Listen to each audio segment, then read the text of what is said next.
Welcome to Prompt Engineering Full Course by Simplilearn. Do you want to learn one of the most exciting skills in AI?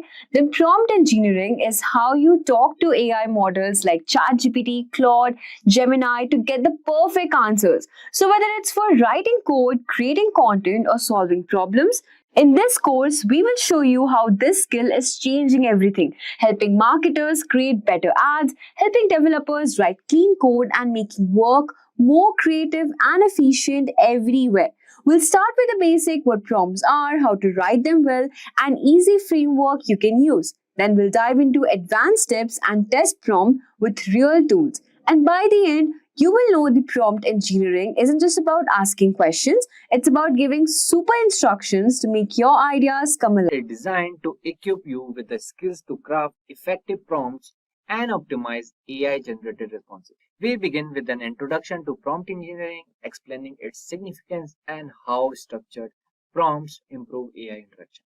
Next, we will dive into the essential components of an effective prompt, covering clarity, context, specificity, constraints, and examples to ensure precise and relevant outputs.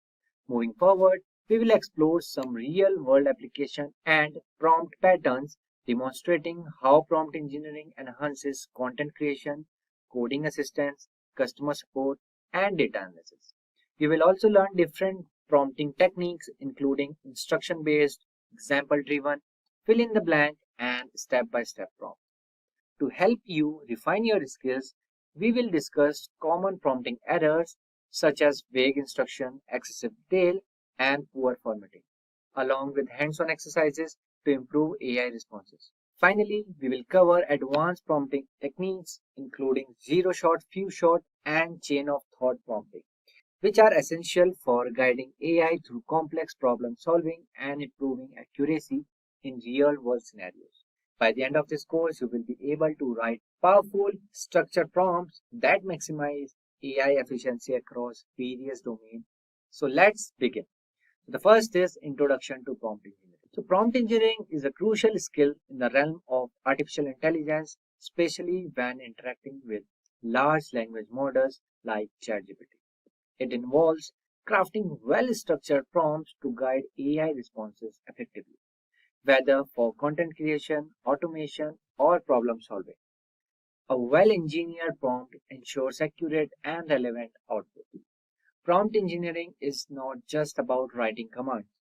It's about communicating intent clearly to the AI. The way a prompt is phrased can significantly influence the AI response. The more precise and structured prompt is, the better the result will be.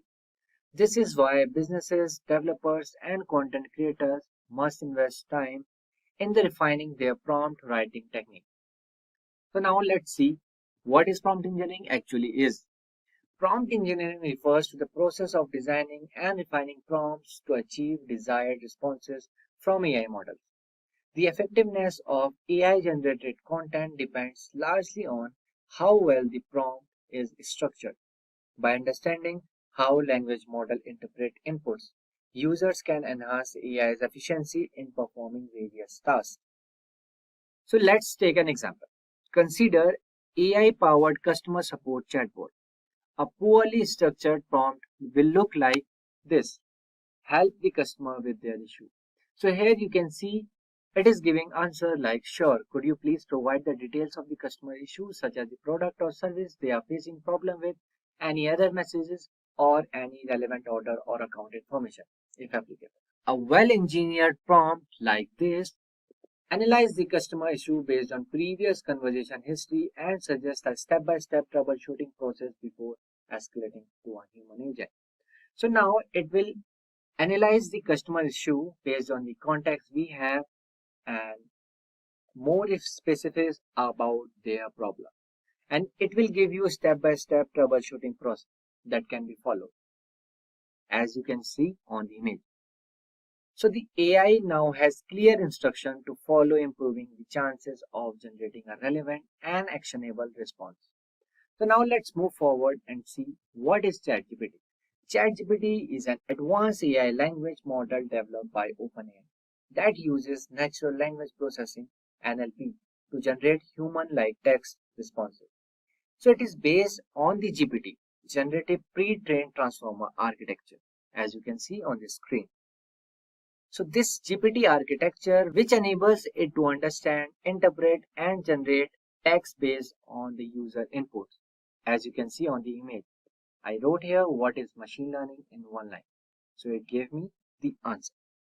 So ChatGPT can assist in various tasks, including answering questions, writing content, summarizing text, generating code, and even engaging in interactive conversation. So powered by deep learning, ChatGPT predicts and generates text by analyzing vast amount of data, making it highly effective for automation, brainstorming, and problem solving. It supports multiple industries including education, customer support, content creation, and programming. So the model continuously improves through fine-tuning and user feedback, allowing it to provide more relevant and accurate responses. Whether for personal or professional use, ChatGPT is a powerful AI assistant designed to enhance productivity and streamline communication. So in the next unit, we will see essential components of effective prompts.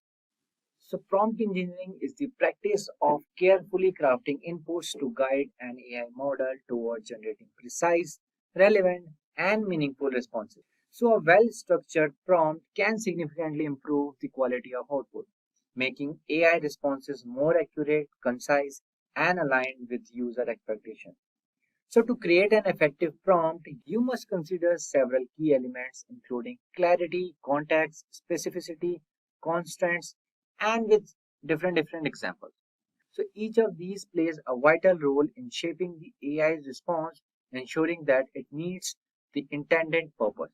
So now let's explore these elements in detail along with real world examples to illustrate their importance. So the first one is clarity. So one of the most critical aspects of prompt engineering is clarity. A prompt should be direct, easy to understand, and free from ambiguity. So when a prompt lacks clarity, the AI may misinterpret the request, resulting in the vague or irrelevant responses. For example, a generic prompt like "Tell me about AI" does not specify whether the user wants a historical overview application or technical details. So the AI might provide a long, generalized response that does not align with the user's intent. So example, instead of "Tell me about AI," you can write provide a brief history of artificial intelligence, including key milestones from the 1950s to the present or to the today. So why is this better? Because it clearly defines the scope of the response, like history of AI, and it specifies a timeline which is 1950s to present, and the phrase key milestones helps AI focus on significant developments rather than providing unnecessary details. So by using a precise and structured prompt, the response is more focused, informative, and aligned with what the user actually needs. The second is context. Providing relevant background information without enough contextual information is wrong. So the AI may provide an answer that is either too broad or unrelated to the actual intent of the query. For instance, a simple prompt like "summarize the article" does not provide any details about the article topic, length, or the key points to focus on. So the AI may generate a summary that does not highlight the aspect of the user is looking for. Instead of that, you can write summarize the article on climate change, highlighting the cause and effects in under 200 words. So why is this better? It specifies the subject of the article, which is climate change. It directs the AI to focus on causes and effects rather than general information, and it limits the word count, ensuring a concise summary. So by adding contextual details, you ensure that AI tailors its response to your exact needs, making it relevant and structured. The third is specificity, which defines the scope clearly. So specificity in prompt engineering helps narrow down the AI's response, ensuring that the output is concise and relevant rather than overly broad or off topic. A vague prompt can result in an unfocused response requiring additional clarification or refinement. For example, asking list some programming language gives the AI no direction regarding what kind of programming languages are required. So the AI might random languages and some of which may not be relevant to the user's need. So instead of that, you can write list 5 programming languages commonly used for web development along with their primary use cases. So why this prompt is better? It limits the number of languages to 5, ensuring a focused response. It specifies web development as a domain, avoiding unrelated programming languages, and it asks for primary use case, making the response more informative and practical. So by defining the scope of your request clearly, you eliminate guesswork and get precisely what you need from the AI. And the fourth is constraints, which control output with limits. So constraints help structure the AI's response, ensuring that the output is within the required word count, format, or tone.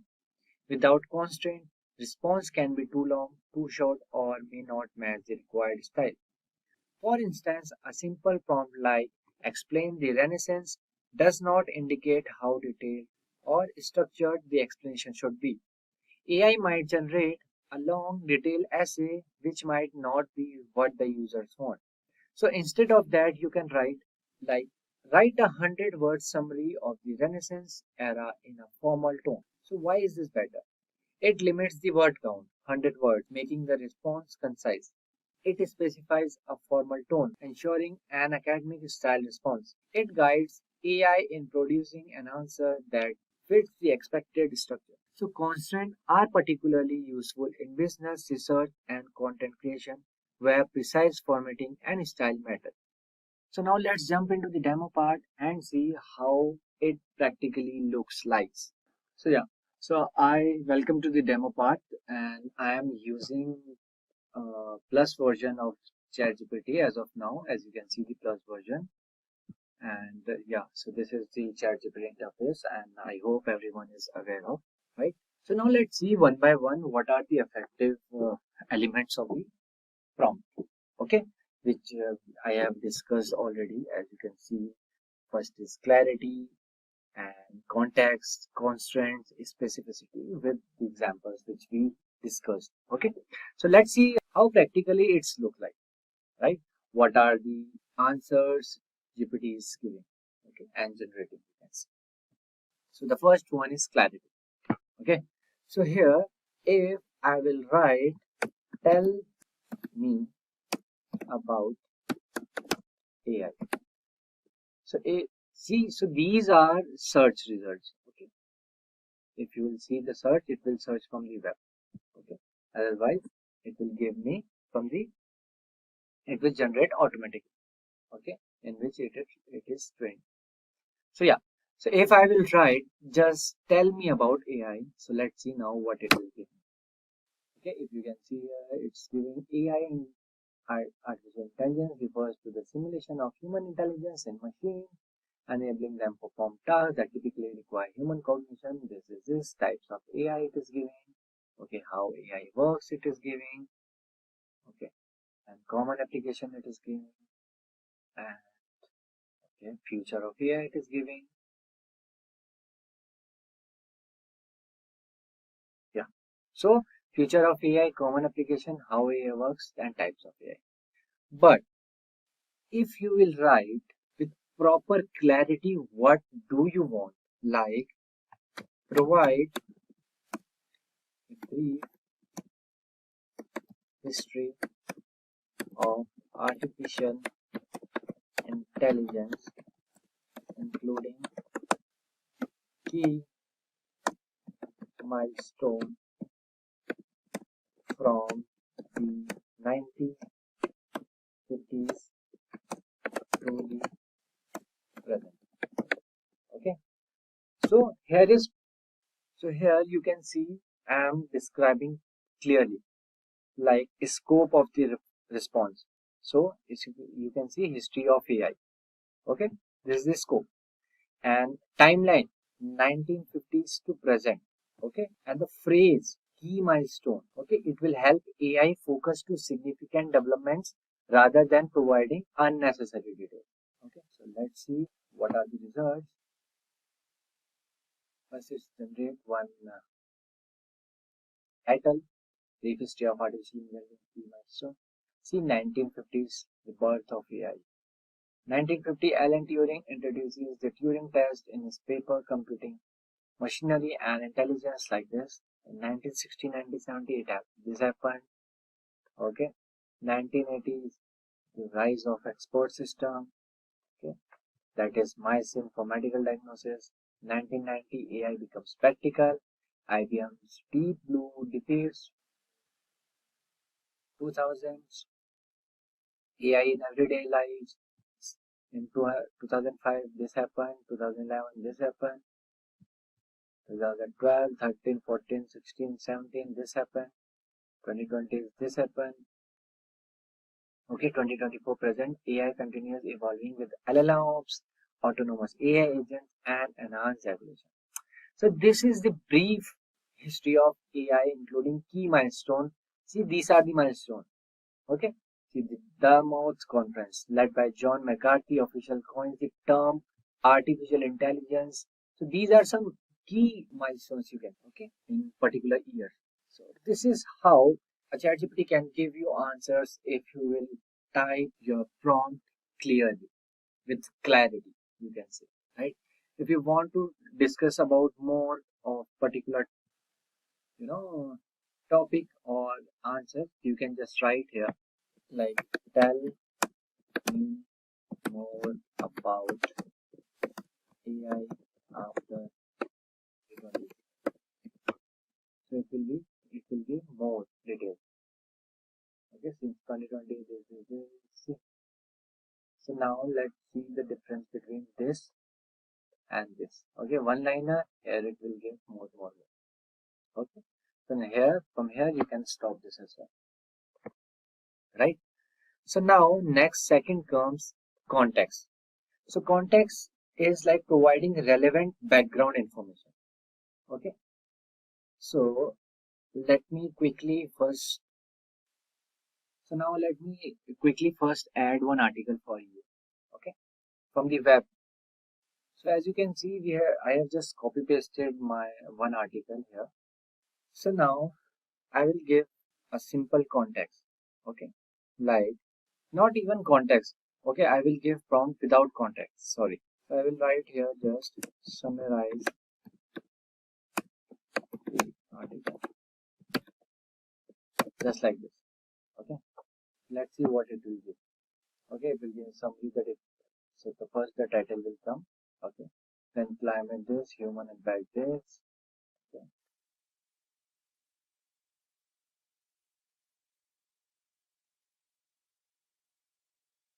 So yeah, first let me tell you, the summary should not be this big. Okay. So instead of just typing or writing or giving the this prompt summarize the article, what you can write here instead of this, you can write summarize the article on climate change,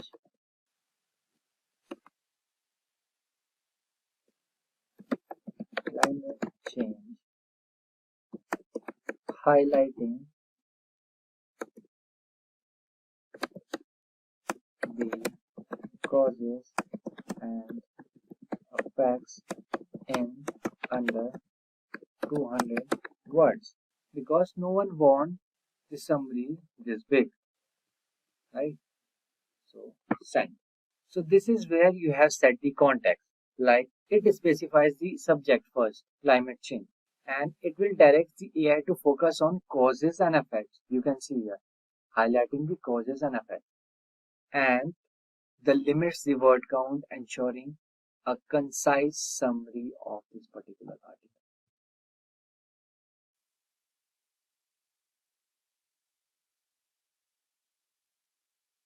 See, this is the length of new summary if you will give a prompt with proper context, right? See here, small in 200 words. Okay, so now let's move forward and see specificity, which will define the scope more clearly. Okay, so if I will write here list some programming languages. Okay, enter. So it will give the like AI no direction regarding what kind of programming languages are required to me. So it will just might give the list of random languages, as you can see here, or some of which may not be relevant to the user's need. Okay, what if I am working on only this general purpose programming? I don't want data science programming languages, but still it gave me. I don't need mobile app development languages. So that is why you have to particularly specify which languages you want to use or you want, right? So here you can write list 5 programming languages commonly used for web development, along with their primary use cases. Okay, yeah. So now it will first limit the language to 5. Okay, I have written 5, ensuring a focused response. And now it specifies only web development. That's why I'm saying, see, it gave me scripting, automation, game development system. I don't need that. So that's why it's very important in the prompt you have to specify, okay, along with their primary use cases. So it will make the response more informative and practical. So by defining the scope of your request clearly, you will eliminate guesswork and get precisely what you need from ChatGPT or AI. The file programming JavaScript with their use case. Right? So now let's move forward and see what are constraints, how you can control output with your limits. Okay. So if I will write explain the machine.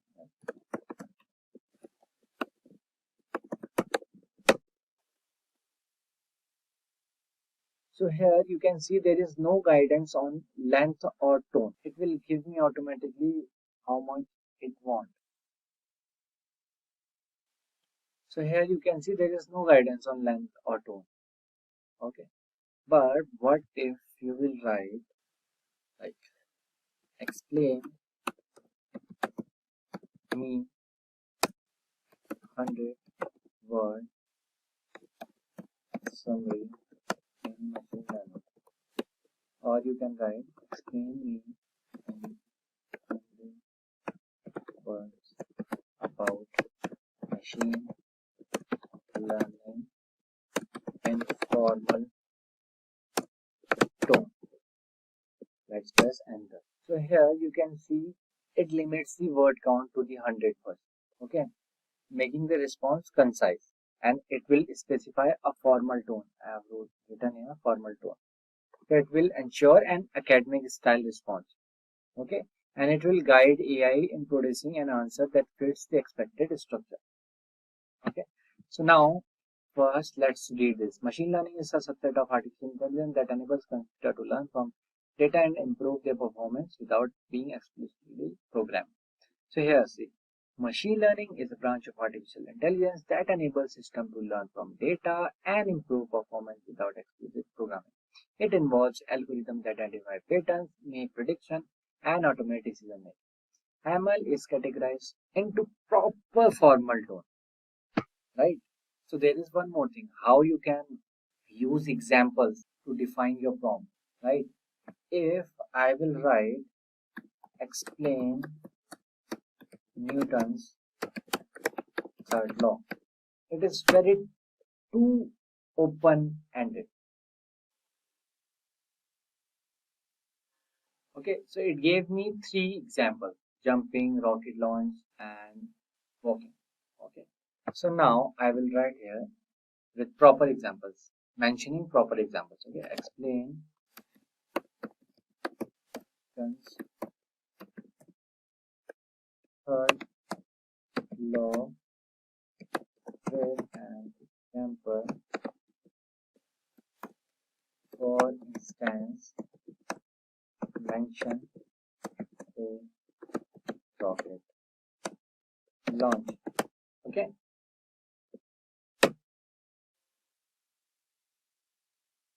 See, first, for every action, there is an equal and opposite action. So this is the third law. So here, see, in the case of rocket launch, the rocket engine expel hot gases downward action force at high speed.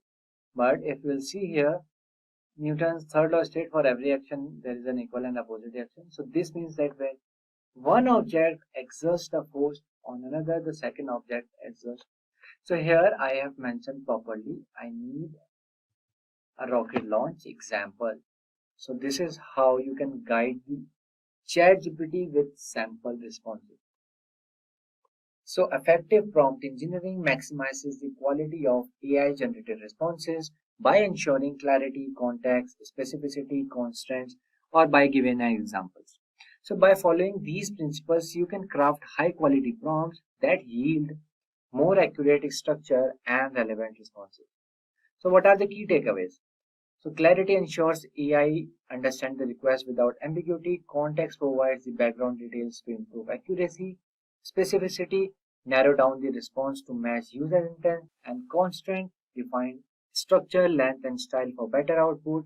And examples help guide AI to produce responses in desired format.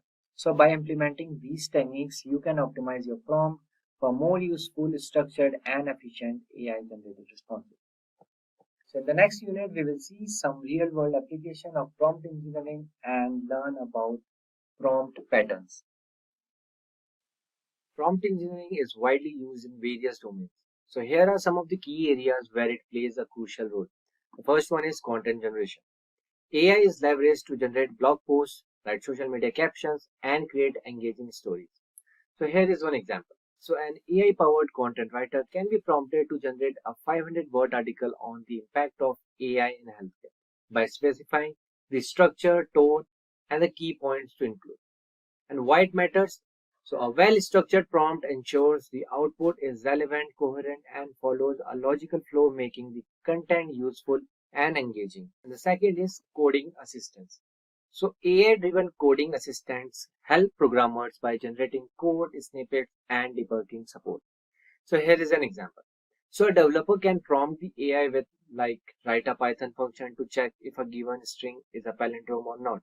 So the AI will then generate an efficient function following Python's best practices. So adding constraints like optimize for performance and avoid using recursion can further improve the response by making the output more efficient. The third one is customer support. AI chatbots can be programmed to handle customer queries, reducing human intervention. So a well-structured prompt like provide a step-by-step troubleshooting guide for Wi-Fi connectivity issues on Windows 11 will yield a more effective response compared to a vague query. So best practices are it's like specifying constraints such as provide a response under 200 words and use simple language, ensure clarity and conciseness. And the fourth one is data analysis. So AI model can summarize reports and extract insights from large data sets. Example is like a financial analyst can use a prompt like summarize the key revenue trends in the company's Q4 report in 3 bullet points. And the importance is so this will help extract key insights efficiently while keeping the summary concise and actionable. The last one is education and learning. AI-powered tutors assist students by explaining concept in detail. So example is a prompt like explain the Pythagorean theorem using a real-life example. Ensure AI provides an intuitive explanation with practical application. So the best approach is the response can be enhanced by adding use a story-based analogy involving a right angle triangle. So now let's move to the demo part and see what are the different prompt patterns. So in this demo part, we will talk about some different prompt patterns in prompt engineering. Okay, so prompt engineering includes various patterns that help structure interaction effectively. So there are some common patterns include like instruction-based prompts and example-driven prompts, fill in the blanks prompts, and step-by-step prompts. Okay, so these four are the main types. So yes, so now let's first start with instruction-based prompts.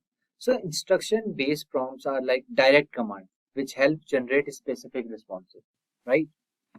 So these instruction-based prompts are very effective for structured output, ensuring clarity and precision. So the key is to be explicit in what you want AI to do, such as summarizing, explaining, or formatting content.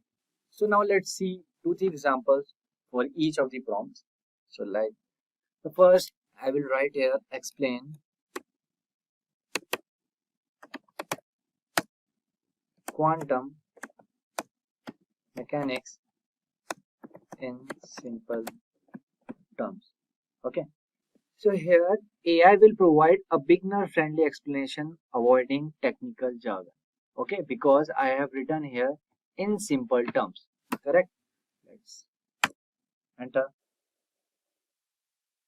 Now you can see here it gave me one definition and some of the key ideas. Okay, and at the last conclusion. Okay. So this is the beginner friendly explanation as I told you before. So now let's do one more. Like if I want to write summarize this in one paragraph. Okay, this particular thing in one paragraph. So now AI will extract key points and deliver a concise version of this particular. Okay, you can see quantum mechanics. See, in only one paragraph. So these are the instruction based prompts because I have gave the instruction summarize. Okay, here already I gave in simple terms, right? Okay, one more, let's try. I can write here, write an email to my manager requesting leave for 2 days. Okay. So now AI will format a professional and polite leave request email. Okay. See, hi, manager name. I hope you are doing well. Very polite. I would like to request for mention date due to this reason, and I will ensure all of my tasks are up to date before my leave and will coordinate with the team if needed. Right? So this is how instruction-based prompts work. So this approach is very straightforward and works well for task-based requests, where concise, clear instructions are necessary. So now let's move forward and see example-driven prompts. So example-driven prompts helps AI to understand the expected format and tone by providing one or more examples before requesting a response. So this technique is very useful when generating creative content, translation, or stylistic adaptations. So the AI learns from the patterns set by the examples and follows the same structure. Okay. So now if what if I will write generate poem about winter in the style of Robert Frost. Okay. So I have written generate a poem about winter in the style of Robert Frost. Enter. So now ChatGPT will mimic Frost's style using nature-inspired theme and vivid imagery. Okay, see, it gave me two responses. I can select any of them. Okay, so here you can see the frost has crept where footfalls fade upon the path through woods and glades. See, all the nature is coming. A hush now hangs on branch and bough as winter bends the pines deep bow. And here as well. So the woods stand. Yeah. What if I will choose this? I prefer this response, so it will come like that. So it is mimicking Frost's style. So let's take another example. And even you can write translate the following. Here you can write hello, how are you to Spanish, or don't write Spanish to hola. Okay, so it will understand. See, I just wrote hola. Okay, so it will understand hello, how are you, translate to hola, como estés in Spanish. So ChatGPT will follow the same format for the further translation. If I will write translate my name is Sam. See, me llamo Sam in Spanish, right? Here I didn't give any language or any signs, you can say. Okay, even you can give it prompts like reward this sentence like Shakespeare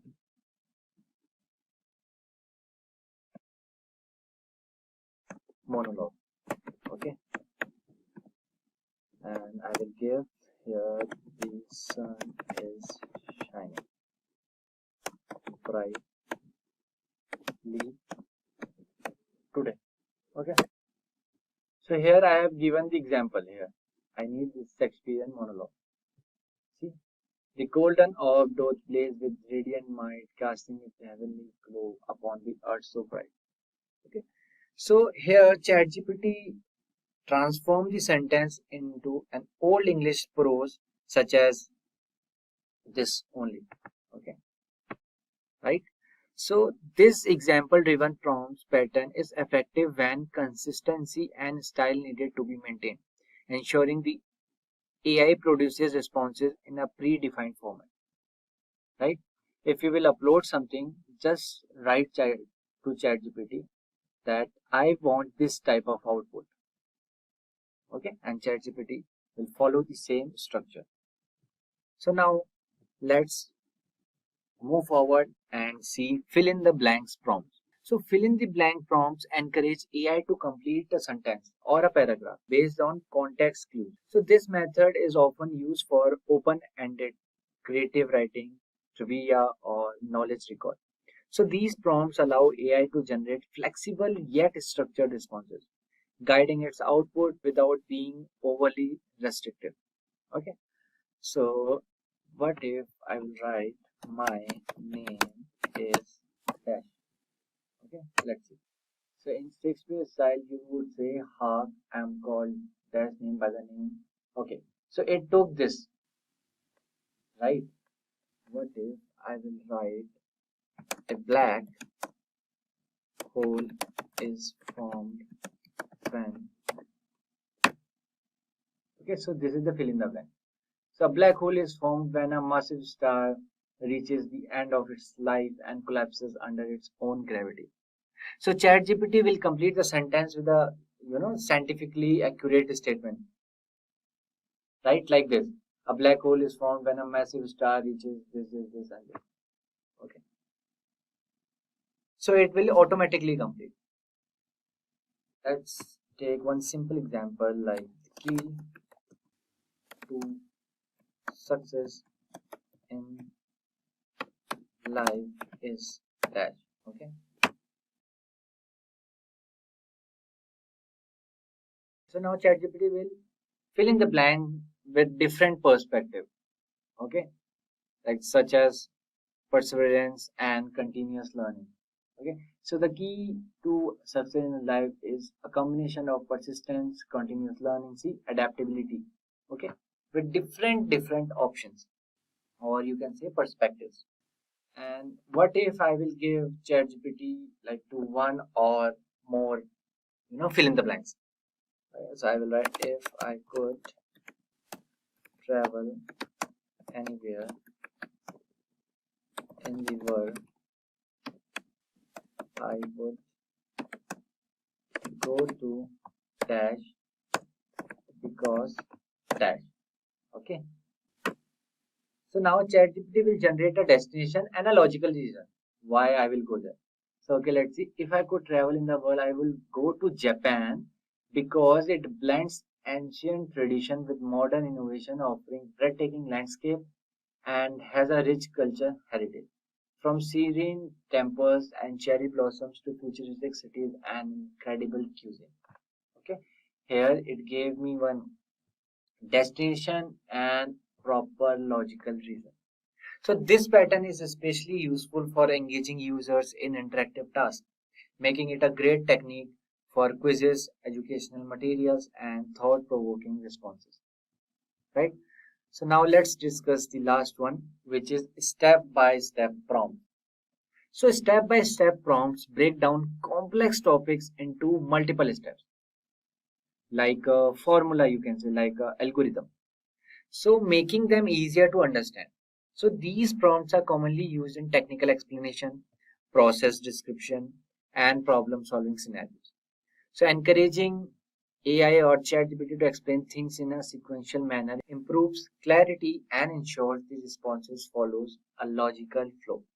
So it will be very easy for us as well to understand a particular thing, right? Whether it's a 12th standard math or Pythagoras theorem or anything. Okay. So now let's ask ChatGPT describe the water cycle in four sequential steps. Okay, so it will give me, see, this is the first step, right?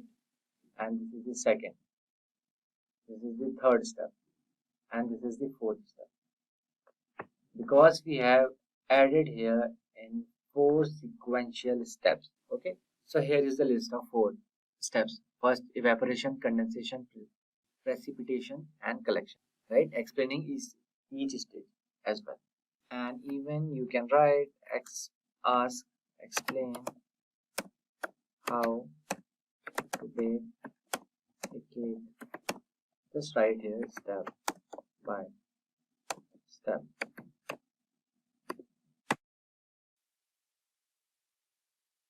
Okay, see, first ingredient, second it's giving the steps. If you want only steps and you know all the ingredients, you can just add here I need only steps. Okay, so these are some steps to how to bake a cake. And even you can ask ChatGPT to solve this math problem step by step. Okay, it's like 2x plus 5 equals to 15, let's suppose. Okay, so now ChatGPT will break down all these steps. Okay, see, the step 1, subtract 5 from both sides, then divide both sides by 2, then final answer is this, x equals to 5. Okay, so this method is highly effective for explaining structured process and helps enhance AI generated educational content for learning based application. So each of these prompts serves a unique purpose in prompt engineering, enhancing AI generated outputs based on the use cases. Whether you need a structured response, stylish consistency, open-ended creativity, or detailed explanation, selecting the right pattern can make AI responses more accurate, useful, and engaging. So now let's move forward and see in the next module some common prompting errors and how you can overcome them. In this module, we will discuss about common prompting errors and how to fix them. So ChatGPT or AI generated responses depend heavily on how you craft your prompt. Even experienced users sometimes make mistakes, leading to unclear or incomplete or confusing outputs. So now let's go deeper into some of these common errors and how to refine prompts for better results. So first one is being too vague. So this is a problem. A vague prompt lacks enough detail, making it difficult for the AI to provide a precise or useful answer without clear instruction. So the AI may generate a generic response that doesn't meet your needs. Okay. For example, if I will write, tell me about the economy. Okay. So this itself, it's very broad, right? And it is lacks direction as well. India's economy or US economy, right? Like this. So the economy is a vast topic covering GDP, inflation, employment, global trade, and much more things.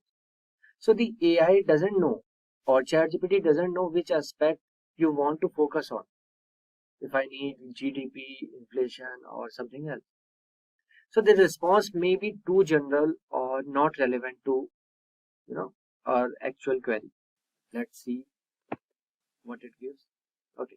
The economy refers to the system of production. This key aspects of the economy, types of the economy, right? Market economy, command economy, mixed economy, and the second thing is economy indicators like GDP, inflation rate, employment rate, economic cycle. But what if we don't need this? Okay, so how to fix it? So you can write, explain the impact of inflation on consumer spending in the US in 2025, right? So yeah, so now see, in 2025, inflation has significantly influenced consumer spending patterns in the United States. Okay, and these are some sources from the web, right? Here you can see ChatGPT gave anything, but we never wanted this. Okay, so this is how you can fix the vague problem, and why this prompt is better than this prompt, because it narrows the focus to inflation rather than the entire economy. Okay, and it specifies the consumer spending, unrelated details, and it defines the region US as well and the time period 2025 for the relevant. So the more specific your question, the more relevant and actionable the ChatGPT's response will be. Fine.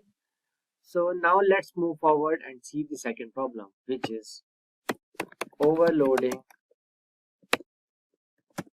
with information. Fine. So this is a problem that includes too many details in a single request and can overwhelm the AI, leading to an unfocused or incomplete response. So the AI may prioritize certain details while ignoring others. So let me give you an overload example, like explain how blockchain works, including its history, mechanism, advantages, disadvantages, and comparison with centralized databases. So here you can see too many requests at the particular time, right? I need history, I need mechanism, I need advantage, disadvantage, and the comparison as well. So too many requests at once. So why is it a problem? So the ChatGPT or AI might give service level answers for each topic instead of the explanation. So the response may be too long or confusing to follow, and the key point might get skipped, right? Or you can say it will summarize poorly due to limited space. See only one pointer. See only one pointer. How to fix them? Okay, so now you can write here, explain, instead of that, explain how blockchain work in simple terms with one real world use case. Okay, so now you can see the answer between them. Okay. See how blockchain works, step-by-step process, real world problem, why blockchain is useful. So this is much better than that, because the focus is only on how blockchain works rather than multiple aspects, right? And the request is to keep it simple and ensuring the clarity, right? And adding a use case makes the explanation more practical and relatable, right? So here it gave the problem of food supply chains often suffer from fraud, inefficiency, and slow tracking of contaminated products, right? So if you need more details, you can break your question into separate prompts, like what is the history, like this. What is the history of blockchain? You can ask once. You can ask the advantage and disadvantage of blockchain separately. You can ask how does blockchain compare to centralized database separately, because you will get the brief explanation of each point then. Fine. So the third is ignoring output formatting. Right here, ignoring output formatting. So what is this problem? If you don't specify how you want the response structured, so the AI might return it in unhelpful format. So this can make it harder to read or use the information effectively. Okay. So example of unstructured prompt is like list the benefits of exercise. Okay. So this, like ChatGPT might generate a long paragraph instead of a clear list. I'm supposing. Okay. Let's see.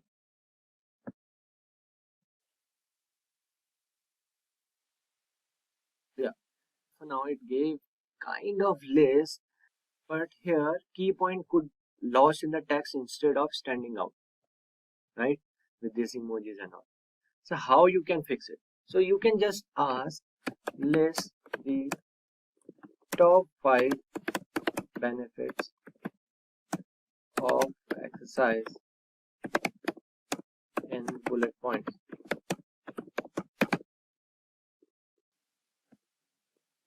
right? So now you guys will be wondering why this prompt is better than this prompt. So it ensures a concise structured answer, like top 5 benefits of exercise in bullet points. So bullet points improve readability and clarity. So limiting it to 5 benefits make the response more focused. See, okay, simple and short, or you can say simple and crisp, better than this, right? So you can specify other formats too, like create a table comparing aerobic and anaerobic exercise based on benefits and examples. Or you can ask like explain how to start a workout routine in 5 simple steps. Or if you want in short paragraphs, you can write summarize the benefits of strength training in 2 short paragraphs, like this. So now let's see one more common error, which is not defining prompts. Okay, so this is a problem where a single attempt may not give you the best response. So ChatGPT or AI generated content can sometimes be too generic or too detailed, or you can say slightly off topic. So refining your prompt improves accuracy of your prompt or your result. So let me give an example, like generate sales pitch. Everyone knows it's too broad and lacks of content. And it's a problem because the ChatGPT doesn't know what product or service the pitch is for. So the response may be too general to be useful, and it may not fit their desired tone or the audience, right? So instead of that, you can write generate a 100-word sales pitch for an AI powered fitness app focusing on personalization and efficiency. So now you guys will be wondering why this is better than this prompt. So here you can see the product is specified AI powered fitness app, and it defines the length of 100 words to keep it concise, and it highlighting the key selling point, personalization and efficiency. Right? Let's run it. So if the response is not exactly what you need, you can refine it further, like make the sales pitch more persuasive by including a specific offer, a special offer, rewrite the page with more engaging conversation tone. You can write here like this: rewrite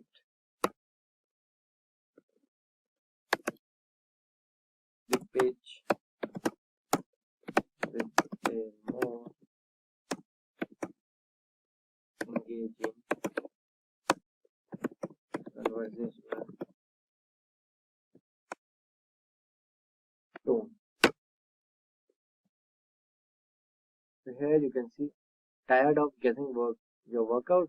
Meet this, your personal AI fitness coach that tailor workouts better than this, right? So you can refine it for further as per your need, right? So final takeaways are you have to be specific, keep it focused, specify formatting, refine and iterate.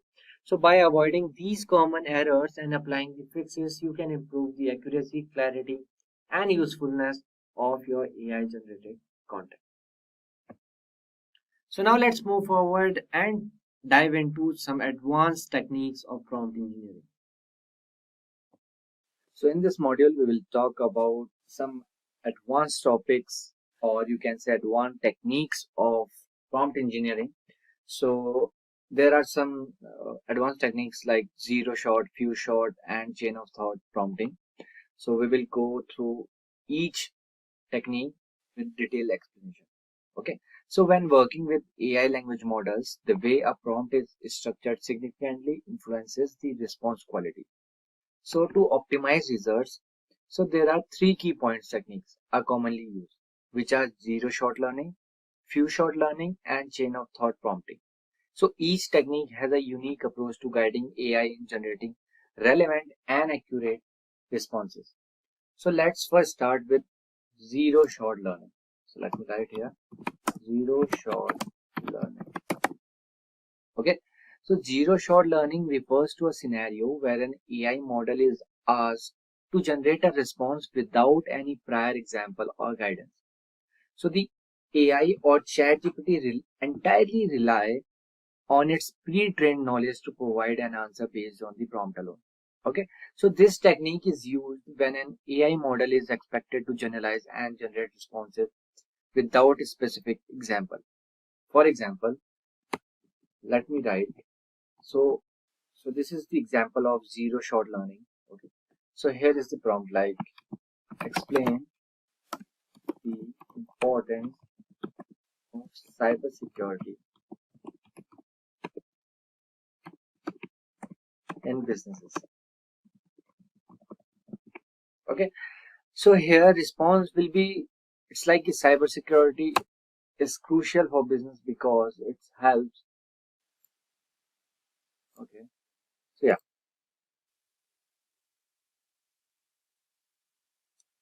So now how zero shot learning works. So zero shot learning is comparable to asking someone to answer a question on a topic. So they have read about, but without any additional instruction, the ChatGPT or AI must infer the correct response purely from its training data and knowledge base, right? So what are the advantages of zero shot learning? So it is very quick and efficient, which can like AI can generate responses immediately without additional context. And the second point is works for general knowledge question. So AI provides reasonable answer based on its pre-trained model. And the third advantage is it's very ideal for open-ended queries. Like it is great for broad topics like explain the importance of cybersecurity in business. Okay, so it is very great for broad topics where detailed explanation are not necessary, right? So there are some challenges as well of zero-shot learning. It's like the AI may generate generic or less precise responses. It lacks a specific guidance. Okay, and second thing is it will, complex tasks may require more context for better accuracy, right? And let's go for one more example of zero-shot learning, which will be describe how blockchain technology and its impact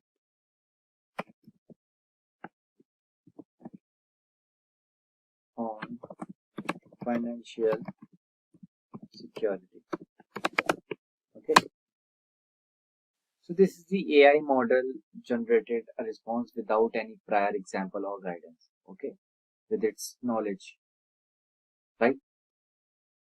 So yeah, so now let's move forward and see what is few shot learning. Okay, let me write here few shot learning. Okay, so few shot learning enhances AI performance by providing a few examples. Okay, that's why it's called few shot learning. So before asking it to generate a response, it will ask, we will give the few example. Okay, so this approach helps AI recognize patterns and produce more relevant, structured, and accurate responses. So it is very useful when training AI to follow a specific tone, structure, or expected answer format. Okay, what if you need a particular answer in poem style? Okay, so that's, or in that way you can use few shot learning. Okay, so let me give one example here. So first let me give one prompt. I shall give example one. I will write a strong password contains uppercase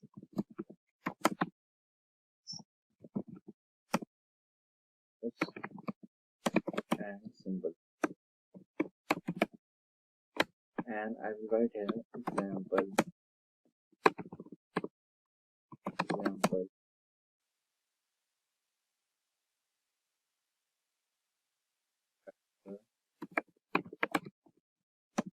authentication add an extra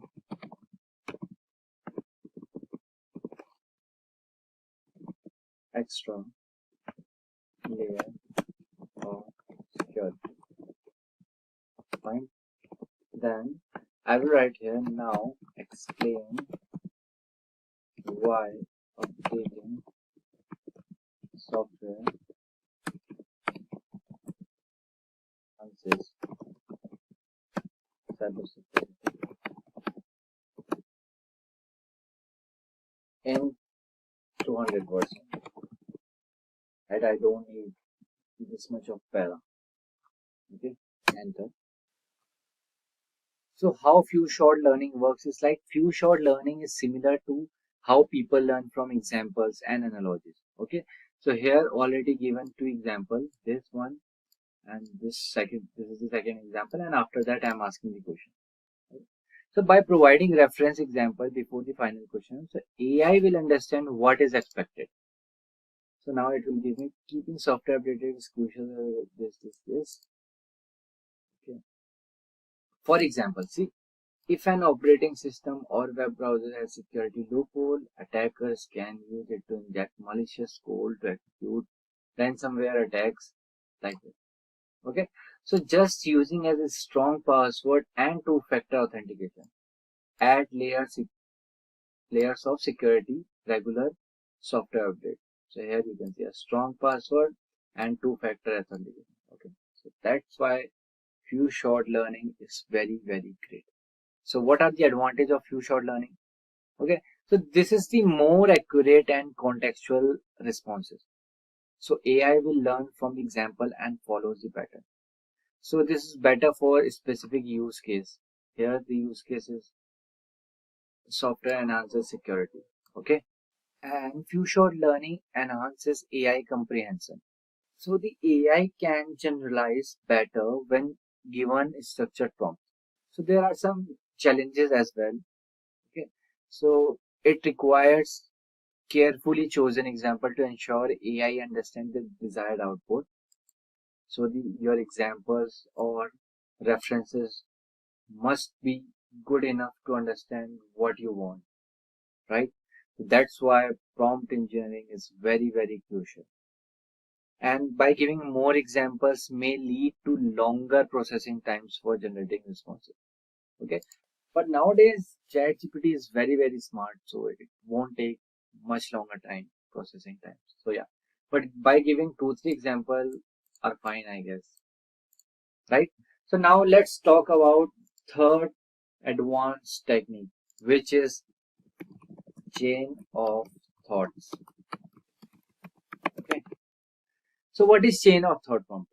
So chain of thought prompting helps AI break down complex tasks into logical steps. Right?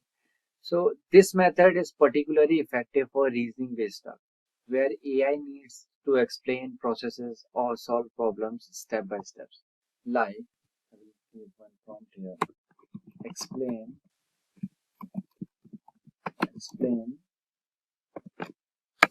the process of photosynthesis in 3 steps. Okay, I don't want detailed steps. Okay, I just need in 3 steps. First, it will be tell about photosynthesis, and then it will start with the steps. In 3 steps, it will tell. So, how chain of thought prompting works? So, instead of asking AI to provide a direct answer, chain of thought prompting encourages AI to reason through a problem or explanation in multiple stages. Okay, so this approach improves the clarity and helps AI generate well-structured responses. Okay. So now you can see here, the first step is this, second step, third step. So it is very, very easy for us as well to understand the answer, to, okay, generated answer. So now you can ask like, describe how an electric vehicle converts store energy into motion by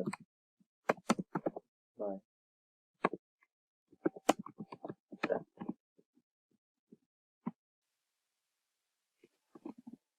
Some typing mistake. Yeah, the center. Okay, small definition. First step, second step, and the third step. So this is very easy for us as well to understand, right?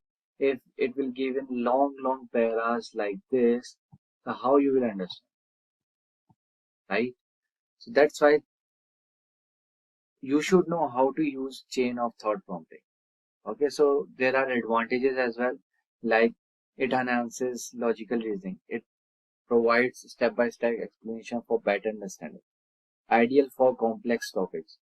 So it is very, very useful for explaining processes, solving math problems, or reasoning through difficult concepts. And it encourages AI to think structurally. So instead of a single response, AI processes the problem in a logical sense. Okay, in logical sequence, you can say. So if there are advantages, so there are challenges as well. So sometimes responses can be lengthy and time consuming to process. And AI needs clear prompts to break down information effectively. So each prompting technique serves different use cases. So zero shot learning you can use when AI must generate responses quickly without any guidance. And you can use few short learning when AI needs to follow a specific pattern or structure. And you can use chain of thought prompting when AI must reason through a problem or explain a process in the steps.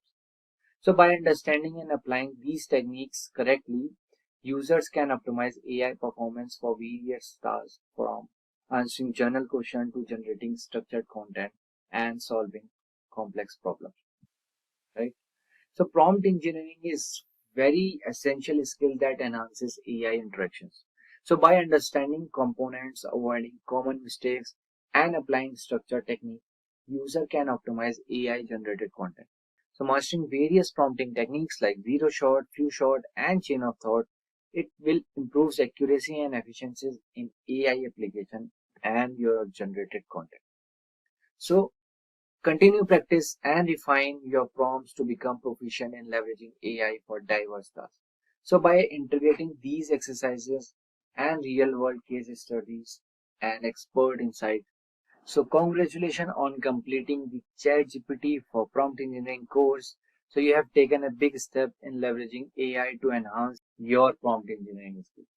So now it's time to put your learning into it. Try integrating your prompt engineering skills into your workflows and experiment with prompts to optimize project efficiency.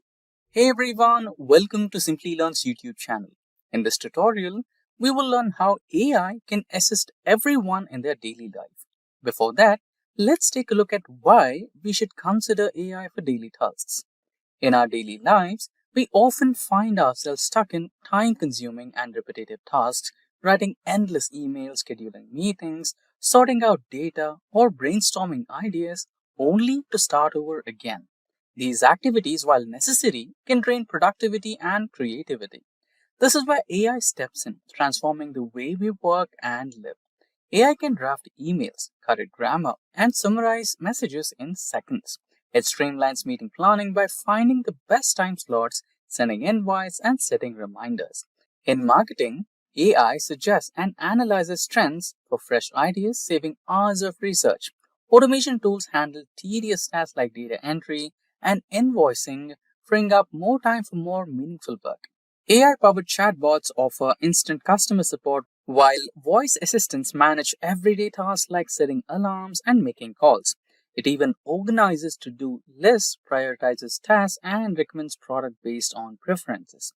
Translation tools break language barriers, and smart home devices adjust lighting, temperature, and security effortlessly. AI isn't just a tool.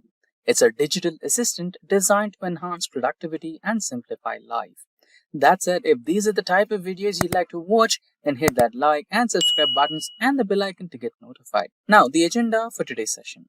Firstly, let's get started with the agenda for today's session.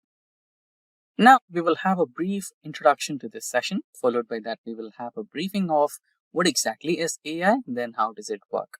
Next, we will understand the key technologies and frameworks involved, and we will also go through some everyday use cases where we can take help of AI, and also some of the responsibilities that we need to keep in mind for the ethical use of AI. And lastly, we will explore some prompts. Now that I have made myself clear with the agenda, let's get started with the first part, introduction. How can AI simplify daily tasks? As we discussed in the use case, a human might have a lot of routine and mundane tasks. For example, automation. AI can simplify your daily tasks like checking up emails and drafting email responses, enhancing productivity by getting AI assistance for research in marketing trends or any other researches based on your job profile. And you can have a personalized AI assistance for recommendations for learning and much more. And after that, it will save you a lot of time, reducing effort. Now, the next part. Get set up with generative AI models like Microsoft Copilot and try some of the examples. So if you get access to one of the generative AI models like GitHub, then you can access GitHub Copilot easily, use it in Microsoft 365 apps like Word, Excel, and Teams. Then you can also explore prompting basics to start up with simple commands like drafting emails or summarizing documents. And proceeding ahead, we have another opportunity to experiment with different use cases like trying Copilot for brainstorming, planning, and organization. And fourth one, customize, and iterate. Improvise AI generated results by refining prompts based on your needs and requirements. Now, let's proceed ahead and understand what exactly is AI and how it works, which will involve some of the key topics like understanding the basics and technologies involved, etc. So, generative AI is an advanced type of artificial intelligence that can sync up with human activities and gather requirements to assist humans in their daily tasks, improving efficiency and effectiveness. Not just these professional tasks, AI can create new content like text, images, music, and videos. It uses natural language processing and neural networks to learn patterns from existing data and then generate new content. Now, let's see how we can use AI to simplify our daily tasks and make life easier. Firstly, AI can create unique content, not just analyze data and make predictions. It can assist you in real-time generation of original text, images, music, and more. Next is AI as a creative partner. Generative AI can produce original text, images, music, and much more. It goes beyond traditional AI. Unlike predictive AI, generative AI creates new content rather than just analyzing data. Proceeding ahead, we have the next functionality where it can enhance human creativity by assisting with brainstorming ideas, storytelling, design, and content generation. Lastly, it is widely used in multiple fields, found in marketing, education, entertainment, and software development. Now, let's proceed ahead and understand the key technologies behind generative AI. Large language models is the first one, trained on vast amounts of text to generate human-like responses. For example, ChatGPT, Palm, Llama, and Microsoft Copilot. It is used for writing summarization of code and emails and much more. Now, the next part is natural language processing. It enables AI to understand, interpret, and generate human-type languages. It powers chatbots, voice assistants, and translation tools. Next, it helps improve communication between humans and AI. Now, let's proceed ahead and understand the everyday use cases of AI assistants, starting with creative writing and content creation. You can create and generate blog posts, articles, social media captions, and scripts. AI assistant in brainstorming ideas, editing text, and improving clarity. And lastly, you can also create poetry, stories, or some song lyrics using AI. The second one is organizing and planning. You can make use of AI to plan a trip itinerary based on preferences and budget. You can generate meal plans and grocery lists as well. You can schedule events and set reminders and manage to-do lists. The next use case is personal assistance. You can use AI to draft and refine emails or messages. It also helps you by providing phone books and recommending movies and music. And lastly, summarize documents, articles, or even meeting notes. Lastly, we have some other practical uses which include the following.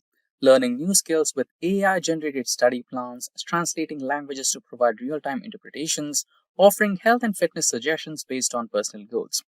Now, proceeding ahead, we will understand AI agents. AI agents are advanced virtual assistants designed to perform tasks autonomously. They interact with users, process information, and execute commands. Some of the examples are ChatGPT, Microsoft Copilot, Gemini, and others. Now, what do AI agents actually do? So, AI agents conduct the following tasks. First, automate some repetitive tasks. Repetitive tasks like scheduling meetings, setting up reminders, and managing emails is done by AI assistants. It can enhance decision making by providing data driven insights and recommendations.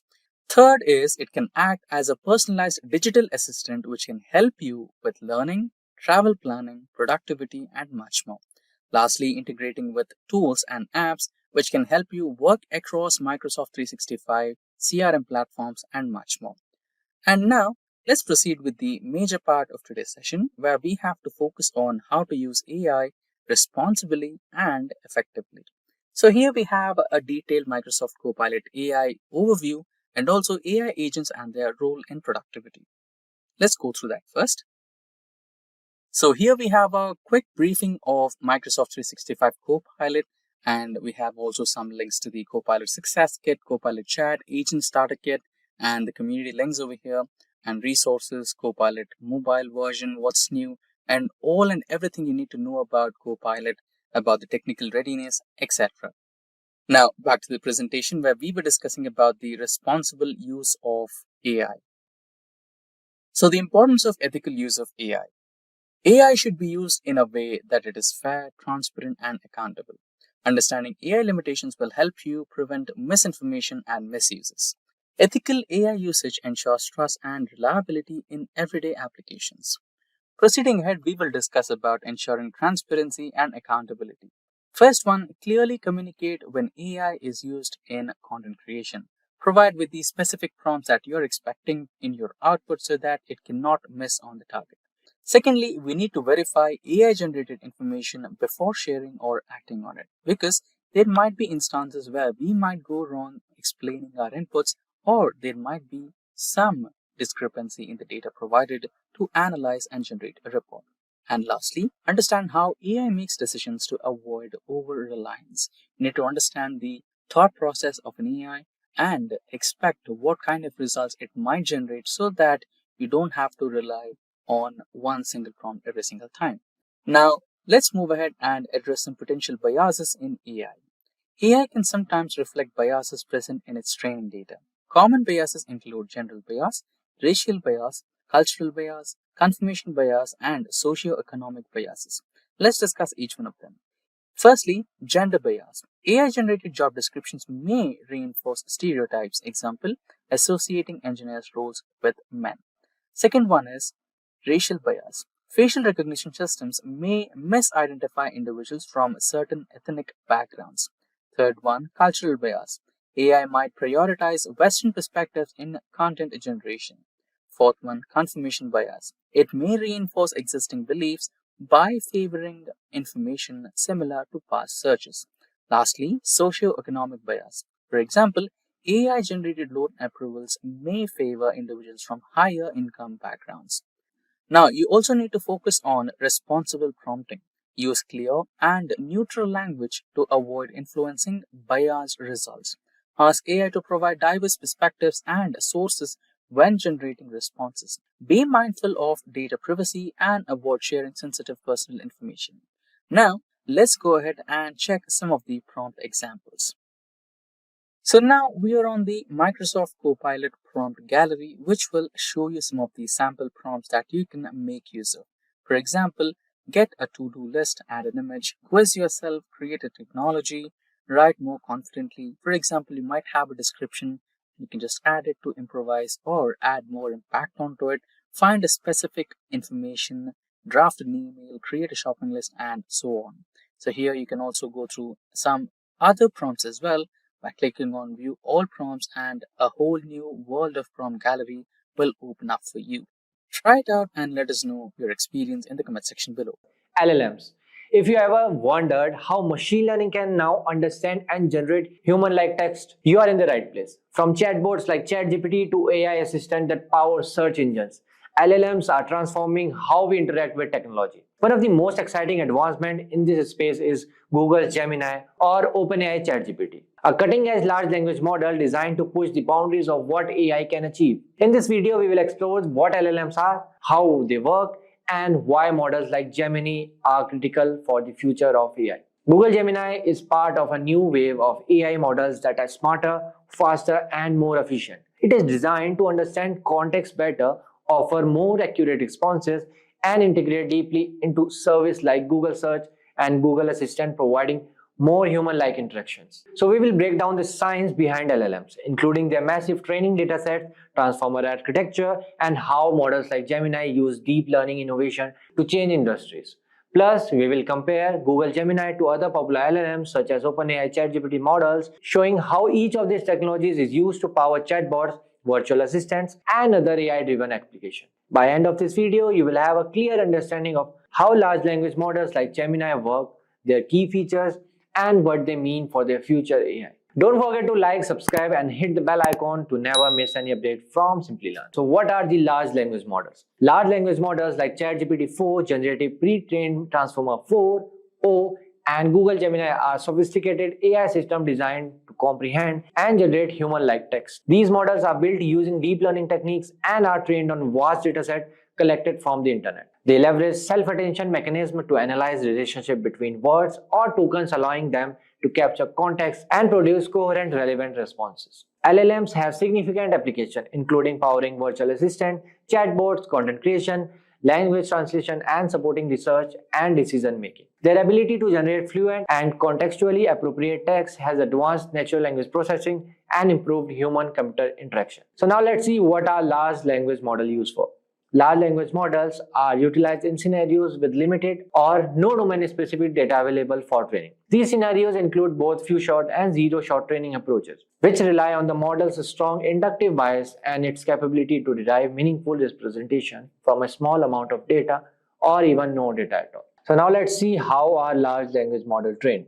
Large language models typically undergo pre-training on a board, all-encompassing dataset that shares statistical similarities with the dataset specific to the target task. The objective of pre-training is to enable the model to acquire high-level features that can later be applied during the fine-tuning phase for specific tasks. So there are some training processes of LLM which involve several steps. The first one is text pre-processing. The textual data is transformed into a numerical representation that the LLM model can effectively process. This conversion may involve techniques like tokenization, encoding, and creating input sequences. The second one is random parameter initialization. The model's parameters are initialized randomly before the training process begins. The third one is input numerical data. The numerical representation of the text data is fed into the model of processing. The model's architecture, typically based on transformers, allows it to capture the contextual relationship between the words or tokens in the text. The fourth one is loss function calculation. A loss function calculation measures the discrepancy between the model's prediction and the actual next word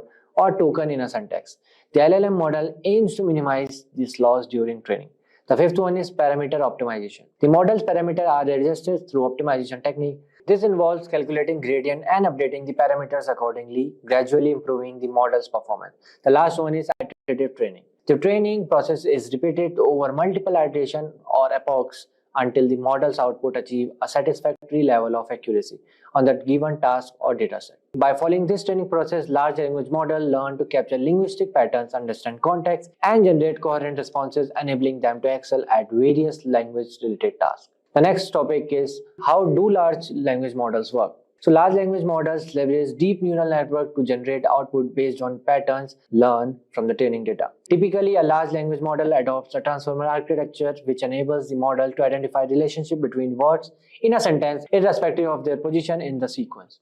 In contrast to RNNs that rely on recurrence to capture token relationship, transformer neural network employs self-attention as their primary mechanism. Self-attention calculates attention scores that determine the importance of each token with respect to the other token in the text sequence, facilitating the modeling of intricate relationships within the data.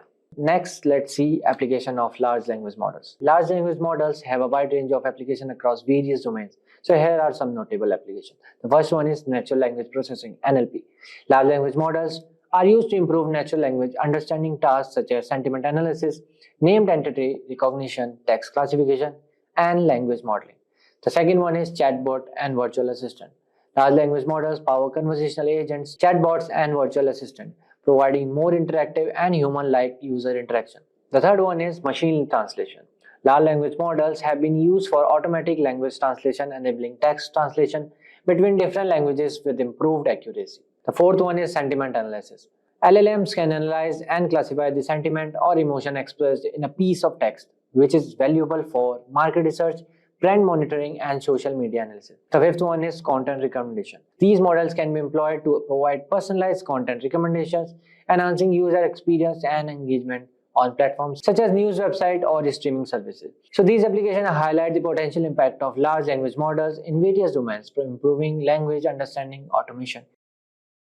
So let's first understand what is prompt tuning. So prompt tuning is a method that enhances the adaptability of large language models for novel tasks by fine-tuning a minimal set of prompt parameters. This technique involves appending a tailored prompt before the input text, directing the LLM to generate outputs aligned with specific objectives. Its efficiency and versatility have made it a local or focal point in natural language processing advancements. So let's understand prompt tuning. So prompt tuning is the practice of customizing LLMs for new applications by adjusting a limited subset of parameters known as prompts. So these prompts placed before the input navigate the LLM toward producing the intended output. And now we talk about the advantages of prompt tuning.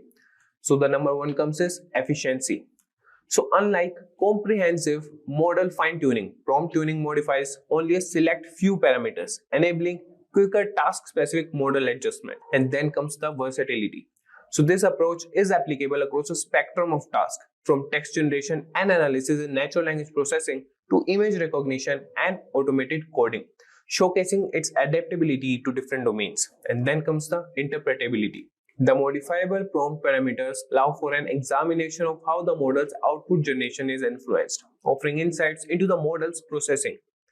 So this was about the advantages of prompt tuning. Now we'll move to the key challenges of prompt tuning, and we will write some prompts and see how we can prompt tune the ChatGPT model and we can generate the outputs we want.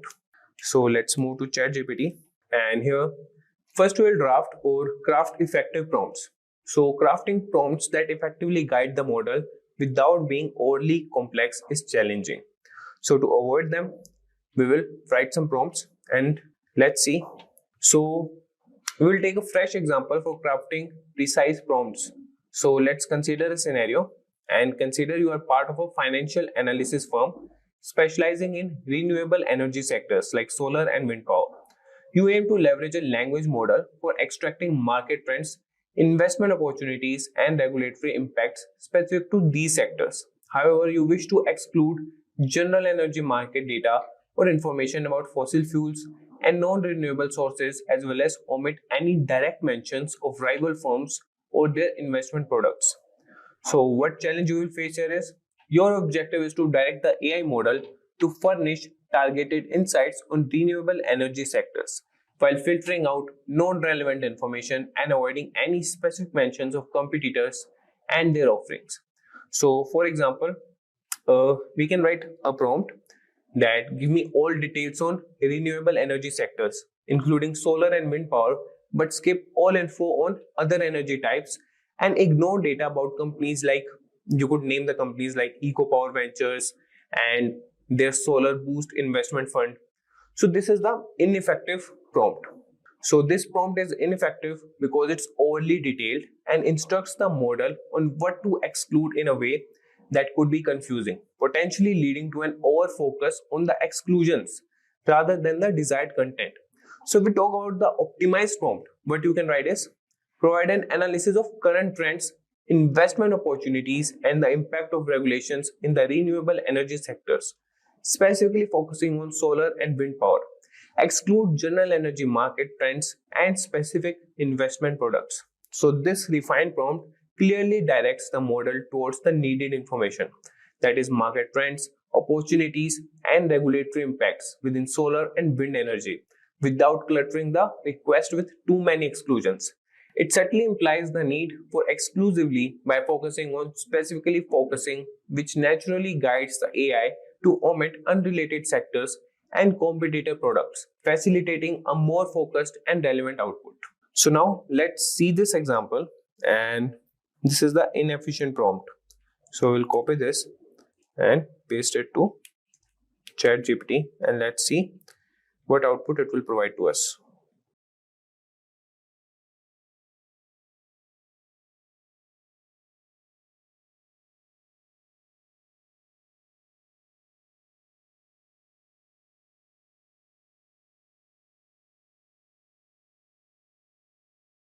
So you could see that it has provided us the output, but this prompt is ineffective because it's overly detailed and instructs the model on what to exclude in a way that could be confusing. Now we'll write the correct prompt, as that is the optimized prompt. What I've told you, that is, provide an analysis of current trends, investment and opportunities, and the impact of regulations in the renewable energy sectors, specifically focusing on solar and wind power, and exclude general energy market trends and specific investment products. So this is the optimized prompt, and it will provide a good result and a good output. So you could see that it has started with the current trends only.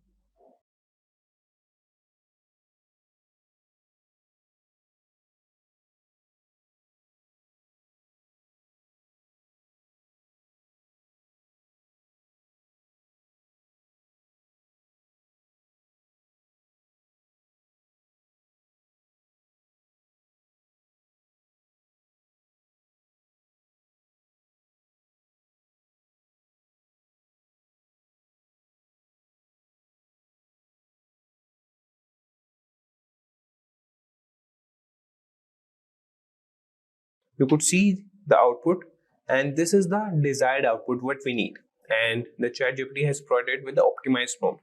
Now we move to the next challenge, that is avoiding overfitting. So there's a risk of the model becoming too specialized to the training prompts, reducing its ability to generalize. So strategy for this broad application is to prevent over specialization. Prompts that should be designed to be broad enough to encompass a range of related queries, enhancing the model's versatility.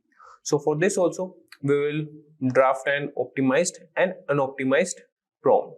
So let's think of a scenario that you are developing an educational platform that uses a language model to generate study materials for high school biology, covering topics from cell biology to ecology. Initially, you fine-tune the model with prompts focused on very specific areas like photosynthesis in plants. So initial prompt we can write is explain the process of photosynthesis in plants, focusing on chlorophyll's role and light absorption.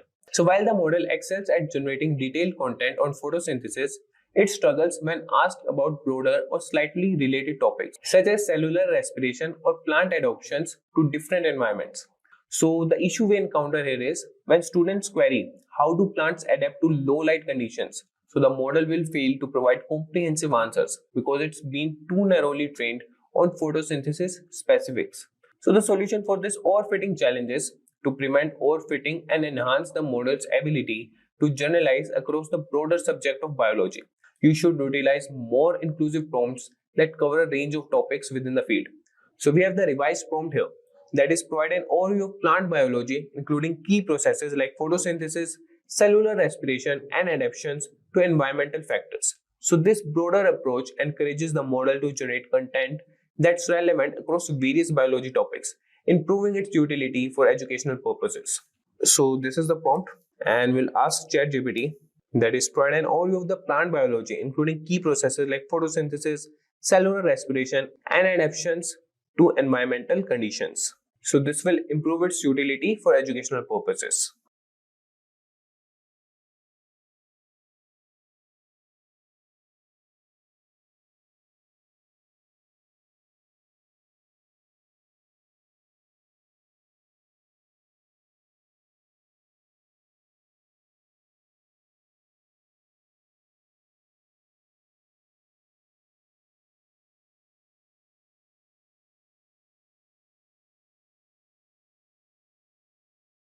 So let's move to the next concern, that would be scalability concern. And you could see that it has provided the desired output for the photosynthesis and the environmental factors for plant biology. And as we talk about the scalability concern, so as the training data volume grows, maintaining the efficiency of prompt tuning becomes more challenging, necessitating innovative solutions to streamline the adaptation process. So now we'll talk about its prompt also. So scalability, that is implementing AI for diverse customer service inquiries. So let's consider a scenario.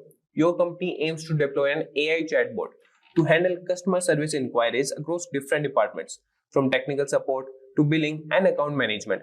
Initially, the chatbot is trained with specific prompts for each category, performing well in small case tests. So what challenge will you face with this prompt is, or with this scenario is, as you scale the chatbot to handle thousands of inquiries daily across a wide range of topics, you find that the initial approach of using highly specific prompts for each category isn't sustainable. So the chatbot struggles to adapt the vast and varied nature of customer queries. And we'll face the scaling issue also here. That is, the specific prompts used during initial training don't cover the breadth of potential customer inquiries, leading to inadequate responses in unanticipated scenarios. So what strategy we can apply for scalability is, instead of relying on narrow, specific prompts for each inquiry type, you transition to using broader, more adaptable prompts that can guide the AI in understanding and categorizing a wide range of customer questions. So we can have an adapted prompt example, and I have one, that is, or we can write here, that could be identify the category of the customer's inquiry. That could be technical, billing, account management, and provide relevant assistance based on the identified category. So this strategy allows the chatbot to more effectively process a variety of inquiries by understanding the context and categorizing questions before generating responses, making it more scalable and versatile in handling customer service tasks. So if we address prompt tuning challenges, it is simplifying complex prompts. That is, begin by clearly identifying the core information or action desired from the LLM, breaking down multifaceted prompts into simpler, more focused requests, employ straightforward language, and eliminate non-essential elements to clarify the prompt. And then we have utilizing soft prompts. So soft prompts, which are non-textual signals trained from examples, guide the LLM without explicit worded instructions. So these are particularly used for tasks with limited training data or where interpretability is less critical. And then we have innovative optimization techniques. So the development of parameter efficient fine-tuning techniques such as p-tuning optimizes the search for effective prompts in a continuous space, making it feasible to tailor LLMs to specific tasks without extensive retraining. So this was all about the prompt tuning. Hello everyone and welcome to the tutorial on prompt library for all use cases at Simplilearn. The prompt library is a comprehensive toolkit for mastering myriad use cases with ease. Whether you are delving into programming, honing creative writing skills, or exploring data analysis, this library offers a versatile array of prompts tailored to your needs. Now before you move on and learn more about it, I request you guys that do not forget to hit the subscribe button and click the bell icon. Now here's the agenda for our today's session. So guys, we are going to start with first understanding the prompt structure. Moving ahead, we are going to understand testing and iterating. Then we are going to explore the prompt examples. And at the end, we are going to conclude our sessions with utilizing prompt libraries and resources. So guys, in today's video, we will be exploring the prompt structure for various use cases. Now first, let us try to understand the prompt structure. So guys, I'll break down the prompt structure. So here, first we have the action verbs. So guys, think of action verbs like a boss telling ChatGPT what to do. It's like giving ChatGPT a job. So for example, if I say, write, you are telling ChatGPT to put words on the page. For example, if I say, write a story, I'm telling ChatGPT, hey, I want you to make up a story for me. So this is something like this. Now, let us ask ChatGPT, hey, so write is your action verb all over here. So this is the first prompt structure that I would like you to apply. Now, the second one, you could give a theme or a topic about. Now, if you say just write a story, ChatGPT is going to give any random story. So we won't want that. Now, the next thing that we cover basically is topic or theme. So what theme or topic you are looking about? This is a part where you are giving ChatGPT a subject to talk about. Imagine you are telling a friend, let's talk about cats. So cats are the given topic.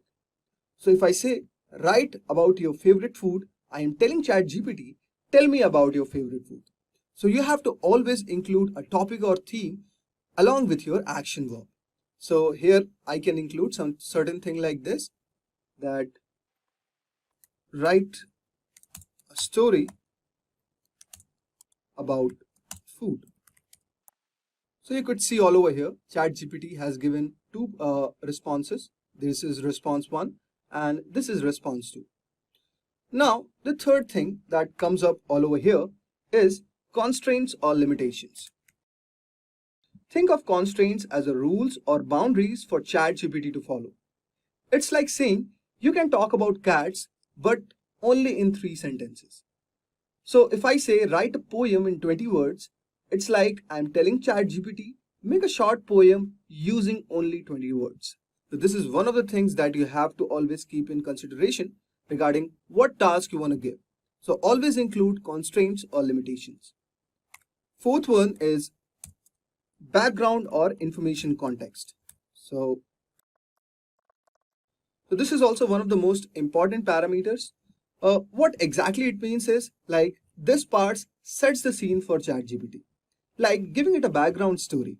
Imagine you are telling someone about a movie before they watch it. So if I say, imagine you are on a spaceship, I'm telling ChatGPT, pretend like you are flying through the space. So this is also very, very important for you to consider to give certain idea regarding your background or information. Now, the fifth one is conflict or challenge. Guys, This adds some spices to the prompt. It's like a puzzle for a problem for ChatGPT to solve. It's like saying, talk about cats, but tell me why some people don't like them. So if I say ChatGPT, explain why reading is important, but you can't use the word book. I am challenging ChatGPT to be creative. So this is where conflict or challenge you have to give to ChatGPT. Now, example, let us take one example on this. So for example, if I say the action verb as write, we'll highlight this with red, and the topic or theme could be like your favorite vacation. If I talk about a background or context, like say you are on a beach with your friends, or conflict or challenge we can give all over here, something like in just 50 words. So guys, this is certain thing to follow while giving a prompt to ChatGPT. So in this way, putting all together, you could combine all these three things and form a sentence. And this prompt is going to be very, very effective to solve the problem of generic responses. Now, with this simple example, you can see how different components come together to create engaging prompts for ChatGPT to work with. So guys, whenever you are giving a prompt, I would request you to always follow this structure. So it's going to create a map for you to get a more precise answer. Now let's take an example and elaborate the prompt library with examples to make it more understandable. So guys, let's take another example of text classification. So for text classification, we'll take the action verb as classify, and our text type would be product review. Example could be classify the following text as negative, positive, or neutral sentiment. And after that, you could give like the product review exceeded my expectation. So if you give certain thing like this, you would say this is a positive sentiment. So making your prompts in this manner with a proper structure, you are going to get a very particular response which fits what you need. So always remember this structure whenever you are framing any prompt. Now let's move to the second part, that is testing and validation.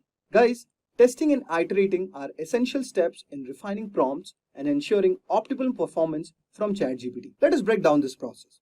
The first process is prompt validation. So before using a prompt, it's crucial to test to ensure that it generates a desired response accurately. Then you evaluate the output. You are going to generate responses using the prompt and evaluate the quality, relevance, and coherence of the output. Third, check for errors. Look out for any errors, inconsistencies, or unexpected behavior in the generated responses. Compare against expectations. Compare the generated responses against your expectation or any requirements to verify that they meet your desired criteria. The fifth one is solicit feedback. Seek feedback from peers, colleagues, or domain experts to validate the effectiveness of the prompt. For example, like analyzing the results. So you would say analyze the results to testing to identify areas of improvement or refining the prompt. Next is modifying the prompt. Based on the analysis, make the adjustment to the prompt structure. Next, then fine-tune the parameters. Experiment with different variations of the prompt, such as adjusting constraints, changing topics, or refining prompt to assess whether the changes have resulted in improvements in the quality of the generated responses. The fourth one is retesting. Test the modified prompt again to assess whether the changes have resulted in improvements in the quality of the generated responses or not. And the final step is iterate as needed. Iterate the testing and modification process as needed until you achieve the desired outcomes and generate high quality responses consistently. So this structure you have to always follow when you are iterating. So I'll give you an example. So like we have given initial prompt as write a product description for a new smartphone, and I would say include details about features, specifications, and benefits. And I would say add a constant all over here that keep the response in 100 words. So this is your initial prompt which you are giving. Now for testing, the next comes is testing. Generate product descriptions using the initial prompt. Evaluate the quality and relevance of the generated descriptions. Check for errors if inconsistencies or missing information is there. Compare the description against the expectations and requirements. So this process comes under testing. Okay. So give it change your prompt a little bit. Give a specific description regarding a certain product, and you would ask that, and just next process would be evaluate the quality and the relevance, like what you are getting as a response. Check for errors, like go to Google, like see if it's same is coming up, then what's the customer expectations regarding that product. So if the overall structure is like technical structure is maintained, so this gives the first phase of testing. Next one comes the analysis. Some descriptions lack detail and fail to highlight its key features. Okay, so in this scenario, the descriptions vary in length and structure, leading to kind of inconsistencies. Certain descriptions like here will focus more on technical specifications than the user benefits. So overall, the quality and the coherence of the descriptions needs improvement. So you have to take all this parameter and you have to reframe your prompts. Okay. Then next comes is iteration. You have to modify this prompt to provide moreover to give a clear instructions and emphasize the user benefits. Write a captivating product descriptions for a new smartphone. Okay. Then move to retesting. Generate product descriptions using the modified prompt, and for the outcome, you would say that the revised prompt should yield more compelling and informative product descriptions. So this is how you have to iterate continuously to get the proper response like which you would be needing. Okay guys, now let's move to the final part of this video, that is utilizing the prompt libraries. Guys, utilizing prompt libraries and resources is essential for streamlining the prompt writing process and access a wide range of pre-designed prompts for various use cases. So you're going to get a library of a predefined prompts. Okay, so there's one website which I want to show you. This is called Anthropic. So Anthropic has recently released a prompt library. So guys, they have given a wide data of a prompt library. So if you just click on this, so you're going to get what are the effective prompts in all these domains. So give it a shot. Try to see what are the resources you're going to get all over here. It definitely is going to fine tune your responses. Now, let's move to the process. So when we are talking about the prompt libraries, the first step is explore the existing libraries. So you can see that I have given a reference to a prompt library all over here, which is released by Anthropic's team for cloud and also workable for ChatGPT. Next is you have to understand the available prompts. Familiarize yourself with the prompts available in this library and including their structures, topics, and constraints. You have to also analyze how prompts are categorized and organized within the library to quickly locate relevant prompts for your needs. Third is adapt to prompts to your needs. Customize existing prompts to suit your specific objectives, audience, and use cases. You can modify prompts by adjusting the action verbs, topics, constraints, or background information which aligns with your requirement. Create your own prompts, like combine different components such as action verbs, topics, constraints to craft prompts that addresses specific tasks or challenges. Next process you have to do is sharing and collaborating. You will share your prompts with the community to contribute to the collective pool and resources. So this is one way of learning that I really want you to follow. Now, you have to keep experimenting and iterating at the same time. And finally, you have to see the documents and organize all your prompts for the same. So what you can do best is see all the existing prompt libraries. Like I'll show you one more. So prompt library for ChatGPT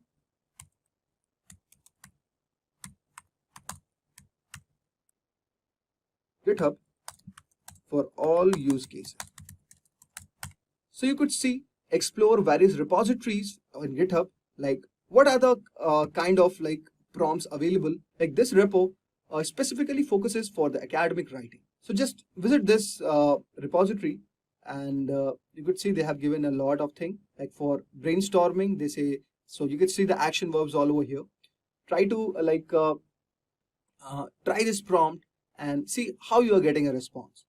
Then for article sections, it's there. So you're going to get a lot of things, and more of the experiment and more you are exploring, the more idea you are going to get regarding the same.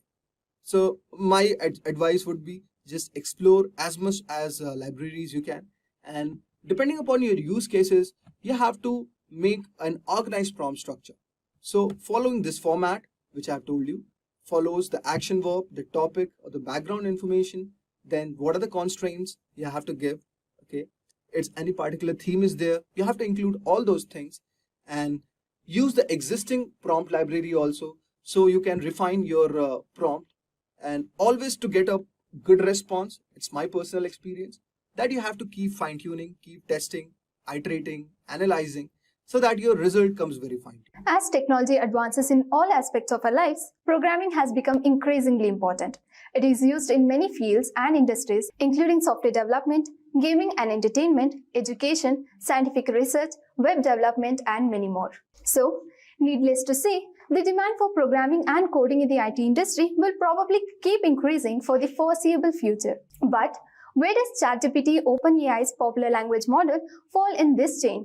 That's exactly what we are focusing on in today's video. As I said earlier, programming is utilized in many domains like web development, robotics, mobile development, machine learning, and so on. So, how can a program achieve maximum code efficiency? Nowadays, we have AI-based tools like ChatGPT to make our programming experience more efficient.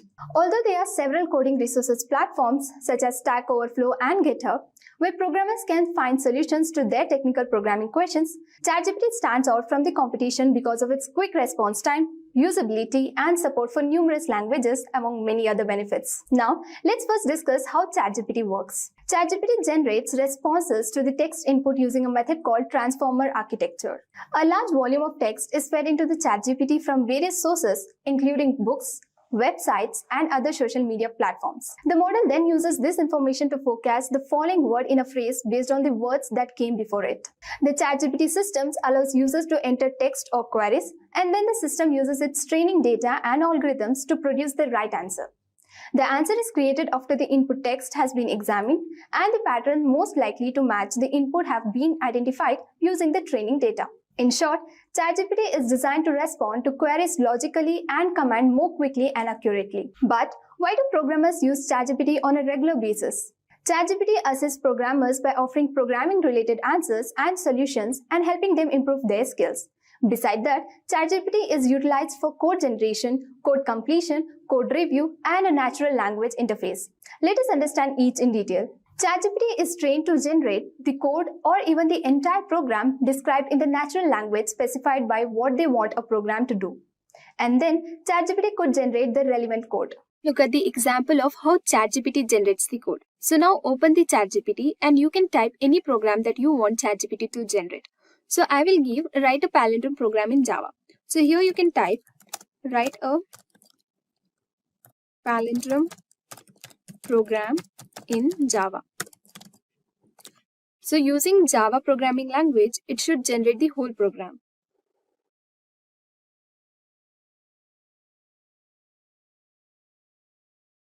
So as you can see, it has generated the program.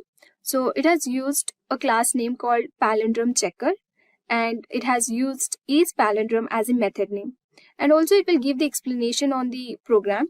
So you can see here why. It is explaining why isPalindrome is used as a method, and it also explains the for loop, if a condition, and so on. Next we have code completion.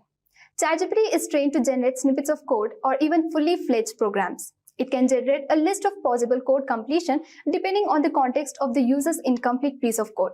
By automatically producing the entire code, it can help the developers save time and minimize errors.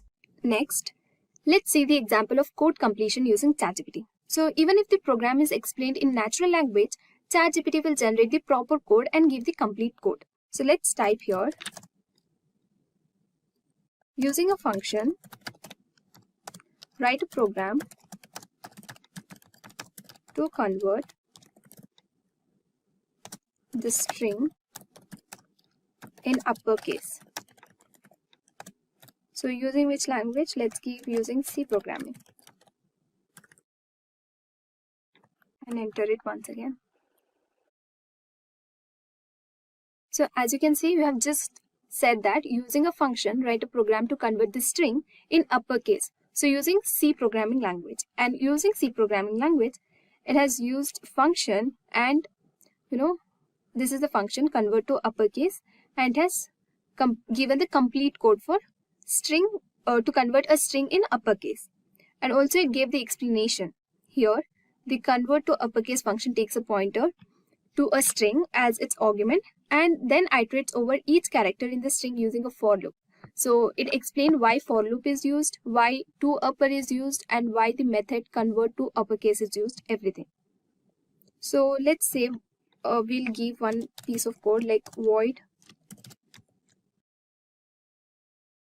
to upper char str.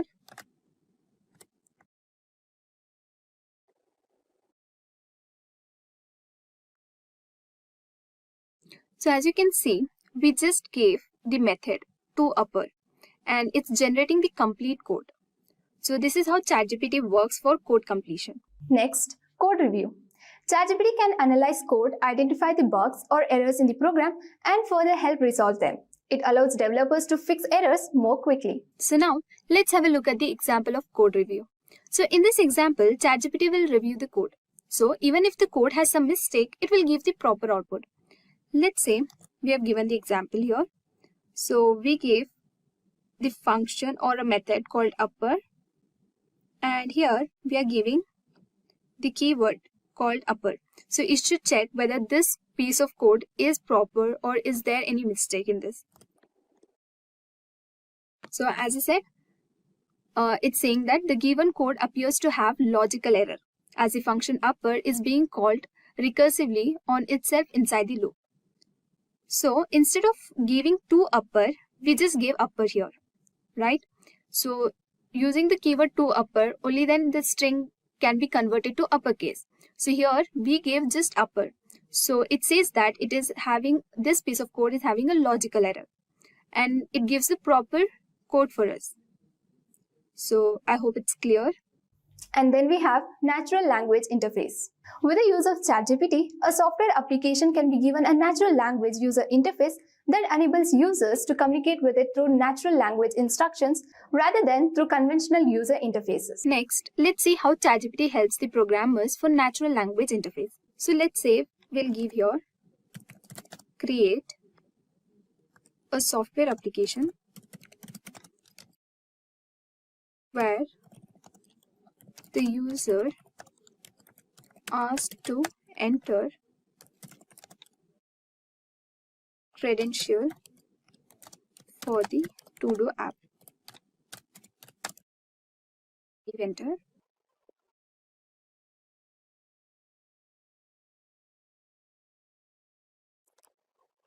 So as you can see, the ChatGPT will give the steps.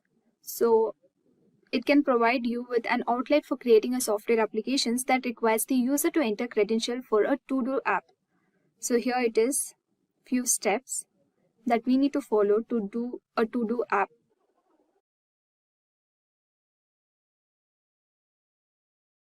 So it's giving the explanation step by step.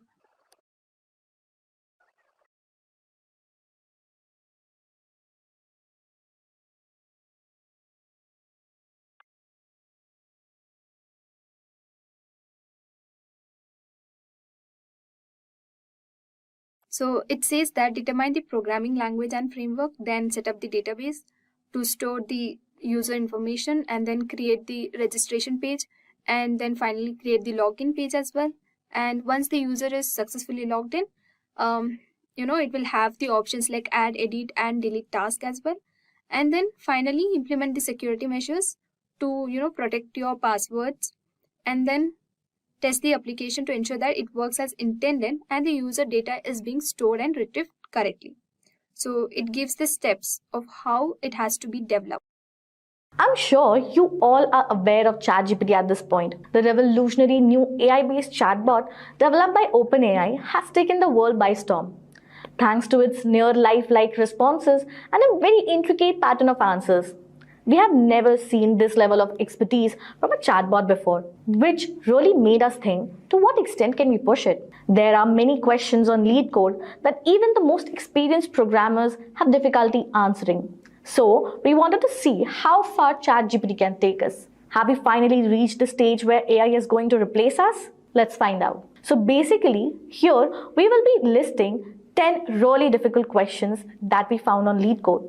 popularly asked while hiring and other superior examinations, and see if ChatGPT can actually answer or solve those difficult questions or not. But before you like to watch more such interesting videos, then do subscribe to our YouTube channel and hit the bell icon to never miss an update from Simplilearn. So let's get started. So here is the lead code. Let's see in our list, which is the first question that we are going to implement in our ChatGPT, and see if it's able to solve it or not.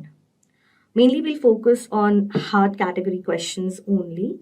So according to my research, there's a question of median of two sorted arrays. So as you can see, the success rate is 35.7%. So let's see if the ChatGPT is able to do this question.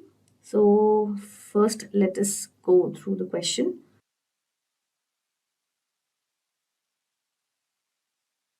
Okay.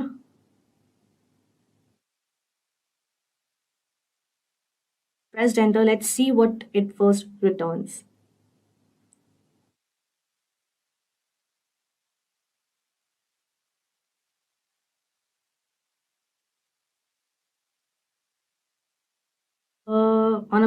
One approach to solving this problem is to use a modified binary search algorithm to find the median of the two sorted arrays. So right now it's particularly giving the logic which we can actually imply to solve this question. And this is a good thing about the chat GPT is that before giving the code, it's actually explaining how they are putting the logic in together in the code. So probably you can use this logic to create your own program. But let's see how sensible this code is. Quite a lengthy program. This program is in Python. So if you are looking for your solutions on ChatGPT, you can always opt out or mention the specific program you want the code in. So okay, it's also gives that that the time complexity will be O log min m or n. So let's see if it the case or not. So we have copied it and we'll quickly paste it over here. As you can see, as we know that Python is very sensitive towards its syntax, and you can see the indentation over here is perfect, but here it's not. So I feel that something like this is something with lead code. So let me just quickly rectify this. You can see I have cleared out the indentation issue, and let's just quickly run this program so that we can get an idea if this is the correct program.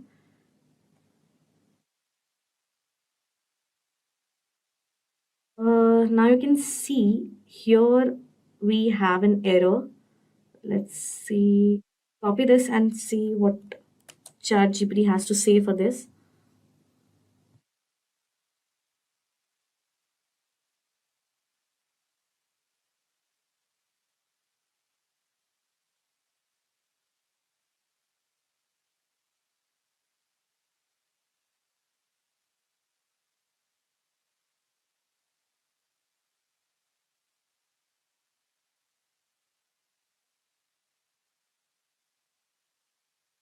So if you remember, when we actually saw this question, there were three arguments passed through this function, which was self, nums1 and nums2. Ask GPT if it can write the code with self argument and see if it's correct.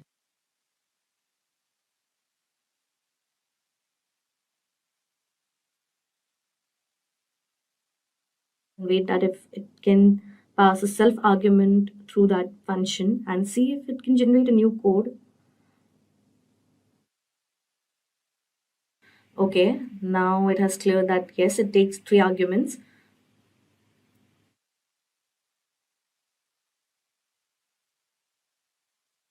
Let's copy this code. It over here. Again, I think we will have to go through the indentation process. Oh no, this time it's fine. Okay, so now quickly run this program. Let's see if this time it passes all the test cases or not. Okay. I think it doesn't need because the class is already mentioned over here. Uh, yeah.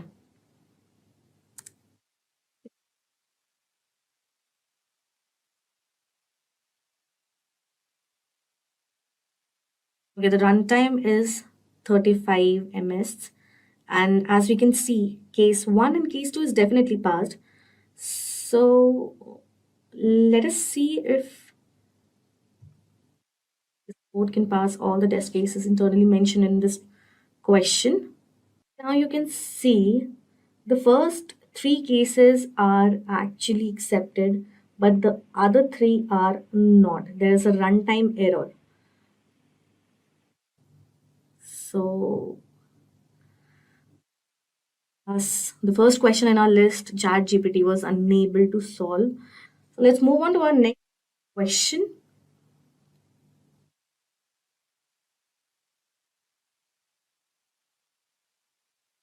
That is zigzag conversion. Now, let me quickly search for it.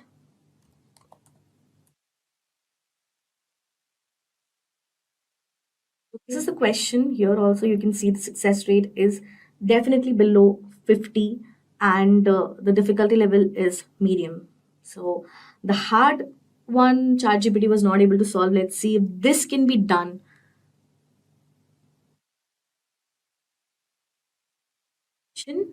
So it will give a string that will be written in a zigzag pattern on a given number of rows, and then you have to read the line in a certain, as you can see over here. So we have to write the code that will take a string and make this conversion given in a number of rows. This also means a certain amount of repeat. It has also given a certain specifications that we exactly want. So this time we'll make sure that we are mentioning everything. So let's quickly copy this.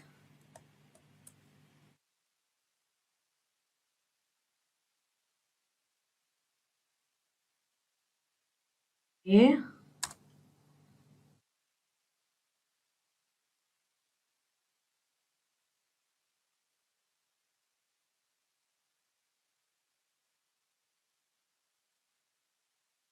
Okay, now that we have mentioned all the specifications, uh, let me quickly feed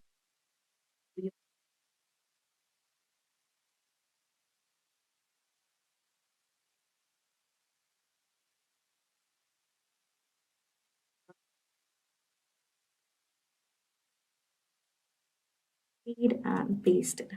Now let's see what code it has to generate. It's implementing the code in C++. So meanwhile it's generating the code, let's quickly select the code. Oh, it's already C++. Okay.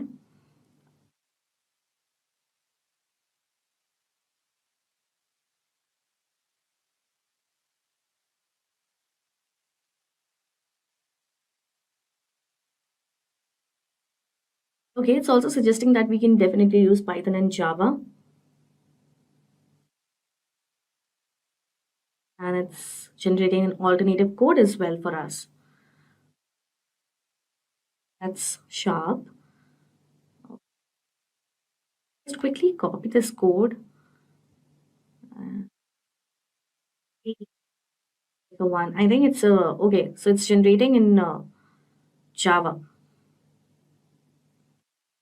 It's generating. We'll definitely have a look at its alternative codes as well. Let's quickly have a look at what it has to.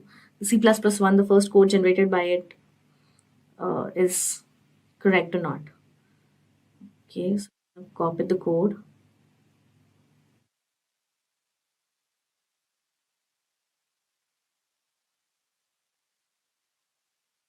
Pasted over here.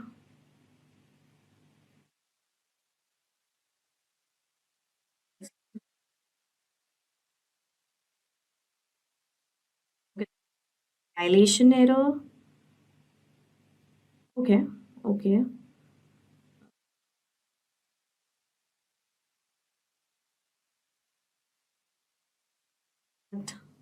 28. Okay. So let's with this error. The one thing definitely this time we have mentioned all the constraints, criteria, specifications that we wanted in our code. But again, ChatGPT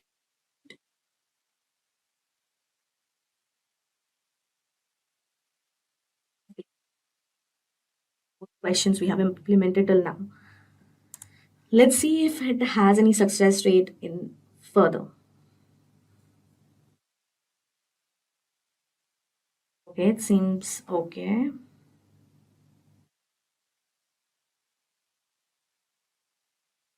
Okay, now it is okay. So this time it is generating the solution considering the error in Java.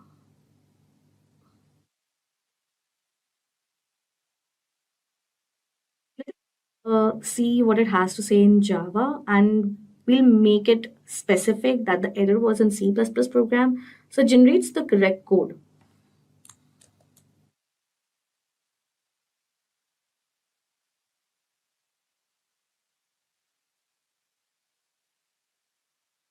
Plus plus program.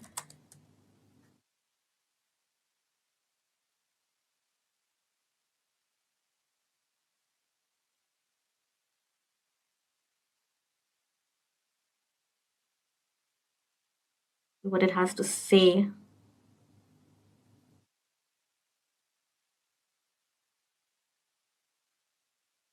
I think it's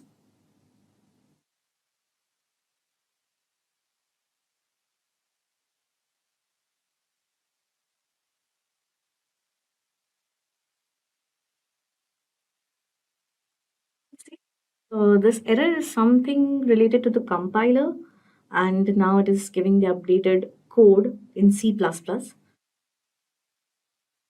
Is the correct one or not?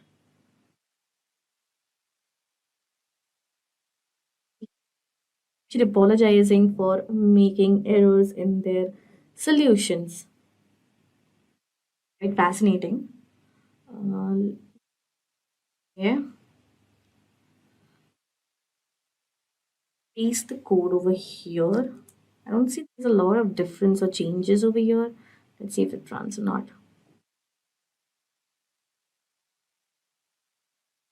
Let me see if all the braces are covered over here or not.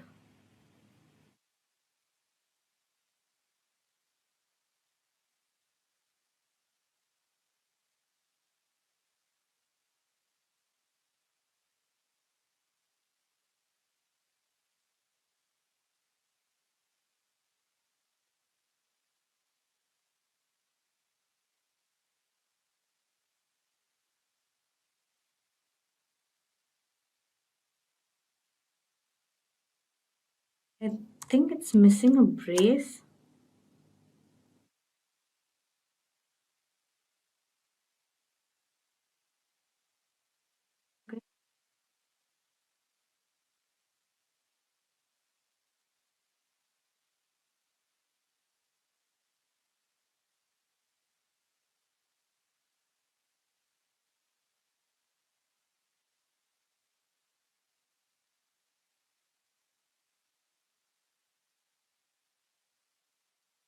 Okay, so there was a syntax error. One brace was missing.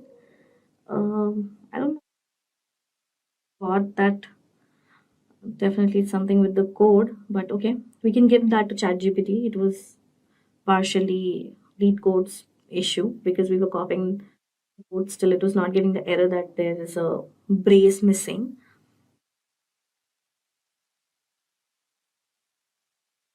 Has passed the first three cases mentioned over here, and the runtime is 3 ms. Now, just let us submit this code and see if it passes all the rest of the cases or not.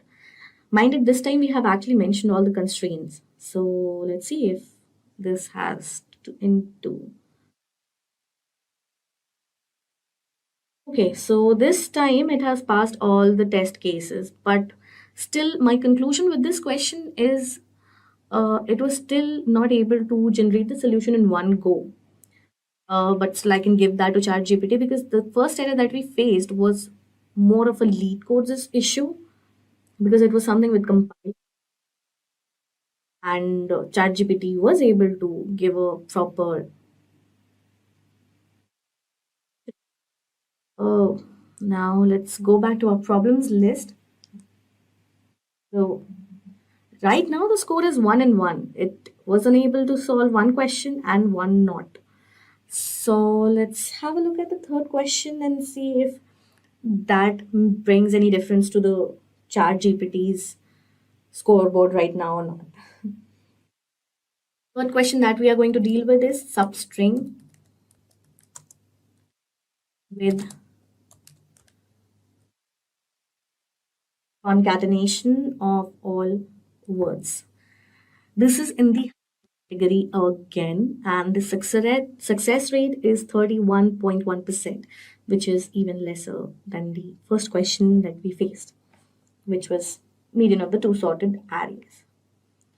We are actually trying to cover all the spectra, the huge spectra of different types of questions and categories available in coding, and to give you an idea of how beneficial ChatGPT can be for you to solve difficult questions, which can be helpful for your interview base in companies, or you can say well established companies or mom companies.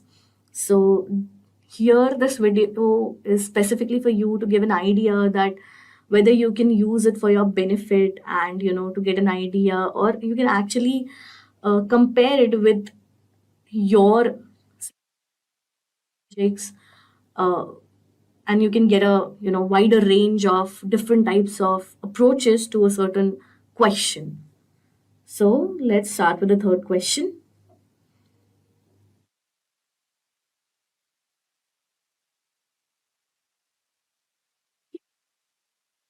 Is that you're given a string and an array of strings, probably words, and all the strings of words are of the same length.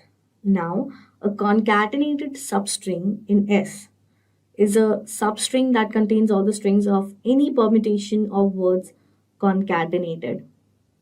Here you can see it's given an example that if words has A, B, C, D, E, F, then A, B, C, D, E, F.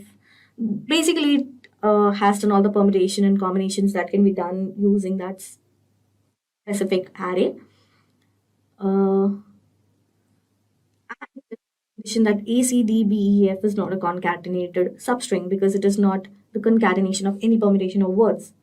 So we have to basically return the starting indices of all the concatenated substring in the S string. Also, you can choose any order for it. Here it has also given two examples for you to understand the question in a better perspective. Now, really copy this question and see if what programming language ChatGPT chooses to answer this time.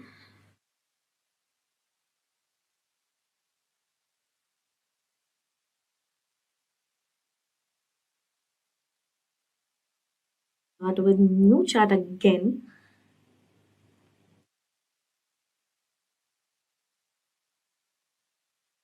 Copy these constraints.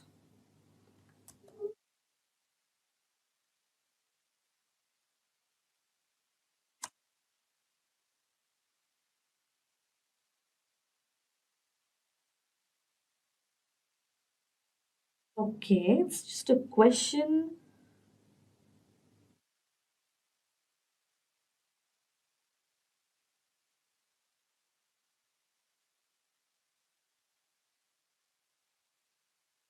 Okay, this is the solution that we're getting right now. You requested a model that is not compatible with this engine. Please contact us through our help center at help.openai.com for further questions. Let me just quickly refresh it if it has something to do with the demand. Also, sometimes it happens that the console is very busy and you're unable to implement your task in it. So again, let's quickly paste it over here. We want a code, write the code, return. Now,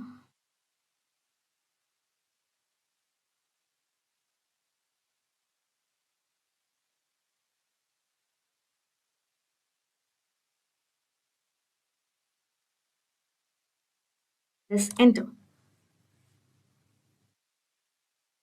This time definitely it's not giving the same error. Let's see it this time it ChatGPT has anything to give as a solution.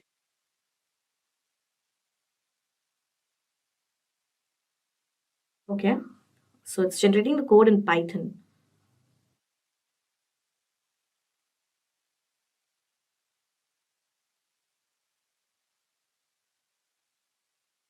One more thing, every time ChatGPT doesn't follows a similar pattern. As you can see in the first question, it explained the logic first and then implemented the code.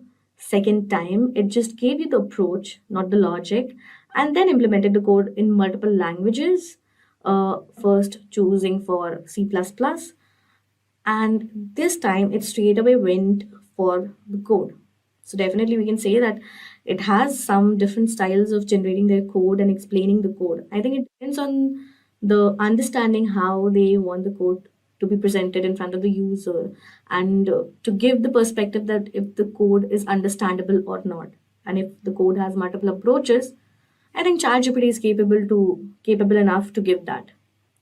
So that the code is generated, let's quickly copy it and paste it over here. I feel the indentation issue is going to be there.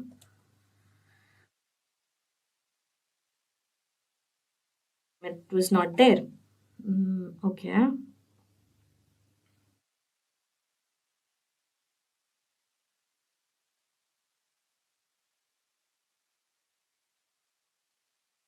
F probably. But I think if we backspace.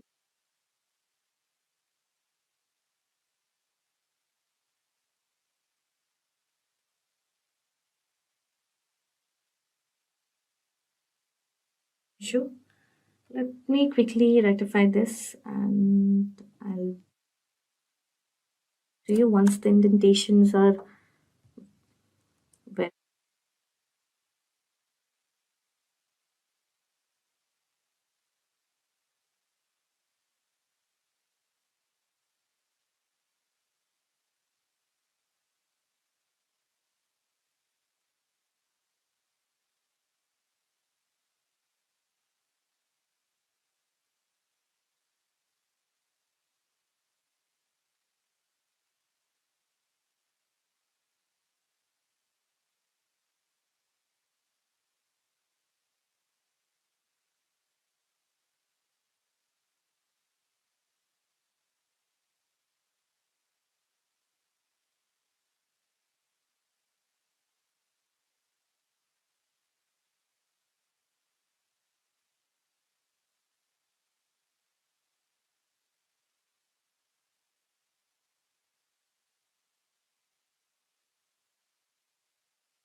The indentation is corrected. Now let's have a look at the code if it's correct or not. Let's quickly run it. Definitely it has given our first syntax error again. I can see that even specific video question, it definitely goes to at least one error, which is mainly the syntax one. Sure if that is something with the lead code or with the ChatGPT code generation.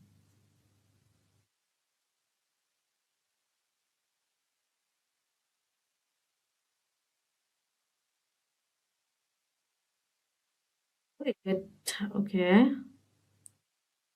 Now that we have given the error, okay, it seems that the error is caused by the use of type hints. The function type hints were introduced, and the version we are using is lower than that. Okay, so basically it's generating now in the Python version. Probably this code is well suited for different version of Python. Let's change it then and see if that helps.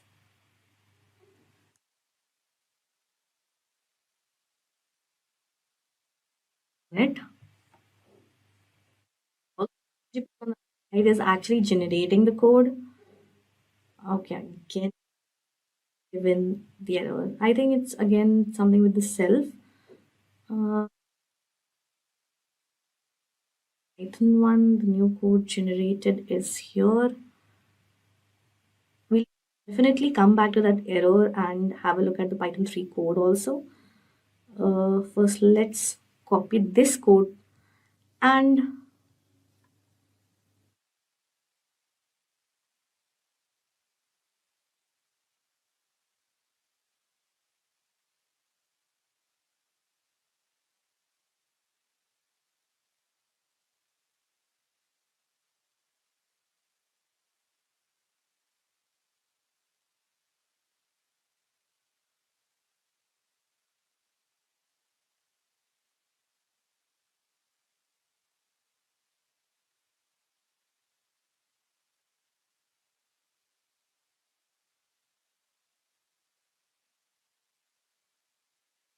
in giving the same error.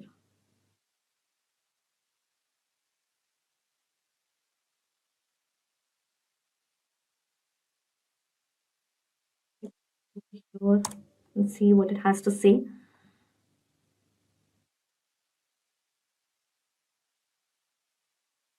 Every time the ChatGPT generates the Python code, we cannot ever takes self as an argument, but the lead does.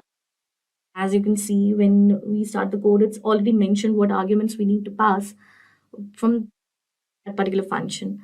So I think that is something with the lead code. So that what all arguments it's passing, even though we have mentioned everything this time, we have mentioned all the constraints, we have mentioned all the necessary specifications that we want in the code, even then the code is not correct in the one go. So probably I'll give this point to GPT. It's something with the lead code because it's passing that parameter, and every time we have to mention that parameter. Pretty much when we do, the ChatGPT is able to solve the question. So let's see. Let me actually mention that pass self argument from that parameters. Make it a one of the parameters.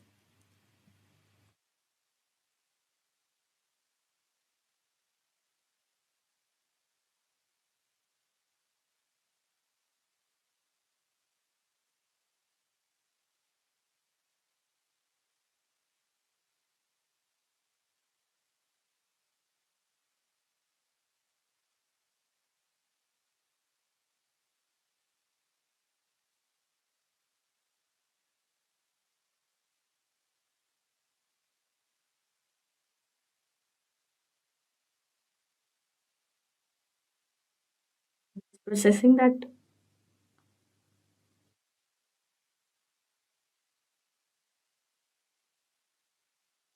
Yes, self can be passed as the first argument to the given function. Now let's see if that it's able to give the correct solution or not. Again, we can see it's generating the code and you know Python 3, but we can give that to ChatGPT that either it uses Python or Python 3. The error is with the self argument. So once we mention that error and when we mention that specification that if ChatGPT can pass self argument through that particular function in that code, the solution is pretty much right. So here it's also implementing and giving the answer.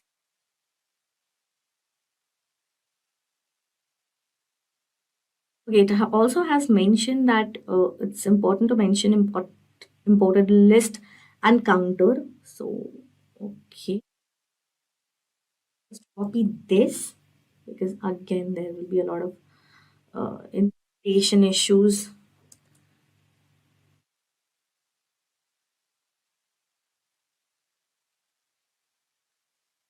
Okay, now that we have it, let's copy the code. Was already mentioned, so yeah, we'll just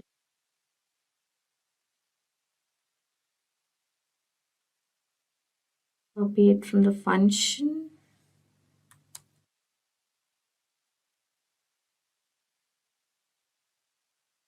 paste it.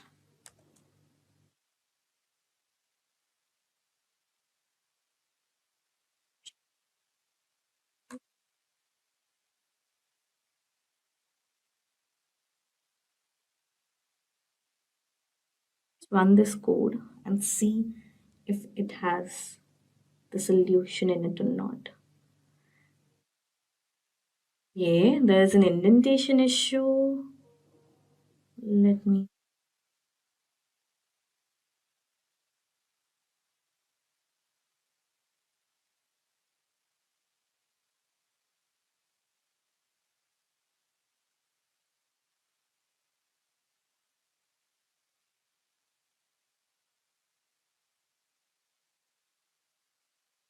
again, as you can see, it is able to pass all the test cases here, and the runtime is 28 ms. Now, let us submit this question and see if it is able to pass other test cases or not. Accepted. So it is able to pass all the test cases, and I think this is something with lead code again. Whenever we are generating the Python code, we are actually passing self argument in lead code, but ChatGPT is not assuming it. So their solution is definitely correct. Even though we are specifying everything, we will have to be more specific that we have to run one more argument from the function so that it generates the solution in one go. So let us try that in our next question. But we can definitely see ChatGPT was able to solve this. So now the scoreboard is 2-1. Among the three questions, it is definitely able to solve two questions. Even in the first question, it was able to generate a correct solution, but it was not that accurate to pass all the test cases.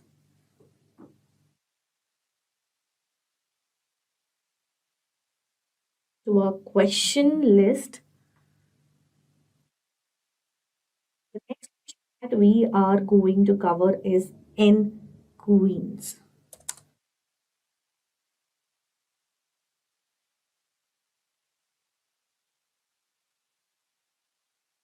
Category, but still the success rate is 63% over here. Again, a new genre or question we are covering over here. Let us see if solve it or not. Definitely the success rate shows that many people were able to do it.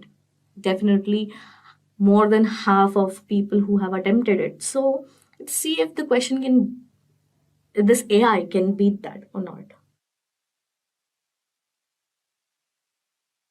So I have copied this question. This question mentions that the N queens puzzle is the problem of placing n queens on an n into n chessboard such that no two queens attack each other. Given an integer n, return all distinct solutions to the n queen puzzle. So basically, n is any given number, and you have to create a puzzle of n into n, and you have to arrange all the queens in such way. Also, the number of queens in the board will be equal to the number n, and in such a way that it is not able to attack each other in any case. Copy this part of the question, and the constraint is just one. Let me that it will be easier to keep a track of what all questions ChatGPT is able to solve.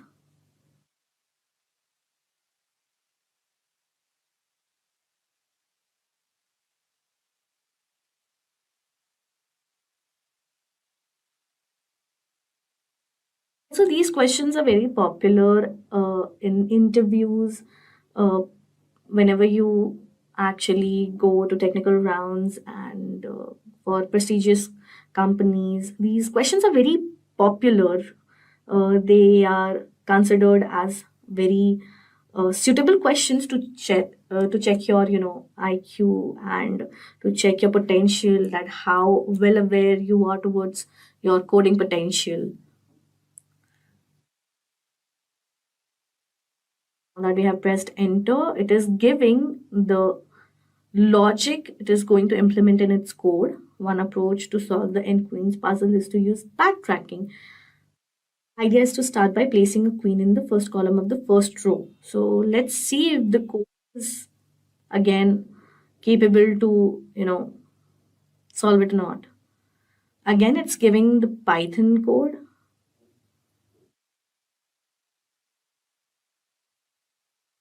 Generating the code, let us quickly see whether it's Python or Python 3.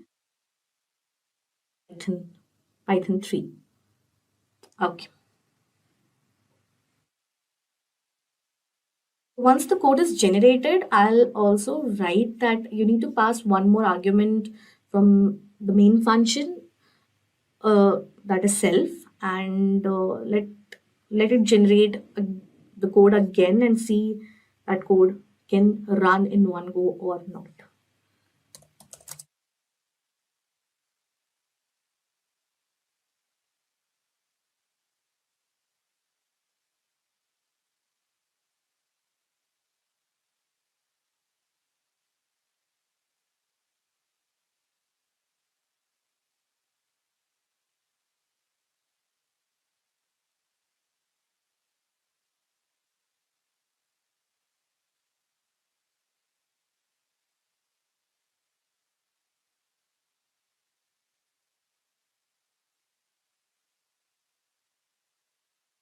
What I want, and let us see. Sure, here's an example of how you can pass an additional parameter self. Let's see if it suits the code or not.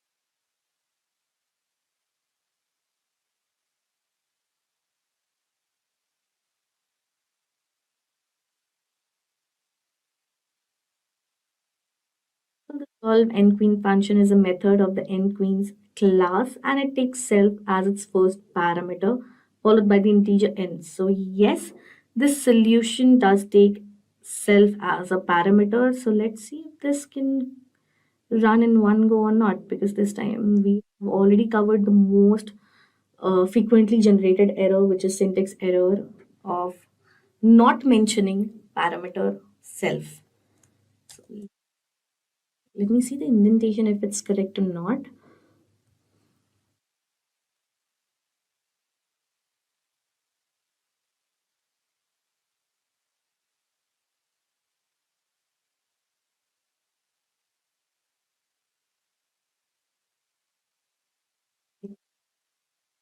This time, let us quickly run this.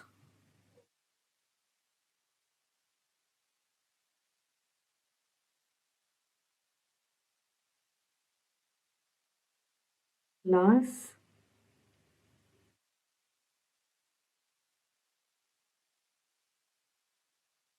Okay, there you go. Now you can see that it has actually run the code in one go, and all the test cases are passed in one go. Even the runtime is 39 ms. So definitely ChatGPT is able to provide the solutions, the logics in a proper manner. It's just that we have to be more specific with what we want exactly from ChatGPT. Right now, we can see that it has been able to successfully generate 4 out of 5 questions that we have actually implemented till now, out of which 4 are from hard category. Let us submit this code and see if it also covers all the test cases internally fed in for this question. Just a second, I think I will have to submit it again. There you go. It has accepted all the test cases, and this question is done by ChatGPT. It has actually implemented. Next question that we are going to cover, till now, I can say ChatGPT has taken the lead. It is pretty much able to implement all the questions. I think there are still some range of questions that it is not able to implement. As we saw, the first one was not a huge success, but I can still give that to ChatGPT as it is in AI and still in a developing mode. But still, if it can give you 90% of the output correct, it is a pretty decent and amazing thing to do.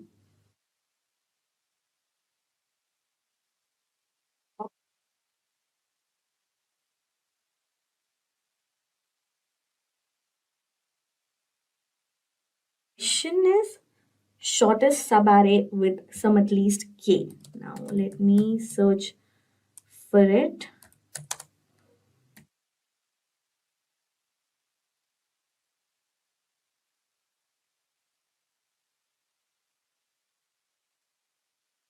Again, this question is from hard category and its success rate is even low, which is 26.1. Let's see if this question can be solved by ChatGPT. Let's have a look at the question. Given an integer array nums and an integer k, return the length of the shortest non-empty subarray of nums with a sum of at least k. So if there is no such subarray, return -1. So subarray is a contiguous part of an array. It has also given a description of what an array is or what a subarray is. So now that we have created a new chat, and let me screens.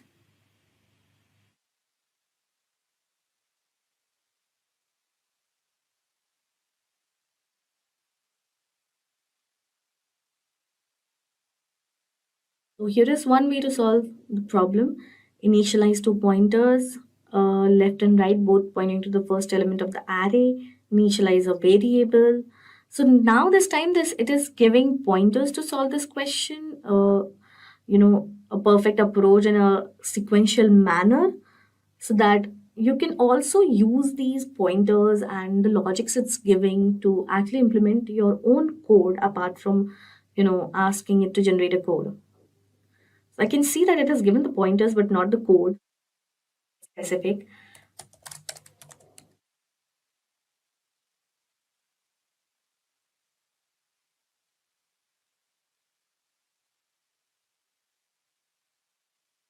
So yes, it's giving an implementation of the algorithm in Python.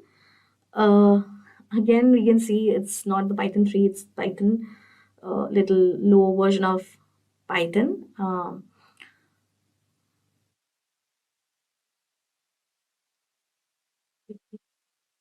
Switch to Python. Then we have to pass self.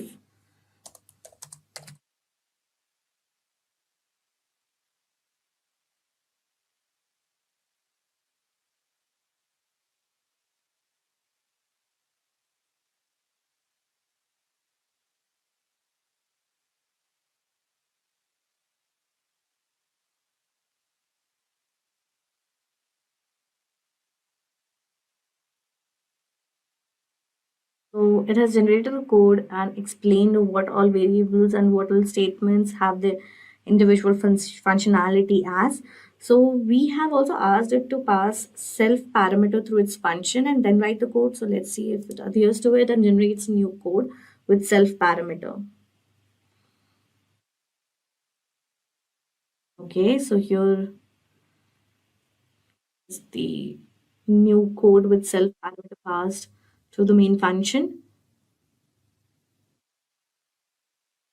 Now I do have confidence on ChatGPT till now that it was able to generate logical and pretty much decent solutions for every question.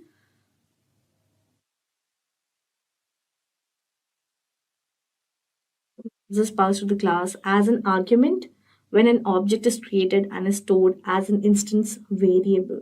The shortest subarray takes k as an argument, which is the target sum. So basically, it's trying to explain the code that what exactly it's doing and what individual statements have as an influence on the code, and whatever parameters they are passing, what influence or what position they hold in the code.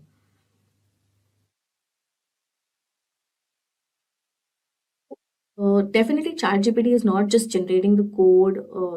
It's also explaining the logic and approaches towards it. And when it's generating the code, as you can see here, they have legit explained the whole code how it's actually functioning. That's a good way to put emphasis on put a confidence on the solution.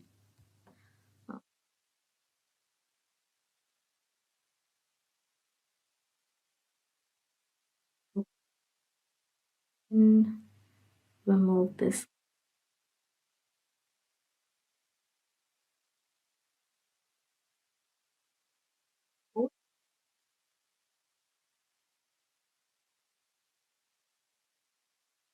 Okay, type error. Okay, let me.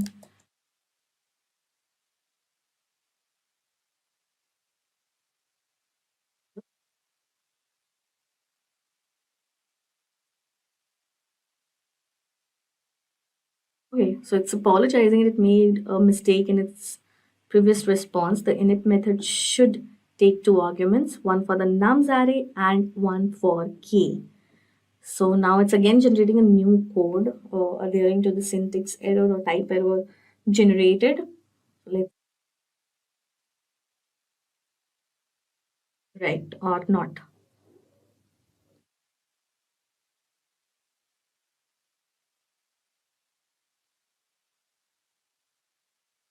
As mentioned that here the init method takes two arguments, one for the nums array and one for the k, which was the error exactly. And it's again explaining the whole code so that one person who watches code or the logic could understand the functionality of it.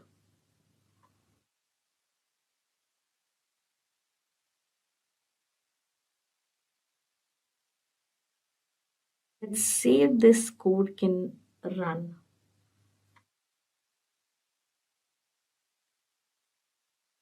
Code, checking for indentation, removing class, and run.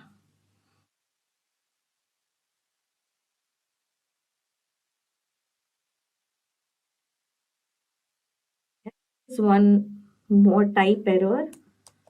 Let's copy it and we mentioned that we want self argument to be passed. It is still not able to generate you know the correct solution twice. So let's see if this time it can work out.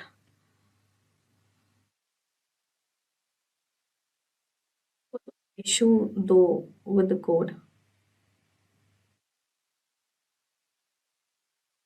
Apologize for the confusion. It seems that I misunderstood the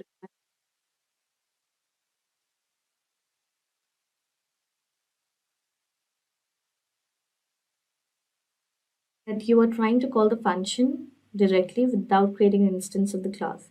In that case, function outside of the class and simply call it by passing the parameters like this. Okay, the code is definitely generated by itself, so definitely I am not calling any function.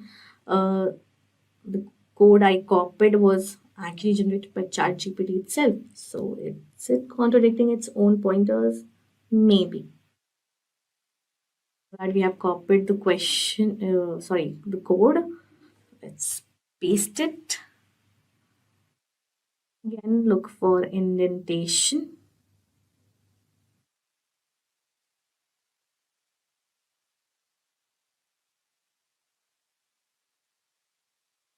And run this code.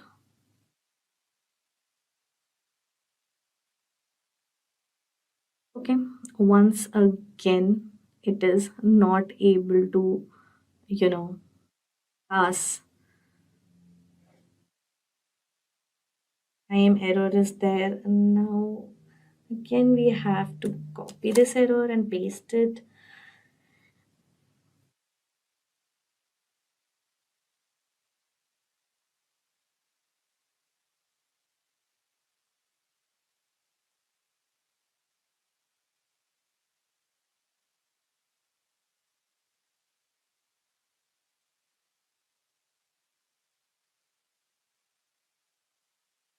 Again, according to ChatGPT, it was confused with the context of the question.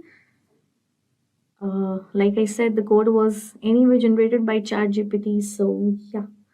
This time, I think ChatGPT is trying to contradict its own logics. Let's see if the current code can do the miracle of solving this question.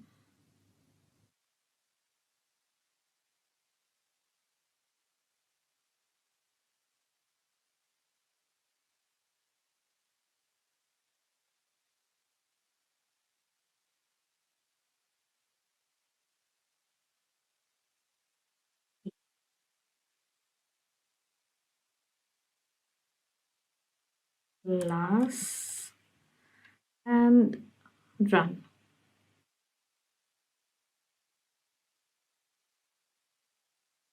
Okay, so after 4 attempts of running the codes generated by ChatGPT on lead code, but this particular question, finally now it's able to pass all the test cases. So I have a very contradicting point right now. Not exactly contradicting, more of a skepticism that okay, ChatGPT does generates proper code or logic, but it doesn't considers all the criterias, or it also has a tendency of taking the question in a wrong context. So I feel that when we as a human try to solve these questions, we definitely try to implement all the logics, and if we get it, we can actually get the code in one go. Logic or demand of the question, and be AI being the superior version, or trying to be the superior version of human brain and going to the extents of a human brain, still faces those issues, can be a drawback for chat gpt, because you can see for this specific question we have faced multiple types of error, and we have seen chat gpt contradicting its own prior code. So definitely this is something to consider, or something to think about. Submit this code.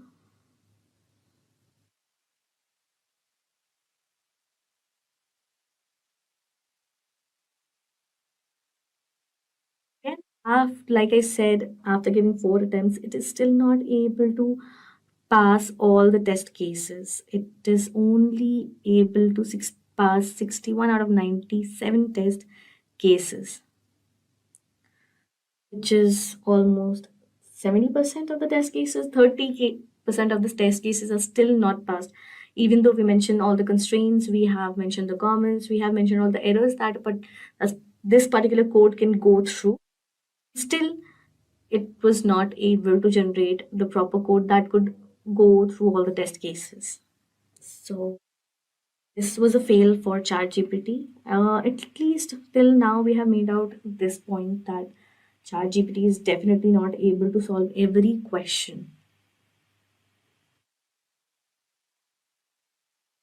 Split array with same average. For it,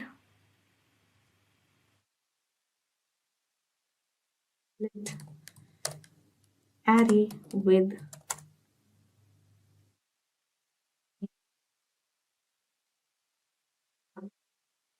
this is from the category of hard questions, and the success rate is only 25%. Let me refresh it and remove this code. Now let's have a look at the code, what it demands. So you are given an integer array nums. Now you should move each element of nums into one of the two arrays, A and B, such A and B are non-empty. And the average of array A is equal to average of array B. Now return true if it is possible to achieve that. Condition is not justified. Also given a note that for an array, average array is the sum of all the elements of array over the length of array. Okay, so it is giving you the logic of how to actually, find out the average of what average is exactly. And also it has given a few examples to give you an idea of how the code needs to be projected or implemented. Copy the code and paste it.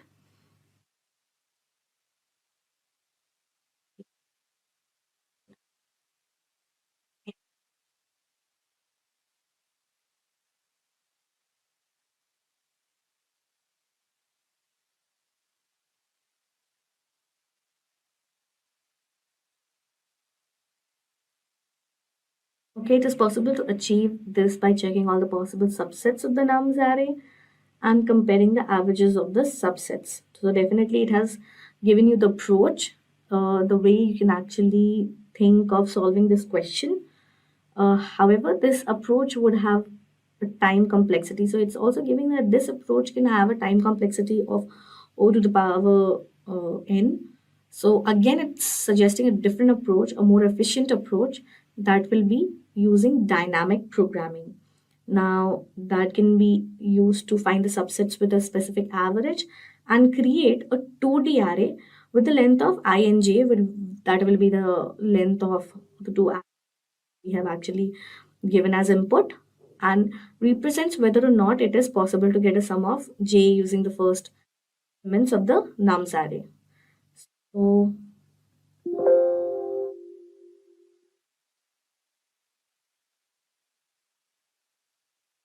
the time complexity of this approach would be O and S. So definitely it is not given a code. Let me ask for it.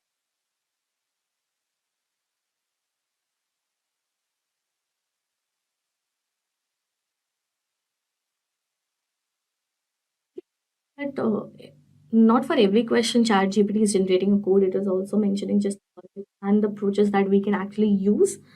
Definitely, again, we will have to mention that what we want from them.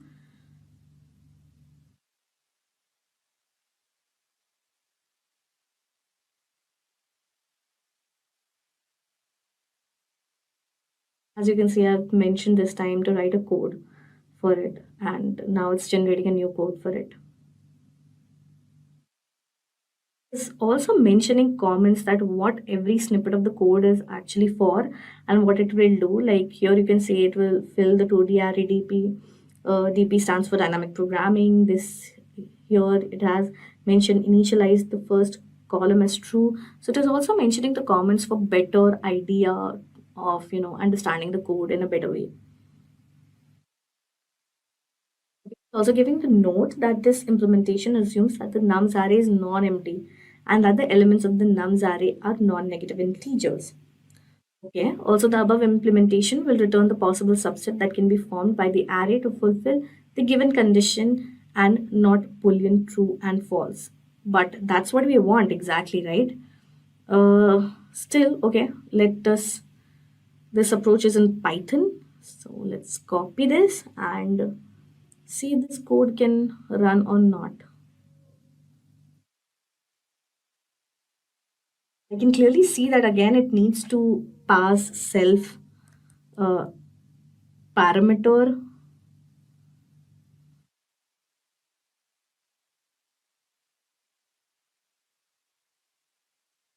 Indentation.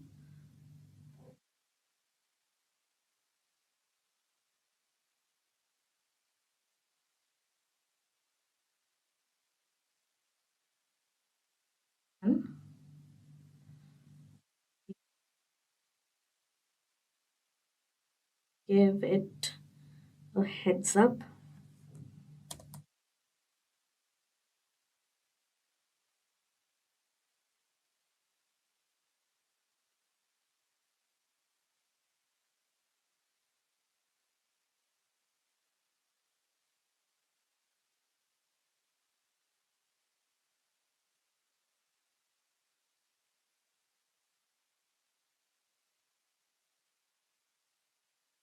Or I have mentioned what I want specifically.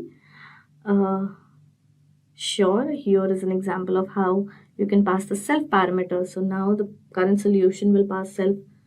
Okay. Great. There was an error. Okay.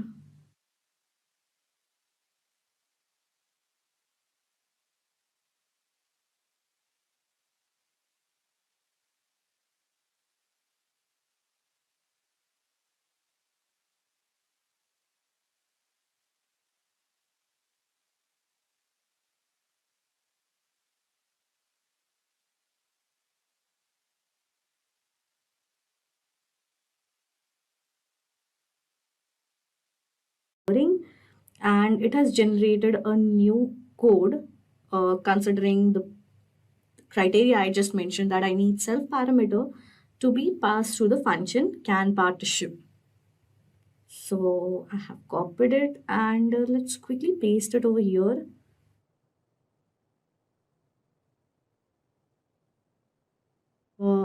Pass all the cases or not. Wait, we need to remove this. Okay, it's done. Now quickly just run this program. Okay, so here is error, attribute error, solution object has no attribute. Okay, so let me copy it and paste it over here and see what ChatGPT has to say about this error. Okay, the error message solution object has no attribute. Split array same average suggests that there is no method named with this in the solution class. So it is likely that the test case is trying to call this method, but it does not exist in your implementation. Anyway, that I have not mentioned this method, this was given by ChatGPT itself. So again, we can see the condition that it is contradicting its own. So again, it has generated new response and it says that it should resolve the issue and the test case should be able to call this particular method correctly. So that is something for us to decide. Now let us copy this code and see that now is it able to run or not and pass all these test cases or not.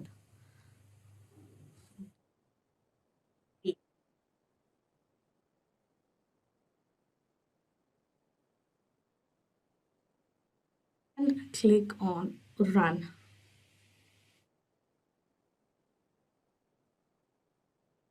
Okay.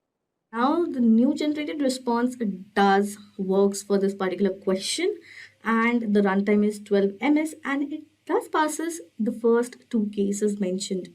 So let us quickly submit this code and see if the code is perfectly, fine to deal with all the test cases actually fed by lead code.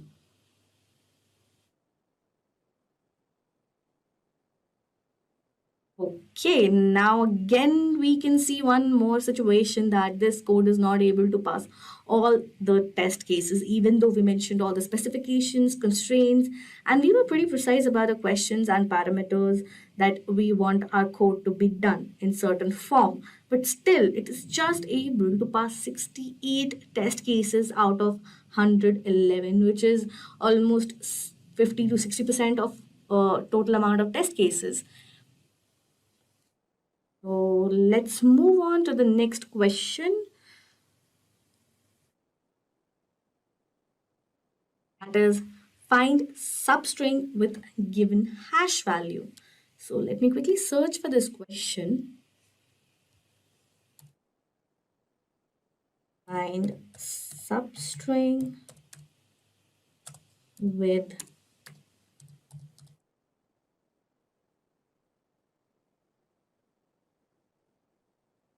hash value. Again, it's a question from hard category and the success rate is 22.2%. So let's have a look at the question, what it demands. So here, the hash of a zero-indexed string of length k given integers p and m is computed using the following functions. Now, hash with parameters spm, this is the logic given how we want our output to be demonstrated in a certain value or how the hash can be generated. The particular formula, how you can get the hash value of your, string. So the question is, you are given a string and the integers, and you have to return the first substring of that string of length given to you. Here it's k. The test cases will be generated such that an answer always exists. We are going to copy this course and mention all the specifications mentioned here in their ChatGPT console so that it gets all the specifications.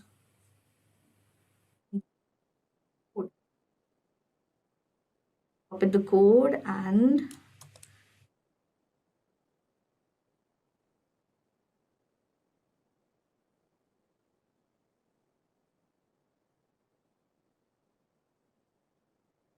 so I have copied the code and paste it over here.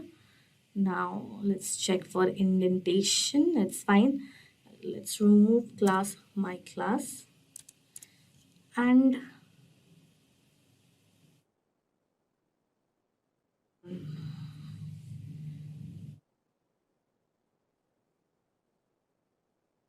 then it faces a type error. So let's move on to the next question. Again, we saw that ChatGPT was not able to solve this particular question. Coming back to our list, the next question in the list that we are going to cover is partition array into two arrays to minimize some difference. Let's quickly search for that question. Partition array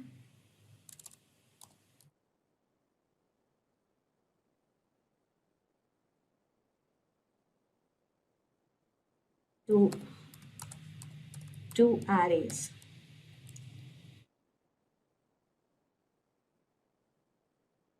Again, this question is from hard category and the success rate is even more low. So let's have a look at the question first. It's partition array into two arrays to minimize some difference that is generated as the output.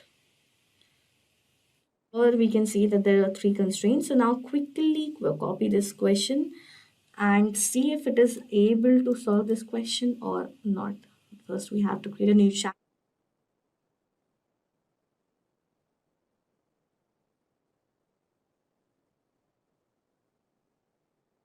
Copy all the constraints.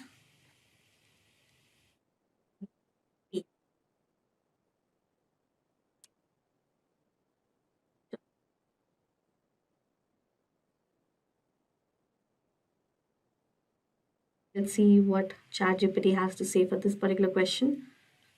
Let's ask it to generate a code. This time it has only generated a logic, not exactly logic, the approach they are going to follow or anyone can follow to solve this question. me ask if it can generate a code.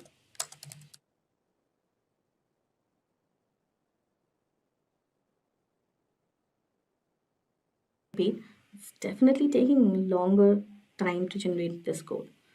Okay, here is the code which is possible Python implementation, and okay, the code is generated, and it's mentioning that the code takes in an input an array of integer called nums. So basically, it's explaining that what it actually it's doing, which is pretty much explained in the question itself, that what exactly it needs to function like, and what will be the variables, and what will be the inputs, and how it needs to be segregated to obtain our optimum result. So let's copy this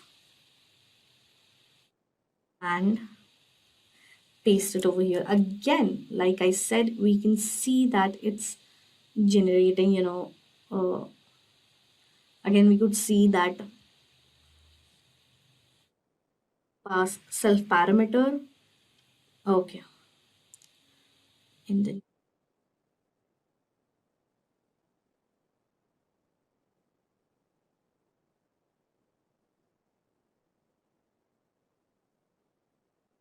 attribute error, let's quickly copy it, paste it over here. See what ChatGPT has to say about it. Okay. That you have seen that after placing the error, it's giving that error message you're seeing suggests that there's a problem with the function name in your code. So the error message is indicating that there is no function called minimum difference within the solution. Also, I have seen that apart from the function name, it doesn't have a self parameter. So let me just write it down.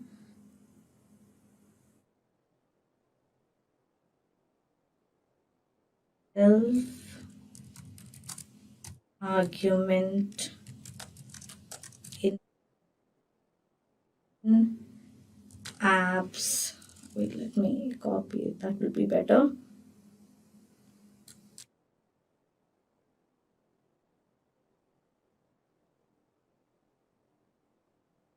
And write a new code with it. Let me see if it can generate a new code this time.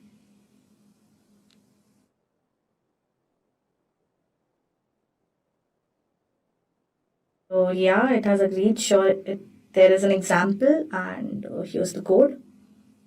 So I have copied this and pasted over. See any such huge difference in the syntax or the logic of the code? But yeah, we can definitely think of running now. Let's run this code.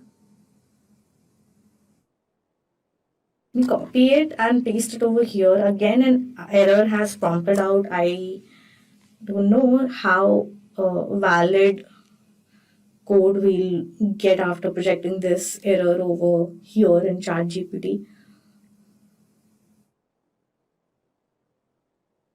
So yeah, definitely considering the error message you are seeing is indicated that the function is returning INF, which is not a valid value for the expected return type integer. So in the base case where I and j are both 0, the value of is set to float, which is positively infinity. However, the expected output is an integer, so this value is not valid. So again, considering this change, the ChatGPT is giving a new code. So let us see how valid this new code is. Okay, I can see that it has changed the logic over here. Instead of float INF, it has changed, it has written a new syntax, a new logic over there. Now, and also ChatGPT guarantees that this may solve the issue of returning INF as the value. Let's see how accurate ChatGPT here is. Now, we have pasted the logic. Yeah, as okay, sorry, I need to remove these two lines. Now let's quickly run this program.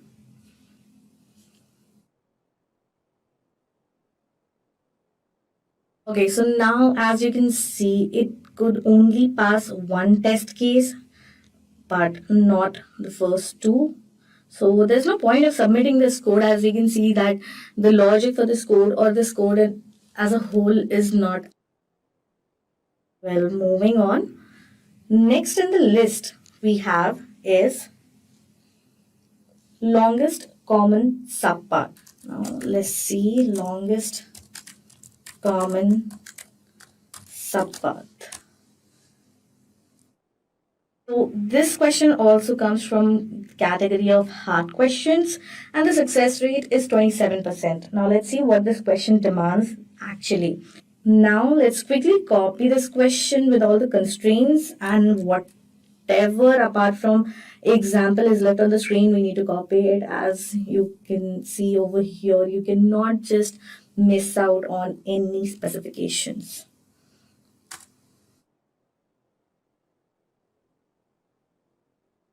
Talking about the constraints, copy and paste. Now enter. Giving the approach to solve this question, which is dynamic programming approach. Okay, we didn't got any code over here, so let's try that if it can present a code.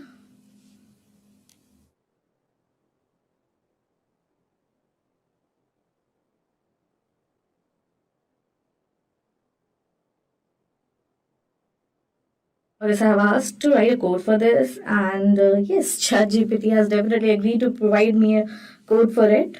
ChatGPT is done with its explanations. I'll type it out and wait for the new code, which will contain self as a parameter. That this code is pretty similar to the previous one. It's just that it's using the self argument in the function as it was mentioned by me. So let's quickly copy this code.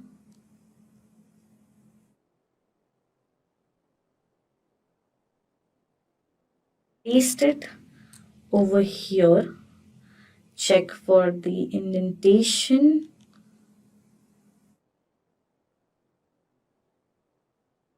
Run this code. I don't think there should be any. Okay, I spoke too fast. Here we have another error. Let's see what ChatGPT has to say about this.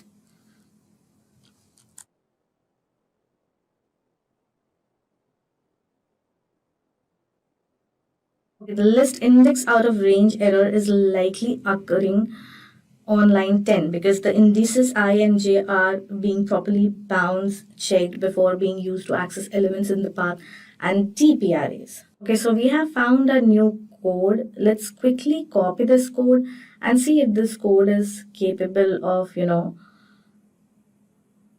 eliminating the errors we probably found.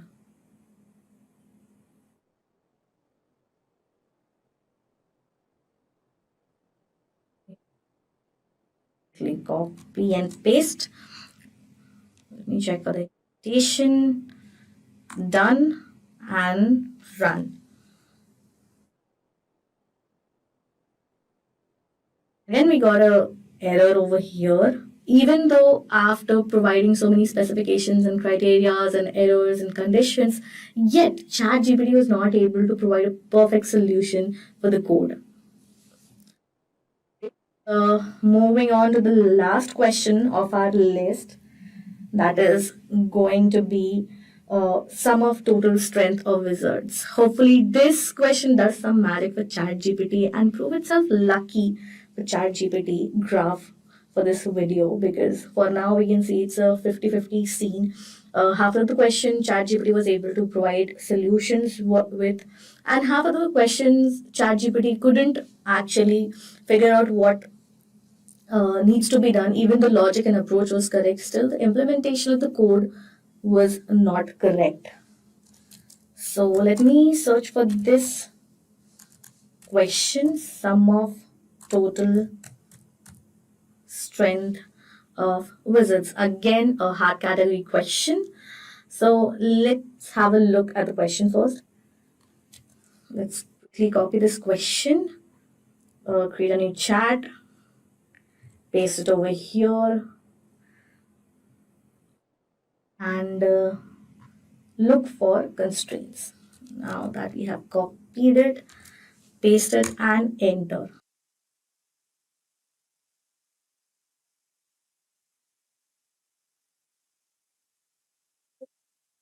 It's giving an approach how you can actually think of a solution for this particular question. ChatGPT has not generated any code. Let me ask for it.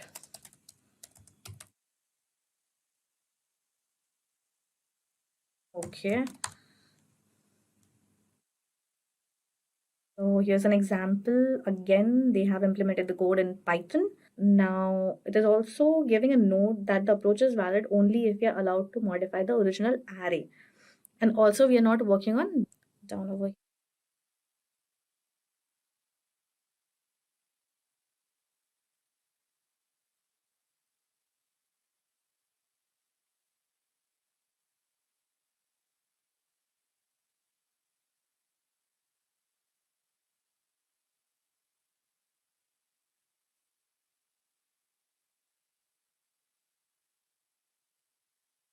mention and then write this code. So let's see if we can do it with self argument. Okay, so yeah, there's an example. It's generating the code. Okay, so let's see what's the update with the code.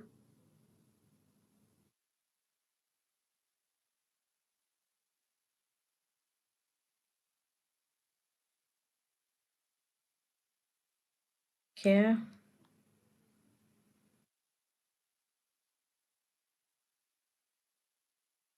Yes.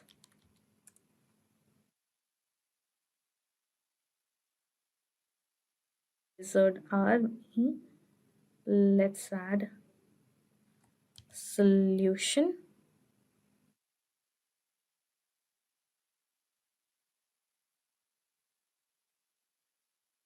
And run the code. So there's a runtime error. Let me see why.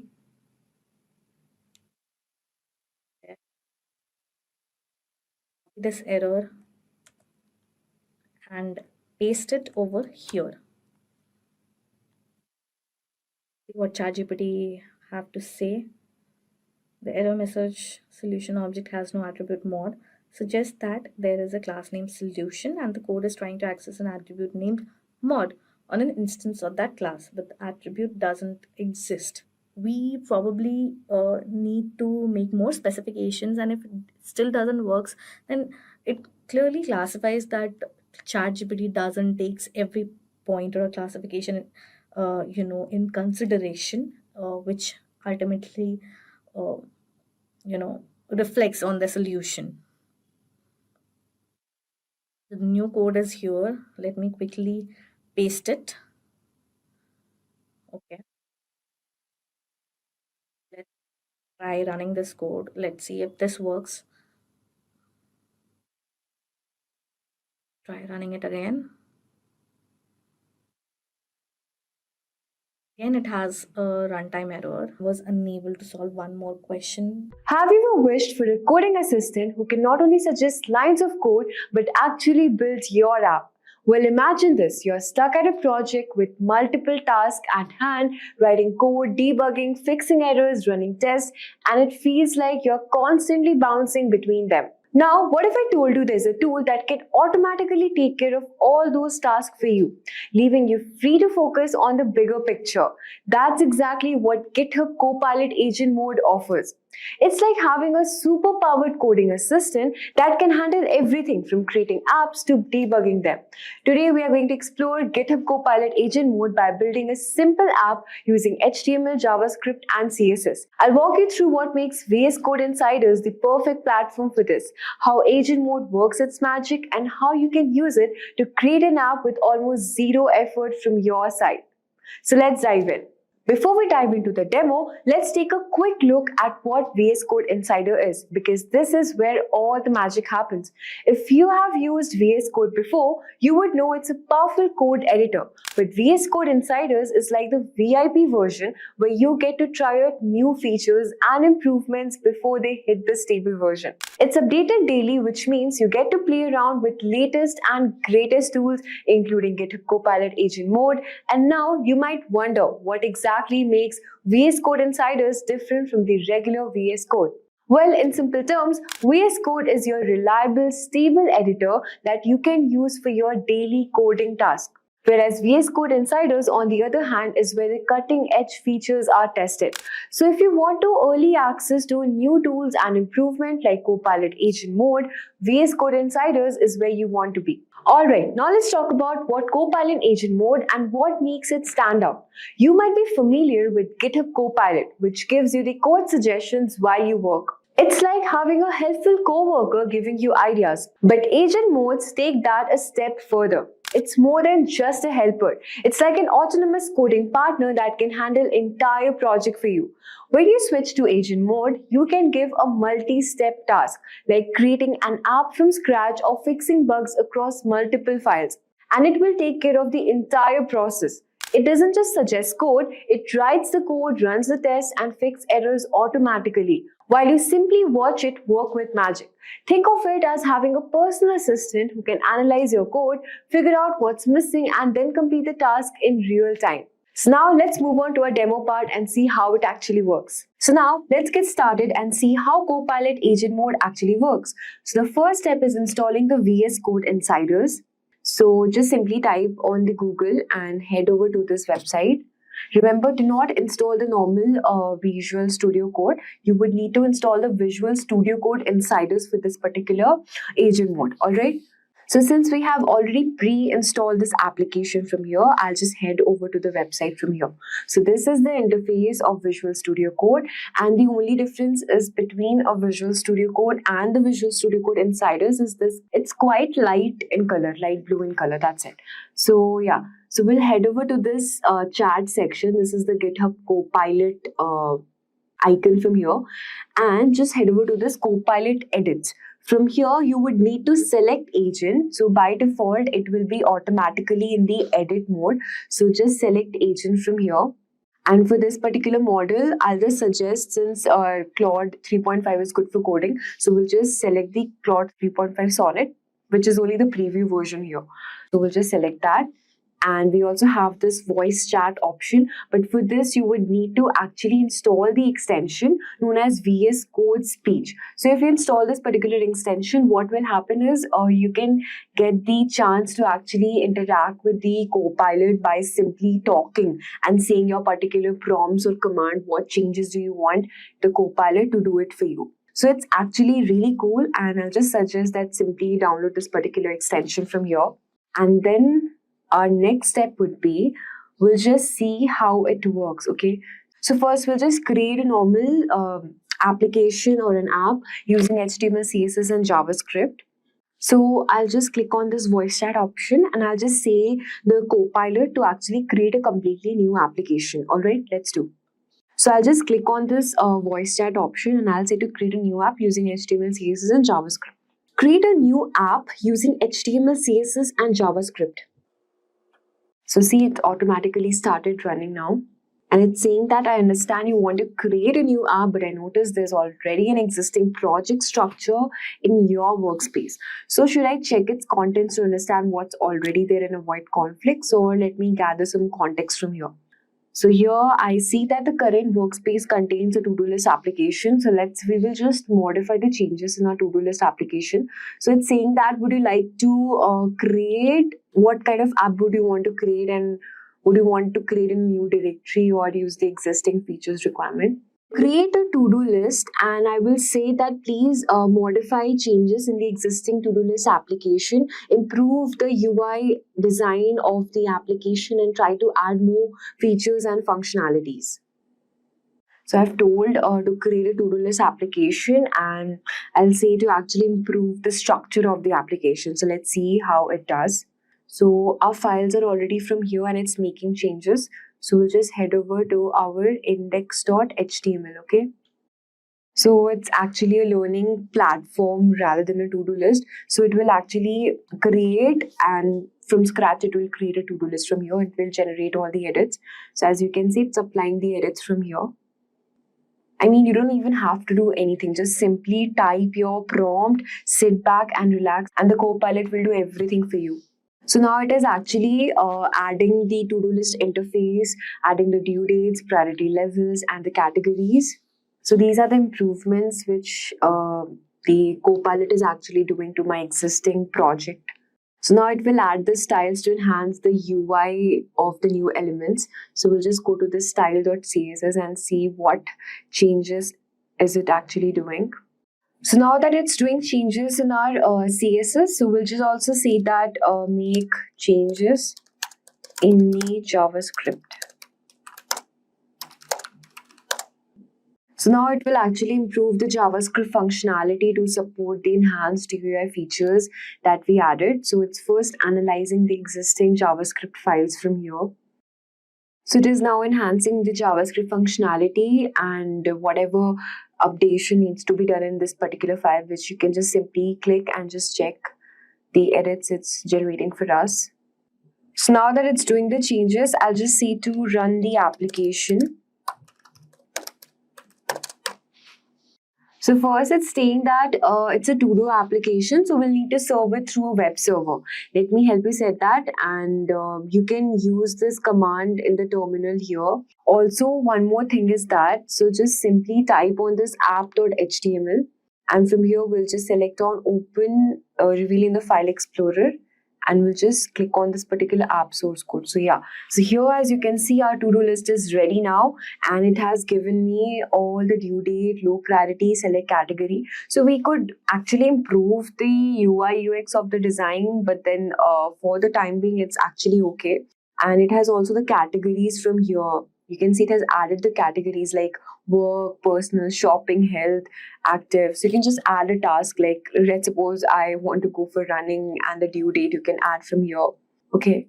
And you can just add this particular task from here and see whether it's completed or not. You can also delete this particular task if you don't want to do it. Or if it's completed, just select here, completed. So I think it's pretty cool. By just not typing any particular code, it will generate a whole particular website for you, and that too within seconds. So it's really amazing. One more thing I would like to say now, if you would need to actually improve the UI UX of the design, you can also type here and say how to improve the structure and the UX of the design. And if you want to add more functionalities, you can also do that. So for the time being, I think it generated a really cool website now. One more thing, now you would be thinking that why is this so important for me?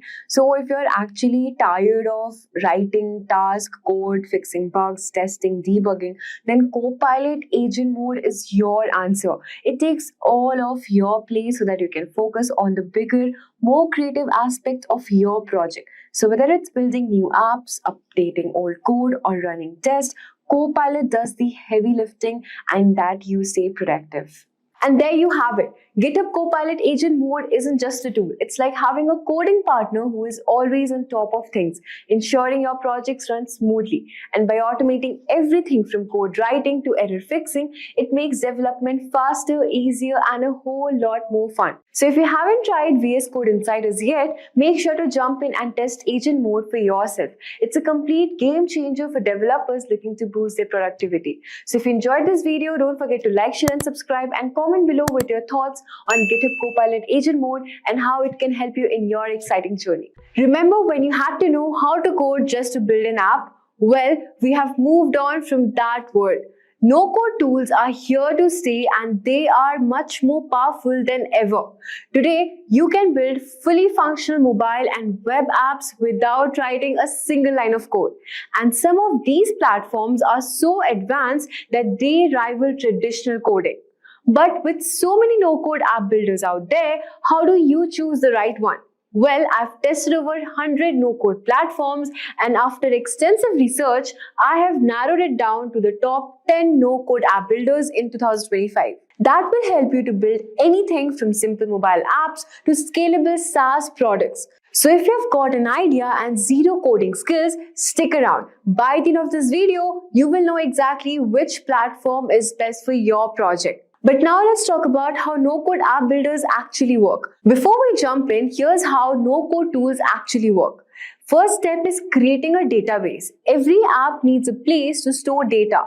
No-code platforms provide drag-and-drop databases like Airtable, Google Sheets, or Firebase. Step 2 is building your user interface. This is where you design your app's look and feel. With no-code platforms, you just drag and drop buttons, forms, and menus onto the screen.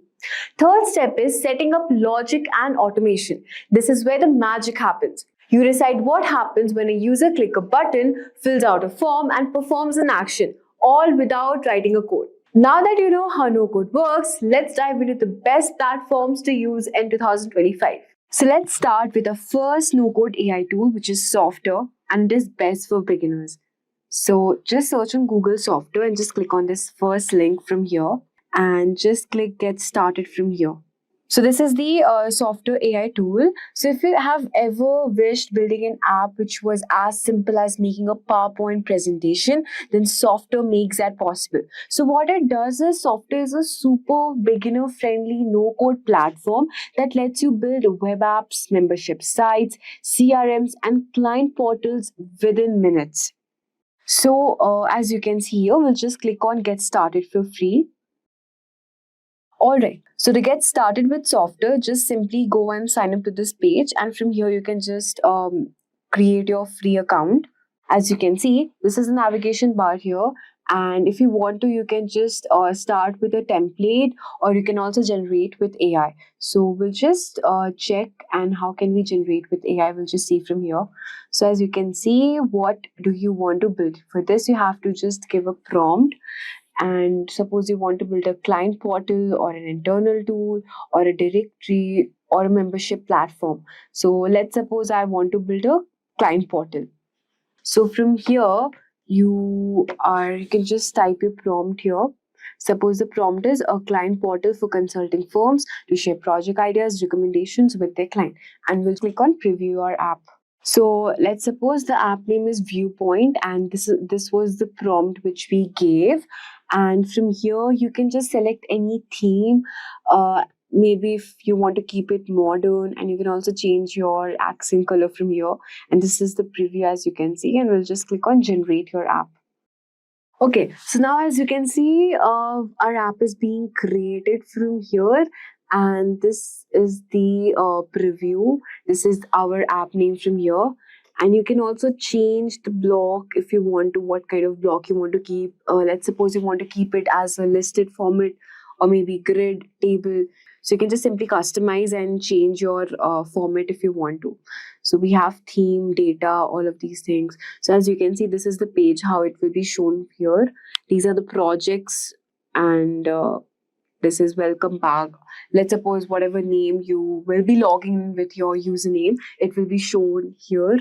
And you can also connect with clients. So it's pretty good. You can change the theme if you want to from here.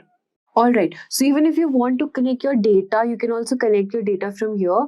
And so let's suppose you want to connect your data sources. So from here, you can just simply click on this connect to data source. And from here, you can select what data do you want to use in this app. If you want Airtable, Notion, SmartSuite, Google Sheets, you can just connect any particular app you want to for connecting your data.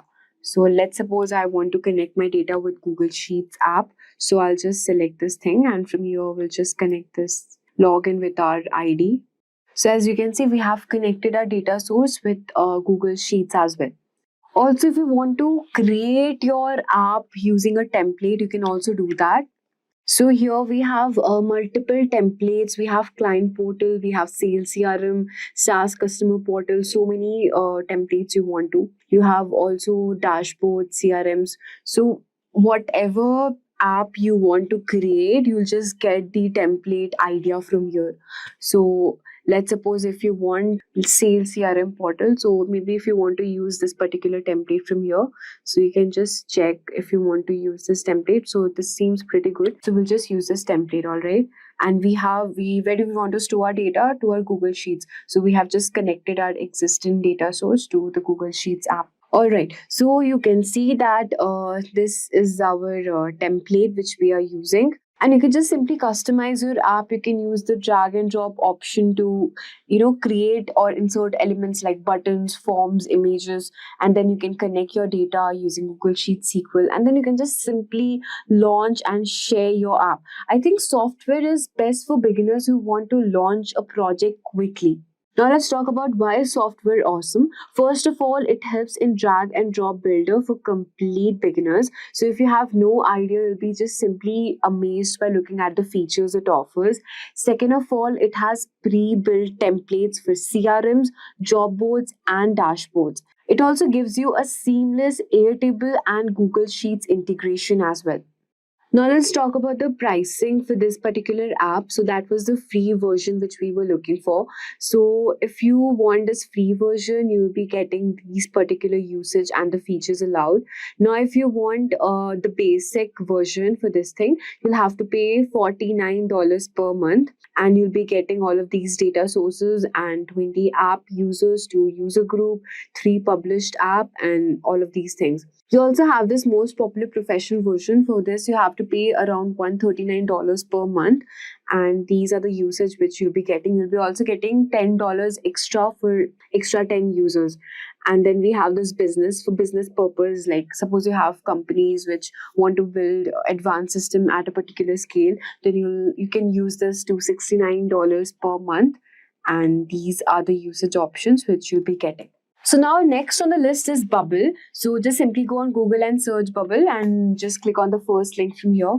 Now if you want to build a real web app like Airbnb, Twitter, or a full-scale SaaS product, then Bubble is your go-to tool. So what does Bubble actually do is Bubble is one of the most powerful no-code platform which is used for building fully customized web application without coding. So as you can see, this is the Bubble interface from here. You can just simply create an app from here and just name the particular app you want to create. So now let's suppose we'll just see the templates option, that what particular templates they have. So these are the created by me template and these are the purchased one. So we'll just click on create a template from here. And if you want to create a template, so they don't have the existing templates from here, I think that is available in the paid version. So we'll just see this build guide. What do we have from here? All right. So I think from here we'll be just clicking on create an app. And let's suppose I want to create a dating site app. And the name of my app would be, let's suppose, Matchwind. Okay.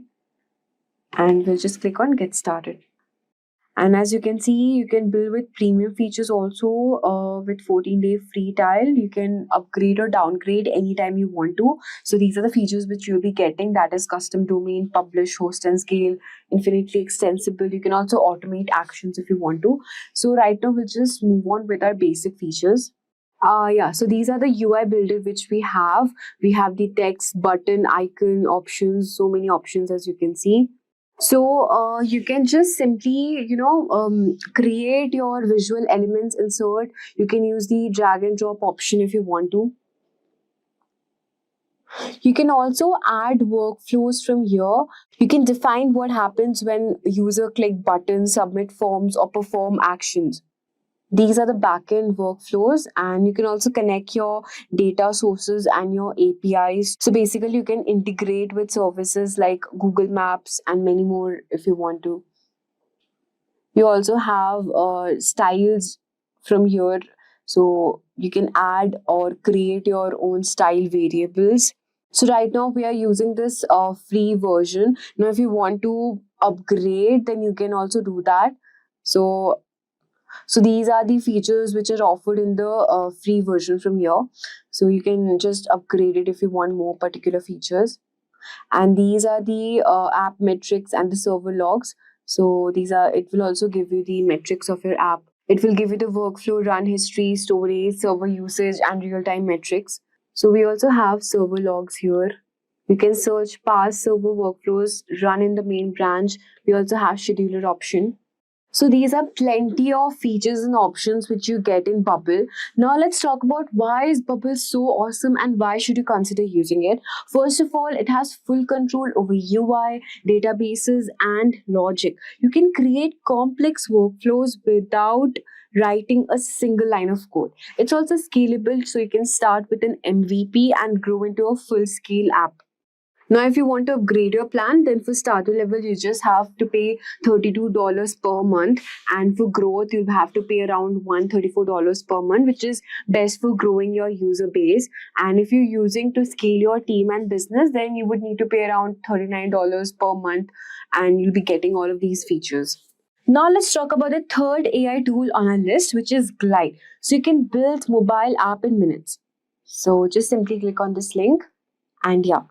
So have you imagined how can you turn a Google Sheet into mobile app, and that is what Glide does.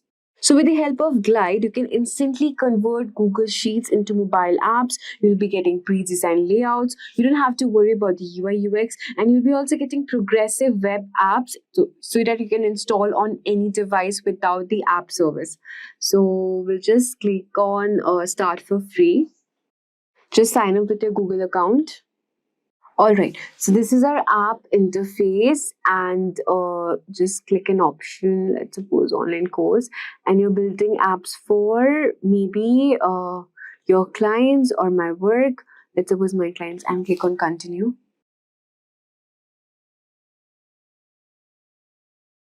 So now as you can see, it will ask you what you want to create. So you can just summarize your idea from here. So I want to create a dating app named Matchwind. All right. You can also define your ideas, your layout. How do you want your layout to be structured? And I'll be just showing you the demo, how it actually works. Now let's see how it creates. Alright, so if you want, you can also get prompts from ChatGPT or for any AI tool if you want to. So as you can see, dating app with matchmaking algorithm. So your app is ready. Here's what you can do next. So we'll just click on let's get started. So let's suppose you can start with a basic app or you can start with AI generated. So I'll just click on AI generated and click on get started from here.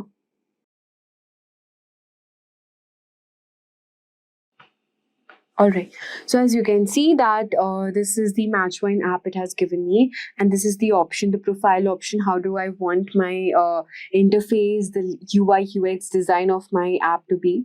So these are the profiles directory, and from here you can just simply continue in Glide. So for this, you would actually need to connect a Google Sheet. So Glide will automatically turn your data into an app. So you can start with the data from here. So you can just simply click on maybe you want to connect with Google Sheet or you want to import a file or Excel. We have Postgres, SQL Server, MySQL as well. So basically, this particular AI tool is best for small businesses and freelancers who need a quick mobile-friendly apps. So if you want further more extensions, then you would need to actually upgrade it to your paid version.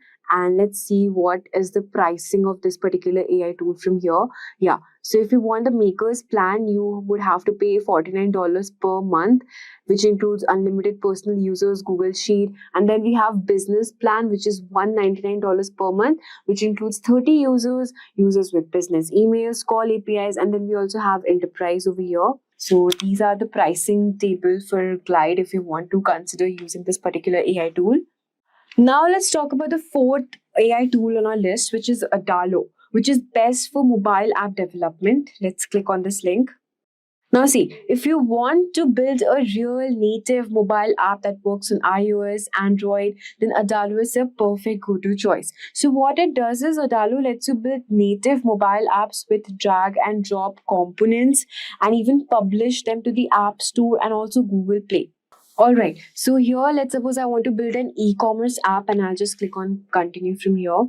You can get some e-commerce app data on your first app. So we'll just start with the simple data.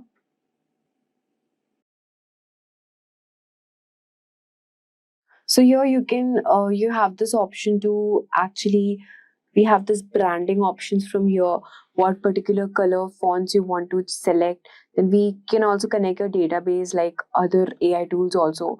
Then we have screens option from here that you want to create model details, home list, login, sign up. So you can also customize as per as your requirements. Now let's talk about why is Adalo awesome, because it helps you build mobile apps with native functionality, not just web apps. So it also gives you a fully customizable UI with drag and drop controls, and it helps you to directly publish to app stores. So here, as you can see, it would need some particular time to actually create an app. So it would kind of create in this particular way, as you can see here. These are the list options from here, and these are the list of things which will help you to generate. Now let's talk about the pricing option for this particular AI tool. So we have paid version starting from $36 per month. Then we have professional, which is $52 per month. And then for team, it is around $160. And if you are working for a business, then you have to pay around $200 per month.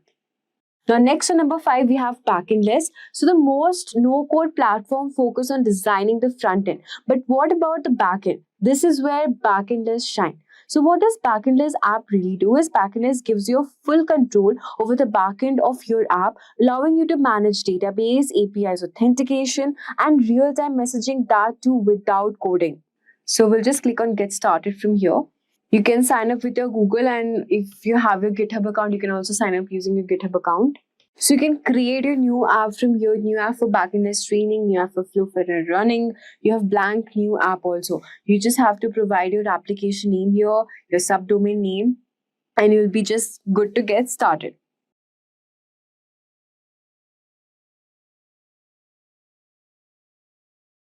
So these are the workflow structure with which it will give us.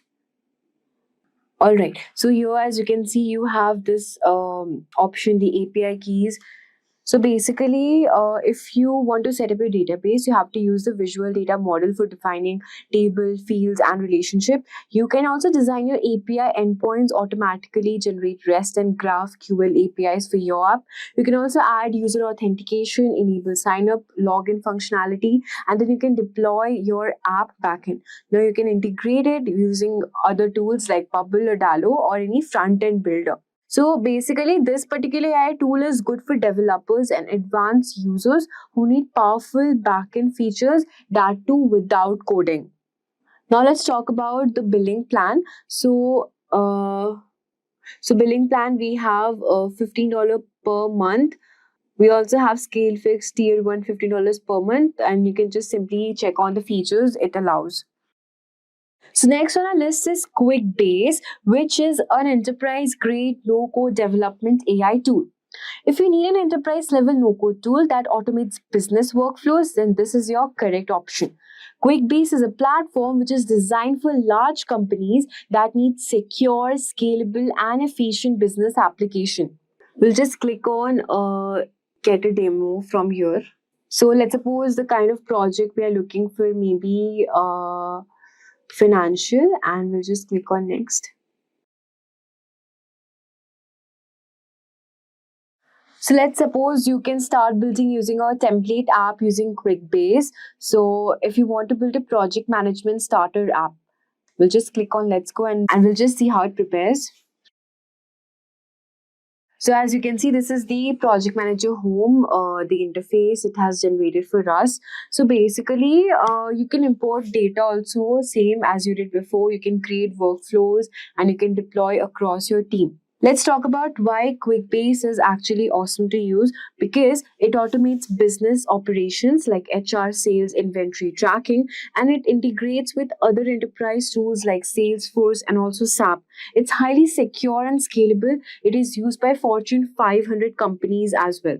Now, this particular QuickBase is best for large businesses and enterprises that need data-heavy application. Now, talking about the pricing range, so it's based on the particular business needs. Now, next on the list is Zapier interfaces, which is best for automation first app. So this is the Zapier page. You can turn Zapier workflows into internal tools. You can create visual interfaces like client portals, dashboard to help your team manage automated process, all without writing code. What if your app could talk to thousands of other apps and automate everything? And that's what Zapier interfaces does. So this particular AI tool interfaces, this Zapier interfaces will let you build automated app, dashboard and client portal that integrates with over 5,000 plus tools like Gmail, Slack and HubSpot as well. So we'll just click on try for free. We also have the pricing option. We'll check that later. So you can just simply sign up and create your account from here and just select, maybe if you're in marketing, you can just select that. Company size, just mention. If you are individual contributor, just select that. And these are the top apps for marketing and marketing ops, which is MailChimp, Facebook lead ads, HubSpot, Google Sheets, Notion. So you can just skip this question and you can select apps if you would want to. I'll just skip this question for now. All right, from here, you can also pick up any particular template from here. So we have tables, interfaces, chatbots, the particular app form you want to create. And you can also add automation triggers like define what happens when users submit forms or interact with your app. You can also connect to third-party tools like Google Sheets, Slack, as I told you before. And then you can just go live and automate it. So basically, this particular AI tool is best for business owners and marketers who need automated workflows. So now if you want to upgrade your plan, then let's check at the pricing option. For professional, you would need to pay around 1,782 per month. And for team, it is around 6,000. And for enterprise, you'll just have to contact the sales and just check. So basically, it's best for business owners and marketers who need automated workflows. So now next on our list is Flutterflow plus Firebase, which will help you build native apps without code. So it will build native app fast. Flutterflow will help you build native app quickly. You can add custom code and export code. And you can also build customizable cross-platform app fast. So basically, Flutterflow is a no-code platform built on Google's Flutter framework, making it one of the best tools for building visually stunning cross-platform apps. So you can just click on get started for free from here. All right, so this is the interface of our Flutterflow and you can just create new if you want to.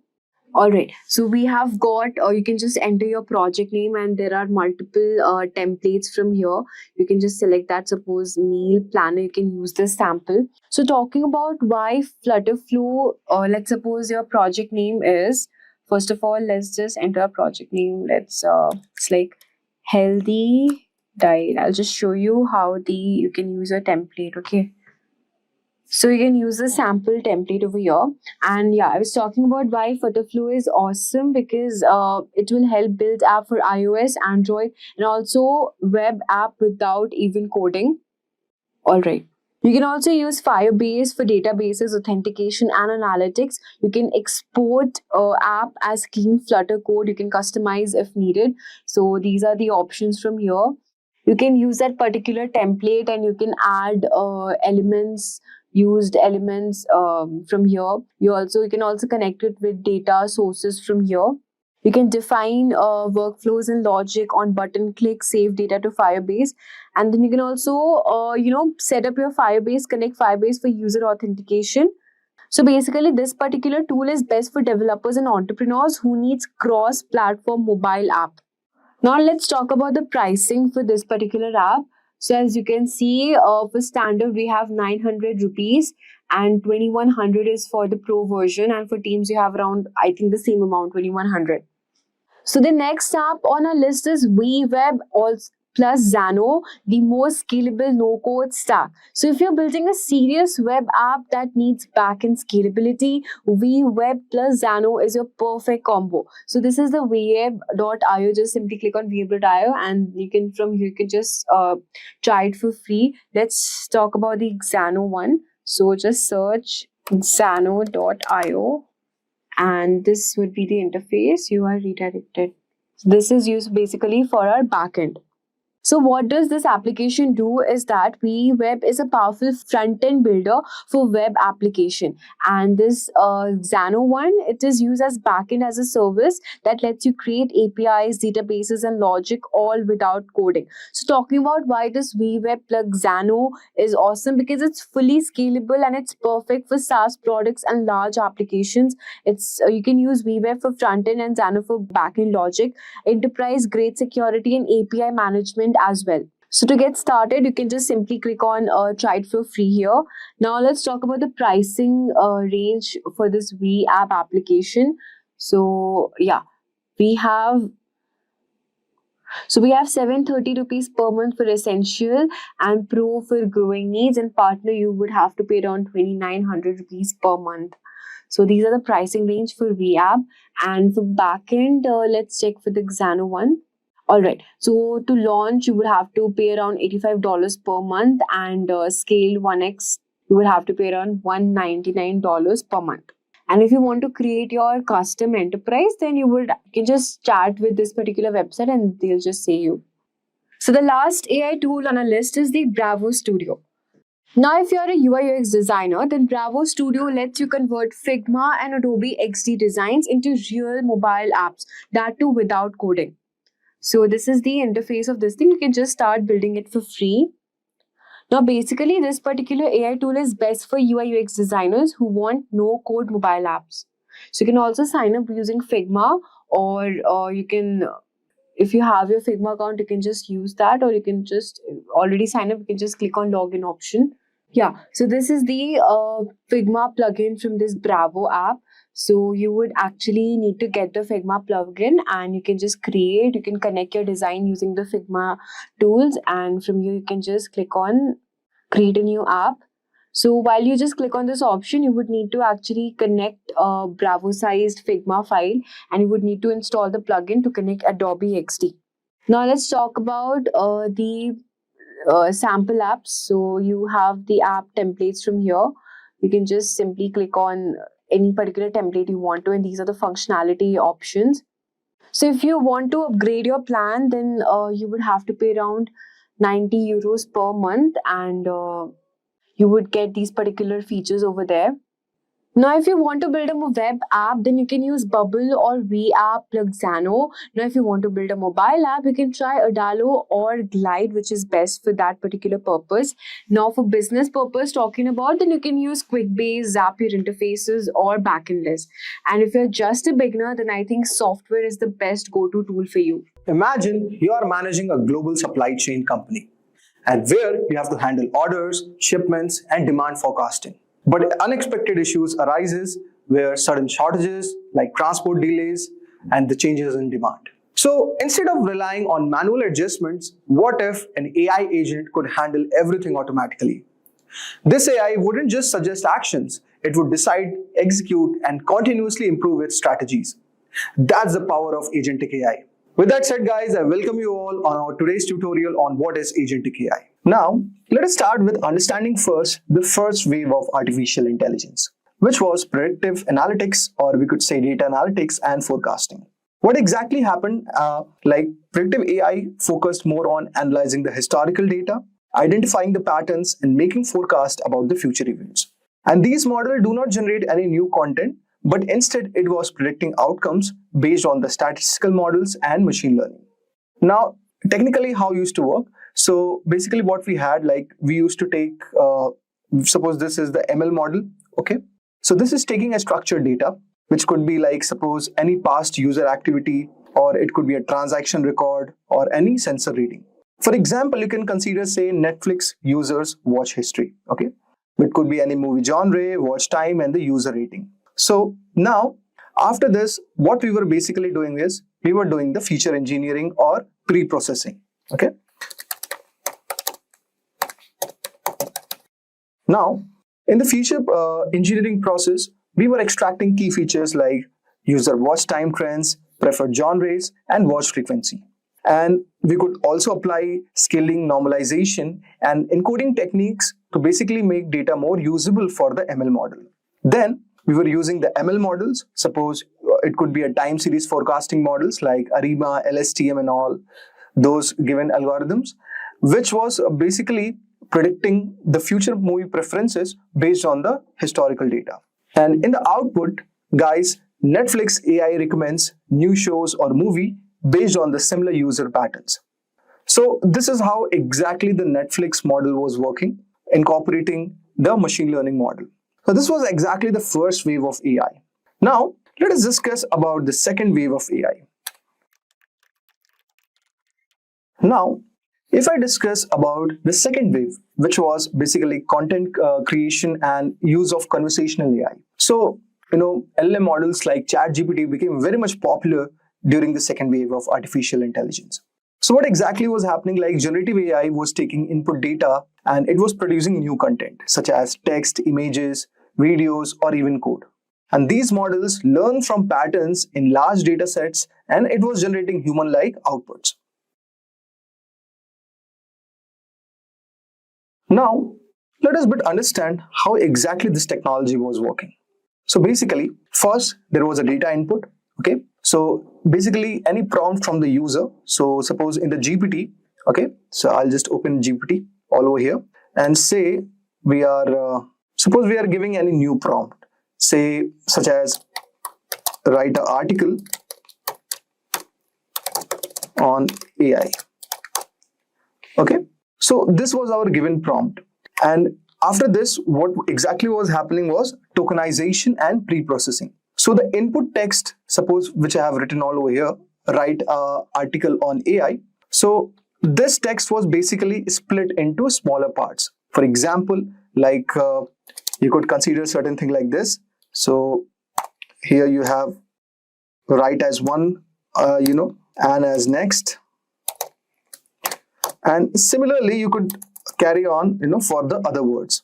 Then what exactly used to happen that these words were, converted into word embeddings, means the numerical vectors representing words like in a higher dimensional space. And then we used to perform neural network processing. So here the LLM processes input such as attention mechanisms, okay, or using these models like GPT-4, BERT, and Llama. And with the help of self-attention layers, they were understanding the context and they were predicting the next word. Okay. Now, as a result, you are getting output certain thing like this. So, which was basically a generative AI phase. So this was, guys, our second evolution of AI. Now, if I talk about our third wave, so it is basically agentic AI or autonomous AI agent. Now, what is this, guys? So the agentic AI actually goes beyond text generation. So it integrates decision making, action execution, and autonomous learning. These AI systems don't just respond to prompts, but they also independently plan, execute, and optimize the processes. So you could understand something like this. So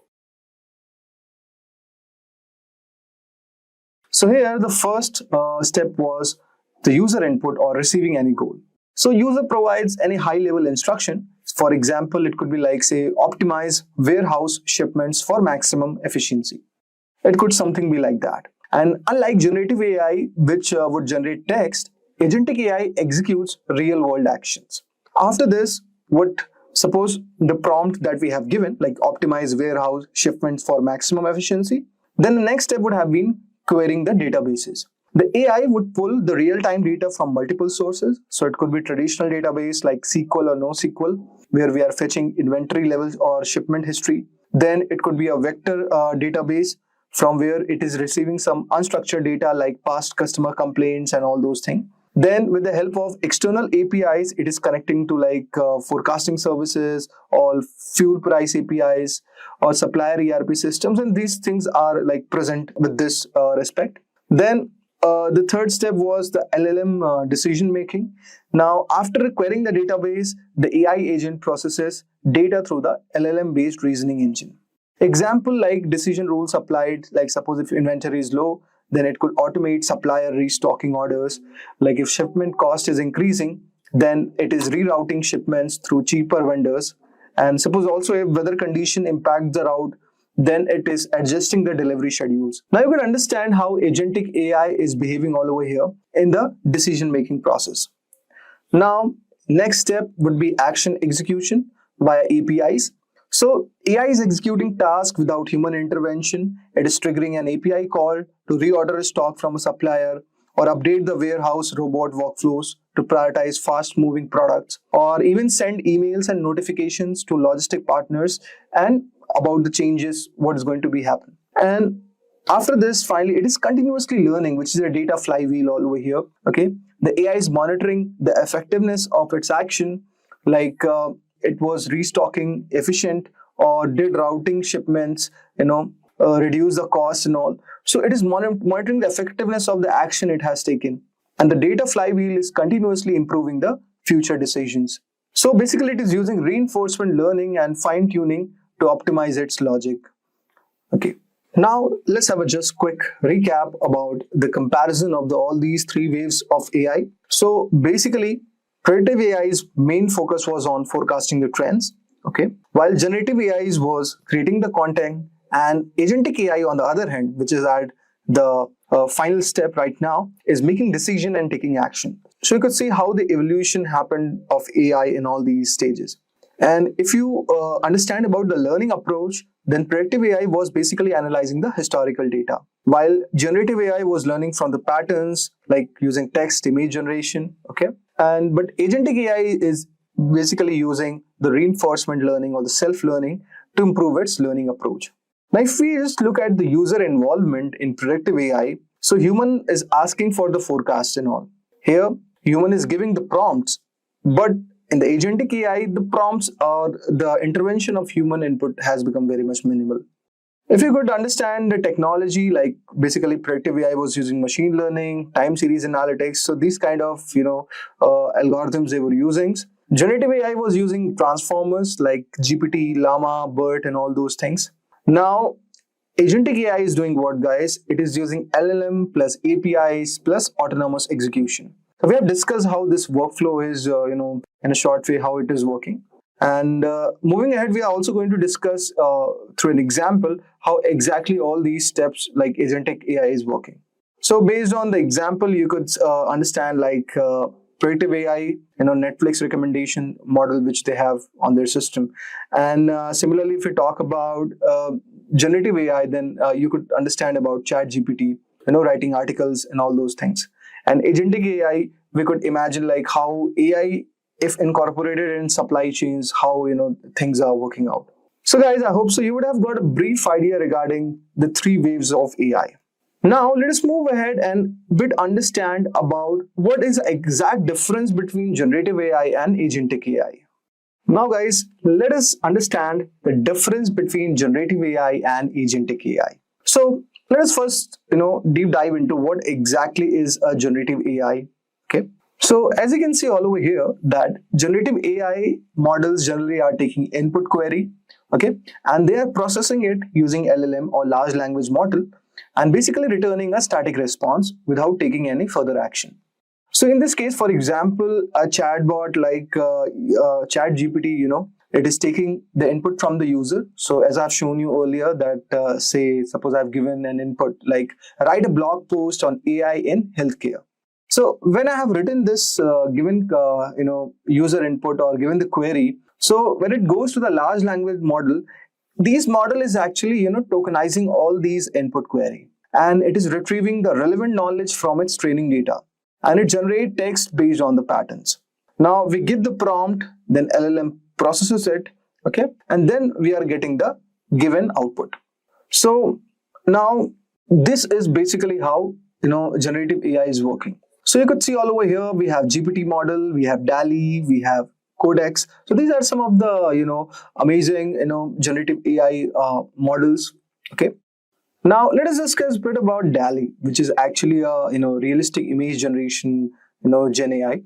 So like DALL-E is described as the realistic image generation model by the OpenAI, and this actually is a part of generative AI category alongside with GPT, which is basically for human-like language creation purposes. This model was created. And you could have also Codex for it could be used for advanced code generation purposes. So let us discuss a bit about DALL-E. So DALL-E is like a deep learning model, basically, which is designed to generate realistic images from the text prompt. And it can create highly detailed and creative visuals based on descriptions provided by the users.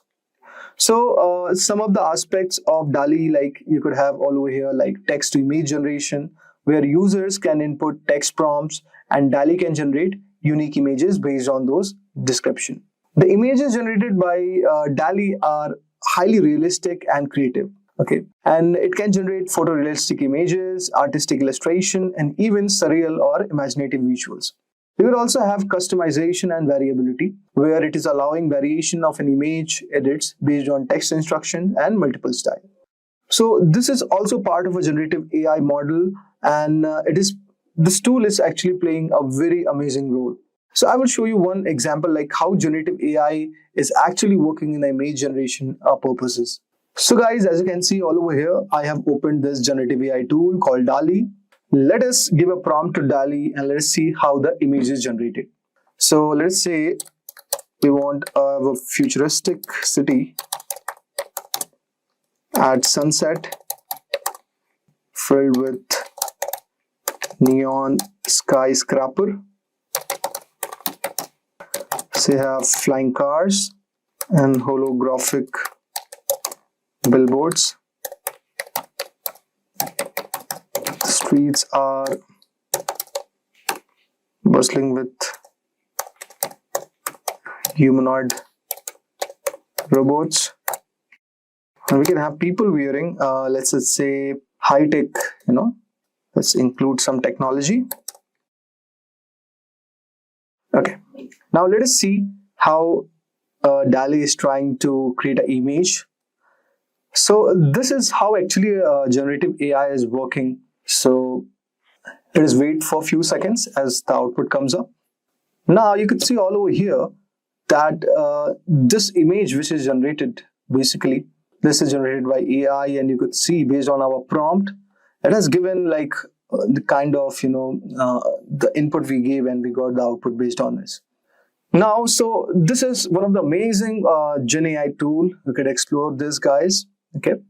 Now, guys, let us discuss about agentic AI or autonomous decision making and action execution. So you can see this diagram all over here. So agentic AI, unlike the generative AI, it is not generating responses, but it is also executing a task autonomously based on the given query. For example, like if we take AI in managing a warehouse inventory. Okay. Suppose we want to optimize the warehouse shipment for the next quarter. So here what is going to happen? So first the agent is going to receive its goal all over here. Okay. And this AI agent, is going to query the external data sources. So it could, for example, it could be your, inventory databases or logistics API. And then it retrieves real-time inventory levels and it demands the given forecast.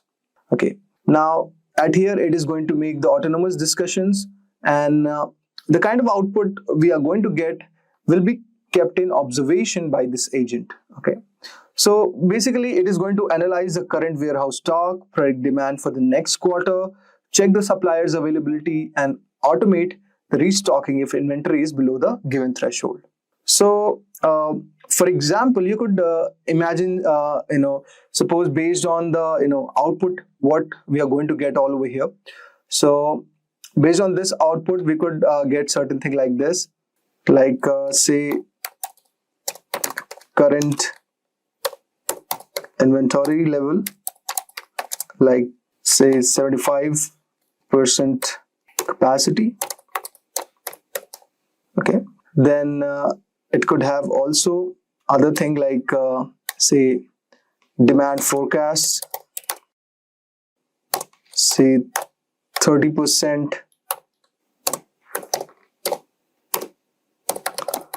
increase in expected in quarter 2, and also it is going to go say reordering initiated. So this is the output what we are going to get based on the supply chain management example what we are trying to get. So as we have seen in generative AI, user is giving the input, okay, prompt, then it is using a LLM model to generate the given output. But agentic AI is doing what, guys? It is going to take action, beyond just generating a text. So in this scenario, it is querying the inventory databases, it is automating the purchase order, it is going to select the optimal shipping providers, which could be, suitable for the given company. It is going to continuously refine the strategies based on the real-time feedback. So guys, let's recap once more. So if we talk about the function base, then Gen AI is more concerned with producing a written content or a visual content, okay? And even it can code from the pre-existing input. But if you talk about agentic AI, guys, it is actually, it's all about decision making, taking actions towards a specific goal, and it is focused on achieving the objectives by interacting with the environment and making the autonomous decision. Gen AI is exactly relying on the existing data to predict and generate content based on, say, patterns it has learned during its training phase, but it does not adapt or evolve from its experiences. Whereas if I talk about agentic AI, it is adaptive. So it is learning from its actions and experiences. It is improving over time by analyzing the feedback, adjusting its behavior to meet objectives more effectively. With the help of Gen AI, human input is essential to the prompt, so that, basically with the help of that, it could go into the LLM model and it could generate the given, output based on your prompt. Once you set up the agentic AI, it requires like minimum human involvement. It operates autonomously, making decisions and adapting to changes like without continuous human guidance. And it can even learn in real time. So that's what the beauty of agentic AI is. So we have given one example of Gen AI, like basically giving prompt to the ChatGPT or DALI. Okay. And agentic AI, one example could be your supply chain management system. Now, let us deep dive into understanding the technical aspects of how agentic AI is exactly working. Now, guys, let us try to understand how agentic AI is exactly working. So there is actually a 4-step process of how agentic AI exactly works. So the first step is perceiving, where basically what we are doing is we are gathering and processing information from databases, sensors, and digital environments. And also the next step is reasoning. So with the help of large language model as a decision-making engine, it is generating the solutions. If we talk about the third step, which is acting, so it is integrating with external tools and softwares to autonomously execute the given task. And finally, it is learning continuously to improve through the feedback loop, which is also known as the data flywheel. Okay. Now, let us explore each of the steps one by one and let us try to understand. So if we talk about perceiving, okay, so this is actually the first step where agentic AI is actually stepping up. So it is doing the perception, where what exactly is happening, guys, that AI is collecting data from multiple sources. So this data could be from database, okay, like your traditional and vector databases, okay. So it could be GraphQL, like vector database means the same. And if we talk about other from data, it could be from APIs, like it is fetching real-time information from external systems. It is basically taking data from the IoT sensors, like for real-world applications like robotics and logistics. And also it could take data from the user inputs also, like it could be text command, voice commands, or a chatbot interaction. Now, how it is exactly working, guys? So basically, let us recollect everything technically and let us see how this is happening. So the first step, which is going in perceiving, is the data extraction, where exactly the AI agent queries the structured databases like SQL or NoSQL for relevant records. It is also using vector databases to retrieve any semantic data for context-aware responses, like it could be any complaints written, it is trying to find out. Okay, so next, after it has got the data extraction, it goes for feature extraction and pre-processing, where AI is filtering the relevant features from the raw data. For example, like a fraud detection AI is scanning the transaction log for anomalies. The third thing, it is entity recognition and object detection. So AI uses basically computer vision to detect objects and images, and then it is applying the named entity recognition. This is a technique, okay, to extract the critical terms from the given text also. So we have 3 step-by-step process which is happening in perceiving. The first one is data extraction. Second one is feature extraction and pre-processing. The third one is like entity recognition and object detection. So let us take a very simple example, like AI-based customer support system. So if we consider an agentic AI assistant like for a customer service, so say a customer is asking, where is my order? So the AI queries multiple databases all over here. Suppose it is going to query the e-commerce order database to retrieve the order status, or it could go to the logistics API to track the real-time shipment location, Also, it could go for customer interaction history to provide personalized response. The result, what we get all over here, is that the AI is fetching the tracking details, identifying any delays if it is happening, and suggesting the best course of action. Now, the next step is reasoning. Okay. Now, AI's understanding and decision making and problem solving is making agentic AI way greater. So here, what is exactly happening? Like once the AI has perceived the data, now it should start reasoning it. Okay, so the LLM model acts as a reasoning engine, orchestrating AI processes and integrating with specialized models for various functions. So if we talk about the key components like here used in the reasoning, it could be LLM based decision making. So AI agents could use models like LLMs like GPT-4, Cloud, Llama to interpret a user intent and generate a response. It is basically coordinating with smaller AI models for domain-specific tasks, like it could be like financial prediction or medical diagnostics. So these could be, the given example. Then it is using retrieval augmented generation or RAG model, okay, to with the help of which AI is enhancing the accuracy, by retrieving any proprietary data from the company's databases. For example, like instead of relying on GPT-4's knowledge, the AI can fetch company-specific policies to generate the accurate answers. So this could be the one. And in the reasoning, the final step is AI workflow and planning. So it is a multi-step reasoning where AI is breaking down complex tasks into logical steps. For example, like if asked to automate a financial report, AI is retrieving the transaction data, analyzing the trend, and it is formatting the results. Also, for example, you could use this in supply chain management. So suppose, consider there is a logistics company which is using the agentic AI to optimize what could be the shipping routes. So a supply chain manager requesting the AI agent to find the best shipping route to reduce the delivery cost. So the AI processes real-time fuel prices, traffic conditions, and weather report. So using LLM plus data retrieval, it finds out the optimized routes and selects the cheapest carrier. Result you get is that AI chooses the best delivery option. So here the cost is reduced and improving efficiency. So this is one of the use cases, guys. So after perceiving, you get is reasoning. Okay. Now let us move ahead and discuss about the third step, which is act. So in this step, basically what is happening, like AI is taking autonomous actions. So unlike generative AI, which stops at generating content, so agentic AI takes the real world action. Okay. How AI is executing tasks autonomously, guys? So basically first step is like here the integration with APIs and software could be happen, where AI can send automated API calls to the business systems.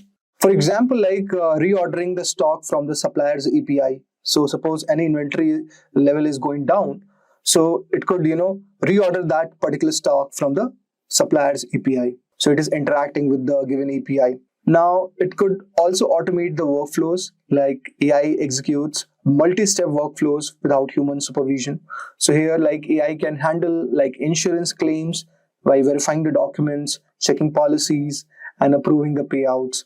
And finally, AI could operate within predefined business rules, okay, to prevent any unauthorized actions also. So ethical AI is basically being worked in this direction. For example, like AI can automatically process claims up to say 10,000 US dollars, but it is requiring the human approval for the higher amounts. So based on, insurance and policy making stuff, so agentic AI could be, really helpful in this scenario. One example, like let's consider. So let's say we have this agentic AI managing an IT support system. So suppose a user says my email server is down. So the AI can diagnose the issue, restart the server, and confirms the given resolution. Now, if it is unresolved, then AI escalates to a human technician. Then it results into AI is fixing the issues autonomously, reducing the downtime. Okay. So this is where your action or act is coming up into the picture. Now, if we go on to the next and the final step, which is learning.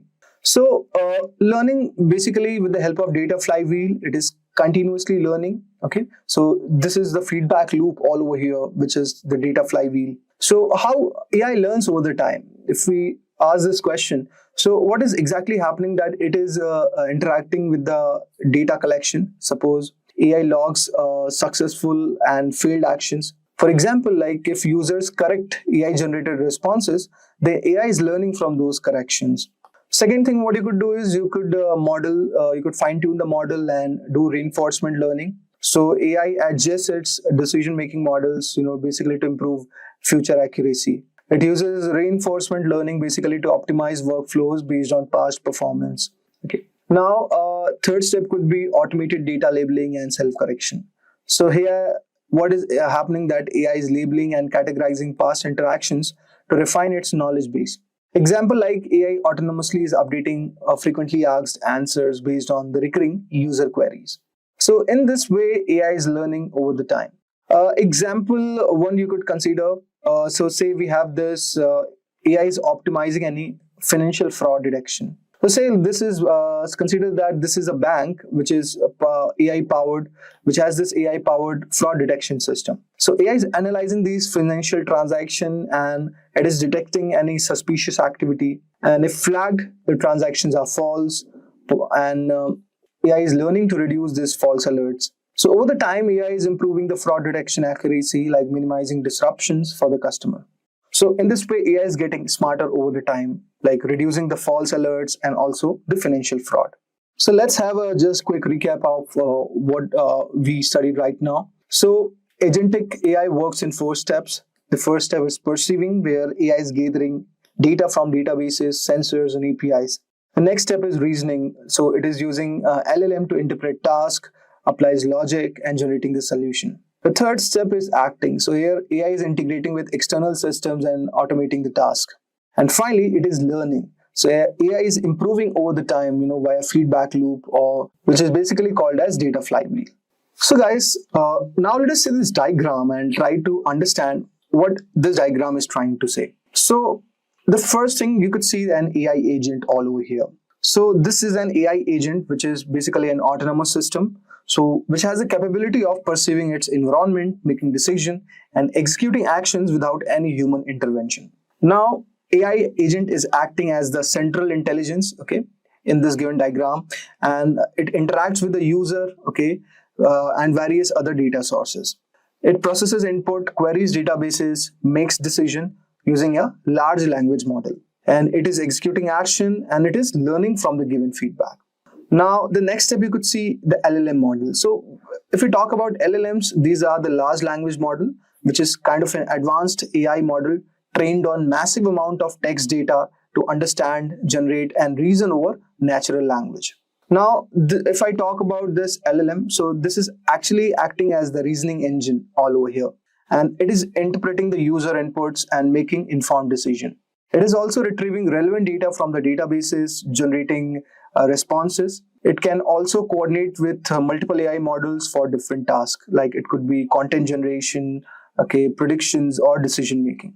Now, when the user is asking a chatbot, like for example, let's say, what is my account balance? So the LLM processes the query, retrieves the relevant data, and responds the given bank balance accordingly. Now, if you look at the kind of database the LLM is interacting, so we have the traditional database and the vector database.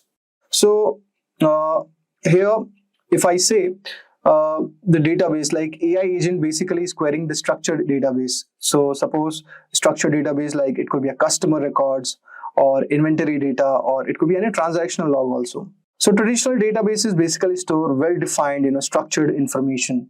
Okay. So for example, like when a bank AI assistant is processing a query like show my last 5 transactions, so it is basically fetching the information from a traditional SQL-based database.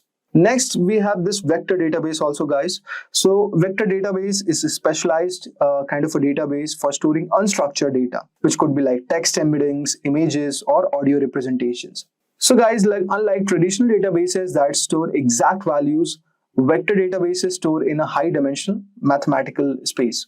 It allows AI models to search semantically similar data instead of like exact matches. Now, AI is retrieving the contextual information from the vector databases, which is actually enhancing the decision making. It is improving the AI memory by allowing the system also to search for conceptually similar past interaction. Let's take an example to understand this. For example, we have discussed about a customer support chatbot. So suppose if it queries a vector database to find out similar past tickets, like when responding to a customer query. So a recommendation engine could use a vector database to find out similar products on a user's past preferences. So this could be done in that scenario. Also, some of the popular vector databases could be like Facebook's AI similarity search, Pinecone, or VV8. These are the certain amazing vector databases. Then you could see the next step is, after it has worked on these given data, it is performing the action. So the action component is referring where AI's agent has this ability to now execute tasks autonomously after the reasoning is done. So AI is integrating with external tools, APIs, or automation software to complete the given task. It does not provide only information, but it is actually, performing the given action. So for example, like in a customer support, the AI can automatically reset a user's password after verifying their identity. If we talk about in finance, then AI can approve a loan also, like based on the predefined eligibility criteria. Now, finally, we have the data flywheel. So data flywheel is a continuous feedback loop where AI is learning from the past interactions, refining its models, and it is always improving over the time. Now, every time like the AI is interacting with the data or taking an action or receiving a feedback, that information is fed into this model. So this is creating a self-improving AI system that is becoming smarter over the time. So the data flywheel is allowing AI to learn from every interaction, and AI is becoming more efficient by continuously optimizing responses and refining strategies. Best thing could be used in fraud detection. So in this, the AI is going to learn from the past fraud cases and it is going to detect new fraudulent patterns and more effectively. Chatbots also can learn from user feedback and improve the responses. And finally, you have the model customization, which is basically you are trying to fine-tune the AI models on specific business need or any industry requirement. So AI models are not static, like they can be adapted and optimized for a specific task. So custom fine-tuning is actually improving the accuracy and domain-specific application, like it could be finance, healthcare, or cybersecurity. So a financial institution, say, fine-tuning an LLM to generate an investment advice, on the historical market trends. That could be one use case. Or in healthcare, if we discuss the healthcare provider is fine-tuning then AI model to interpret the medical reports and recommend the treatments. So guys, based on the given diagram, you would have got a brief idea like how, agentic AI is working. Now, if we discuss about the future of agentic AI, then guys, I would say it looks very much promising because it is keep improving itself and it is finding new ways to be useful. Like with better machine learning algorithms and smarter decision making, these AI systems will be more independent, handling complex tasks on their own. And believe me, in industries like healthcare, finance, customer service, they have already started to see how AI agents can make more impact and it could be more efficient from a personalization perspective, managing resources and many more other things. So as this system continue to learn and adapt, I think so they will be opening up even more possibilities, helping businesses grow, improving how we live and work. Now, I would say that in conclusion that agentic AI is actually paving the way for new opportunities, like unlike the older versions of AI, which was assisting with generating content or predicting the data, or responding to any queries. But agentic AI can perform techniques independently with minimal human effort. And agentic AI has become self-reliant in decision-making way, and it is making very big differences in industry like healthcare, logistics, customer services, which is enabling companies to be more efficient. As a result, it is providing better services to their clients. Have you ever wondered how AI models can understand and process multiple types of inputs, like text, images, and audio simultaneously? Hello, everyone. Welcome to our deep dive into multimodal prompting, a transformative approach that's reshaping the landscape of artificial intelligence. My name is Basil Duclala, and in this video, we'll explore what multimodal prompting is, why it's essential, and how it's applied across various industries. Let's embark on this journey to uncover the future of AI together. Here's our agenda. Introduction to multimodal prompting. Evolution of prompting. Core concepts of multimodal prompting. Tools and platforms that support multimodal prompting. Use cases and applications.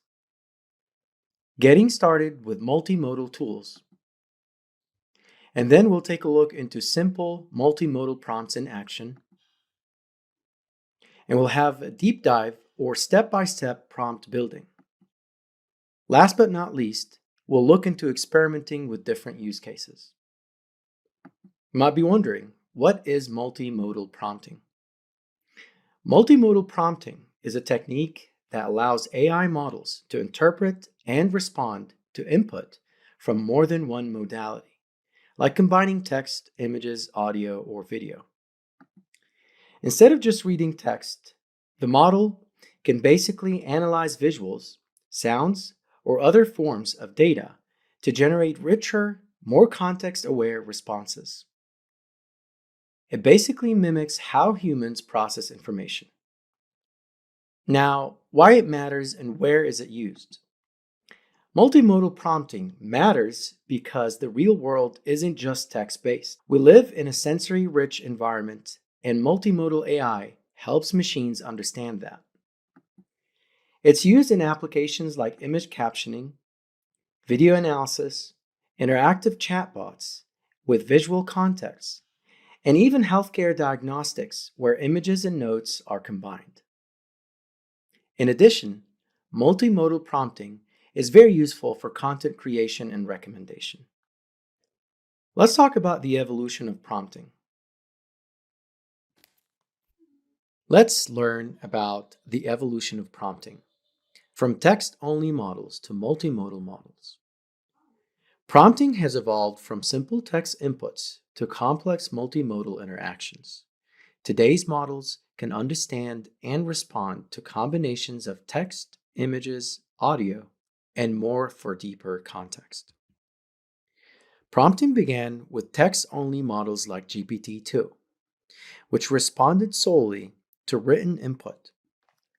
They basically leveraged NLP, which stands for Natural Language Processing. Over time, models evolved to process images, audio, and even video, giving rise to truly multimodal systems that can interpret and connect across different types of information. How models understand and process multiple input types. Modern multimodal models have specialized architectures, such as vision transformers, multimodal neural networks to process different inputs. They are also trained on paired data, like images with captions or videos with transcripts. These models learn how different modalities relate to each other, enabling them to take in multiple types of inputs and generate informed outputs that bridge those sensory channels. Cross-model attention helps models link relevant features across inputs, enhancing context and accuracy. At the core, these models use shared embedding spaces to map inputs like text and images into a common understanding. For example, a picture of a dog and the word dog are brought close together in this space, allowing the model to reason across formats in a unified way. Let's talk about core concepts of multimodal prompting. Modalities are different types of information we can give to AI, like text, pictures, sound, or video. They help the model understand things the way humans do, through multiple senses. These senses are text, with written language input like prompts or documents; image, visual content such as photos, charts, or drawings; audio, sound-based input like speech or music; and video, time-based visual and audio content combined. In multimodal prompting, in unimodal prompting, the model receives one type of input, typically text. In contrast, multimodal prompting involves multiple types, like combining a question with an image or a diagram. So, input modalities include one or more types. This requires the model to integrate different streams of information and make connections between them. So let's recap the key difference between unimodal and multimodal prompting. First, we've got the input type. Unimodal prompting has one single type and typically is text. Multimodal prompting has multiple types and it could be text, images, audio, etc. Second, context depth. Unimodal prompting is limited to one form of input.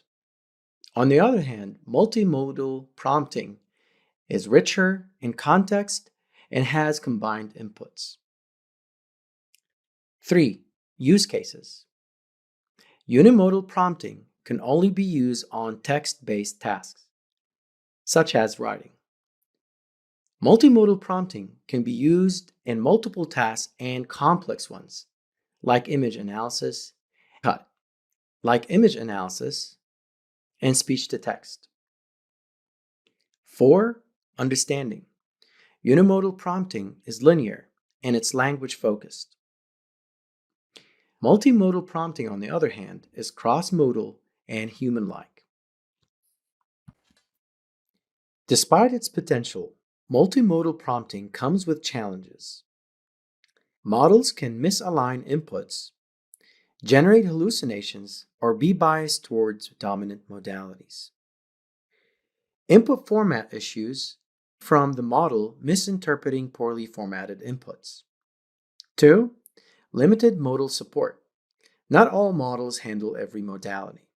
3. Ambiguity inputs. Unclear inputs can lead to inaccurate responses.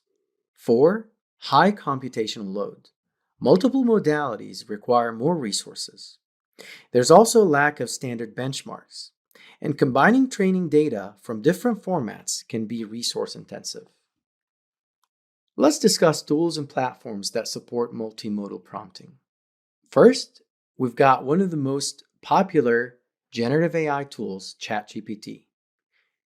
Specifically, ChatGPT with Vision. This version of ChatGPT can understand and analyze both text and images. It's useful for tasks like generating captions or answering questions about visual content. If you're not familiar with ChatGPT, it's basically an AI chatbot based on OpenAI's GPT, which stands for Generative Pre-trained Transformer Models. It can understand and generate human-like text for tasks like writing, coding, summarizing, tutoring, and casual conversations. And now it has multimodal capability. It's widely used in education, business, and creative work. ChatGPT can handle multimodal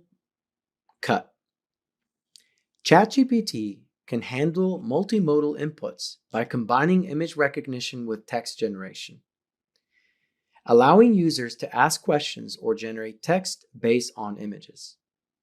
It processes the image and merges it with text for a complete response. The second next popular tool is Gemini by Google. Gemini is Google's family of advanced AI models designed to rival GPT. It's multimodal, meaning it can handle text, images, code, and other inputs. Gemini powers tools like Bard and Google Workspace AI, aiming to provide accurate, integrated assistance across Google's ecosystem. It helps with complex interactions like visual-based search and multimodal content generation. It's designed for broader, context-aware AI applications. It handles multimodal inputs very quickly and uses advanced fusion models to integrate text, image, and video inputs, understanding relationships between them for more context-aware responses and generation.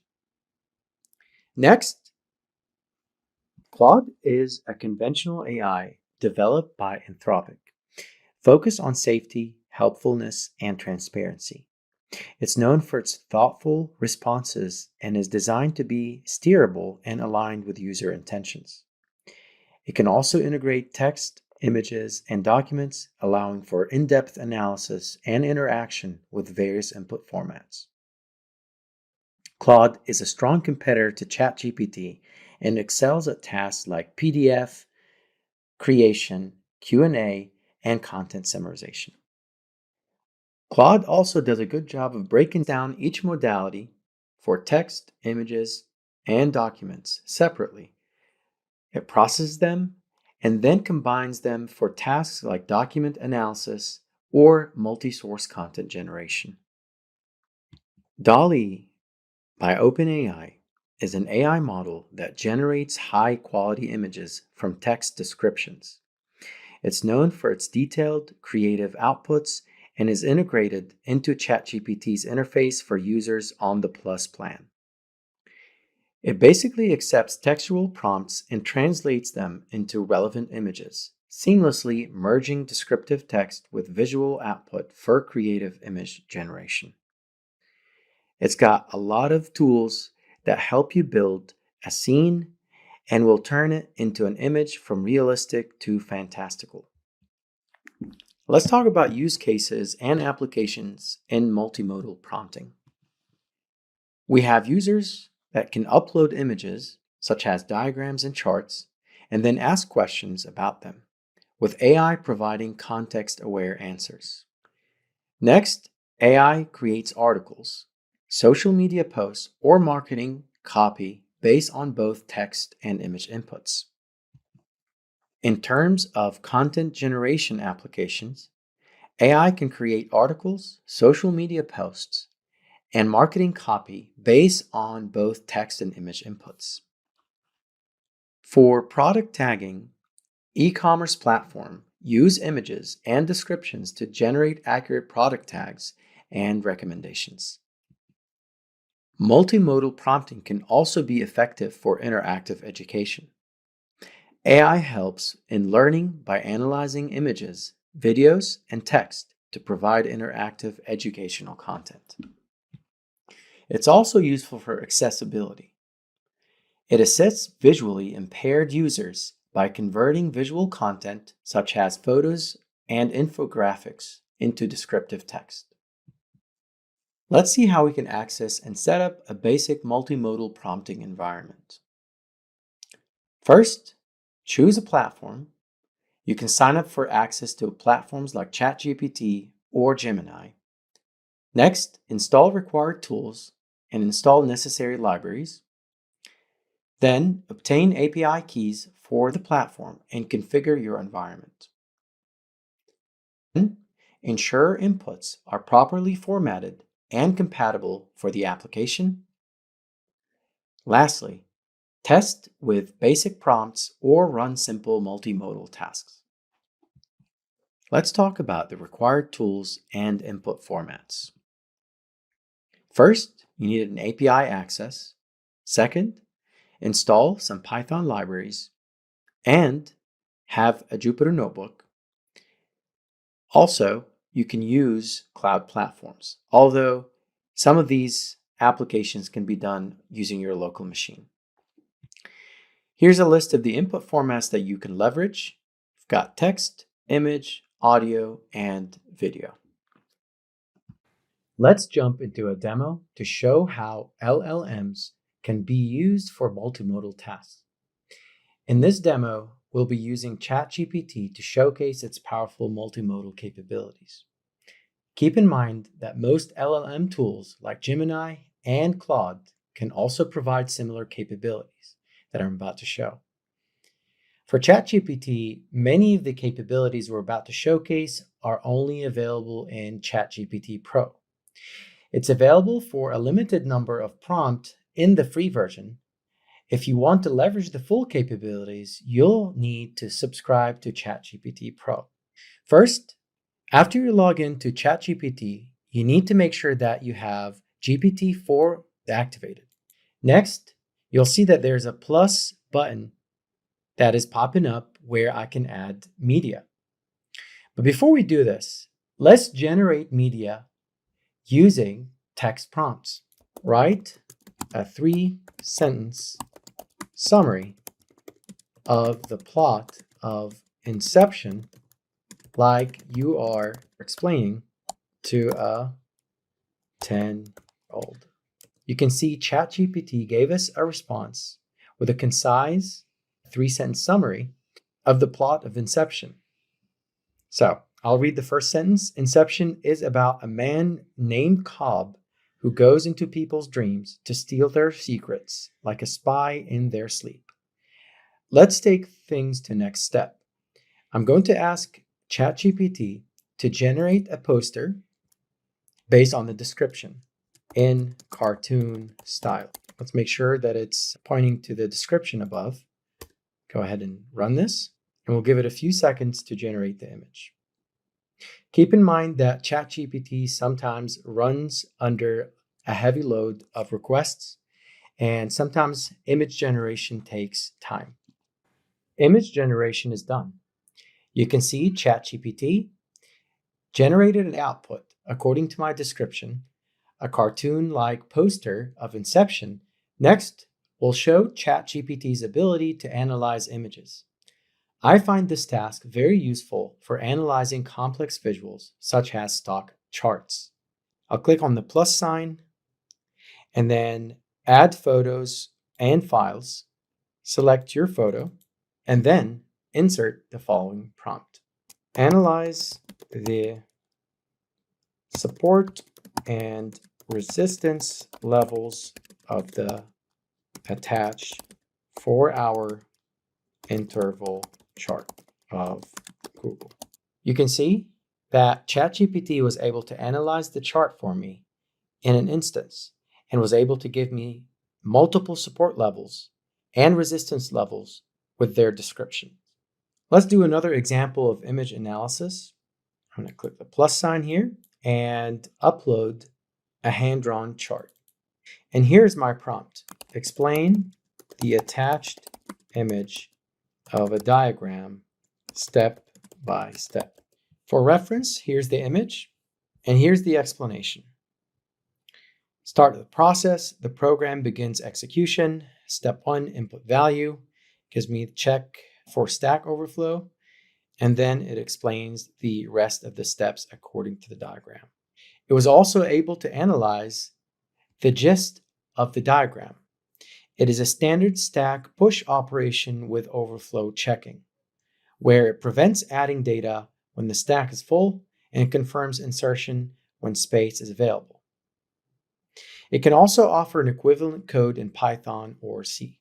That was a good example for visual and text reasoning. Let's increase the level of difficulty of this type of task by giving it a mathematical problem. I'll click on the plus sign again, add photos, and select my image. And I'll use the following prompt. What is the answer to the math problem in the attached image? Here's the image for reference. Find the sum of the series. And you can see that ChatGPT is generating LaTeX or Markdown type of syntax in the background so it can display the mathematical syntax and Greek symbols properly. Not only was it able to solve for these problems, but also was able to give me a step-by-step instructions on how to solve for it. Plus, it recognized that we have 2 problems, not just one, to solve for. In this last example, we're going to do the opposite of multimodal prompting. Instead of providing an image, we're going to ask ChatGPT to generate a complex image based on my description. Provide a detailed process for data science and feature engineering for the diabetes healthcare dataset. The diabetes healthcare dataset is a popular dataset available online, so ChatGPT will be able to understand exactly what I'm looking for. Here we can see step-by-step instructions of the process, along with Python code on how to run the analysis, such as EDA, outlier detection, multivariate analysis, and then feature engineering as requested, all the way to modeling and providing proper evaluation metrics. After getting the steps in text format, I want ChatGPT to build a visual diagram of those steps. There was a time just a few months ago when we thought we cracked it. You could literally say, "Hey AI, build me a to-do app," and just like that, code appeared. No setup, no planning, just vibes. It felt like magic. We called it vibe coding. But here's the thing about magic. It's impressive until it breaks. People started realizing the code didn't scale. The APIs were hallucinated, tests were missing, and once you moved past a simple prototype, everything fell apart. Why? Because the AI wasn't actually thinking, it was just guessing. And that's where context engineering comes in. Instead of just saying build a to-do app, you tell the AI who is it for, what features it needs, how the code should be structured, which tools to use, and even what good output looks like. It's not about shouting instructions, it's about setting the stage. And once you do that, the results are on a different level. Today, you'll learn what context engineering is, how it works, and how to use it with a real hands-on demo. Here's what we'll cover. Feel free to skip ahead, but it all connects. First, we'll go through what context engineering is, why vibe coding broke our hearts, prompt engineering versus context engineering, the full ingredient list of good context, biggest challenges and proven fixes, and live demo. So let's get started. So first, let's start by understanding what is context engineering.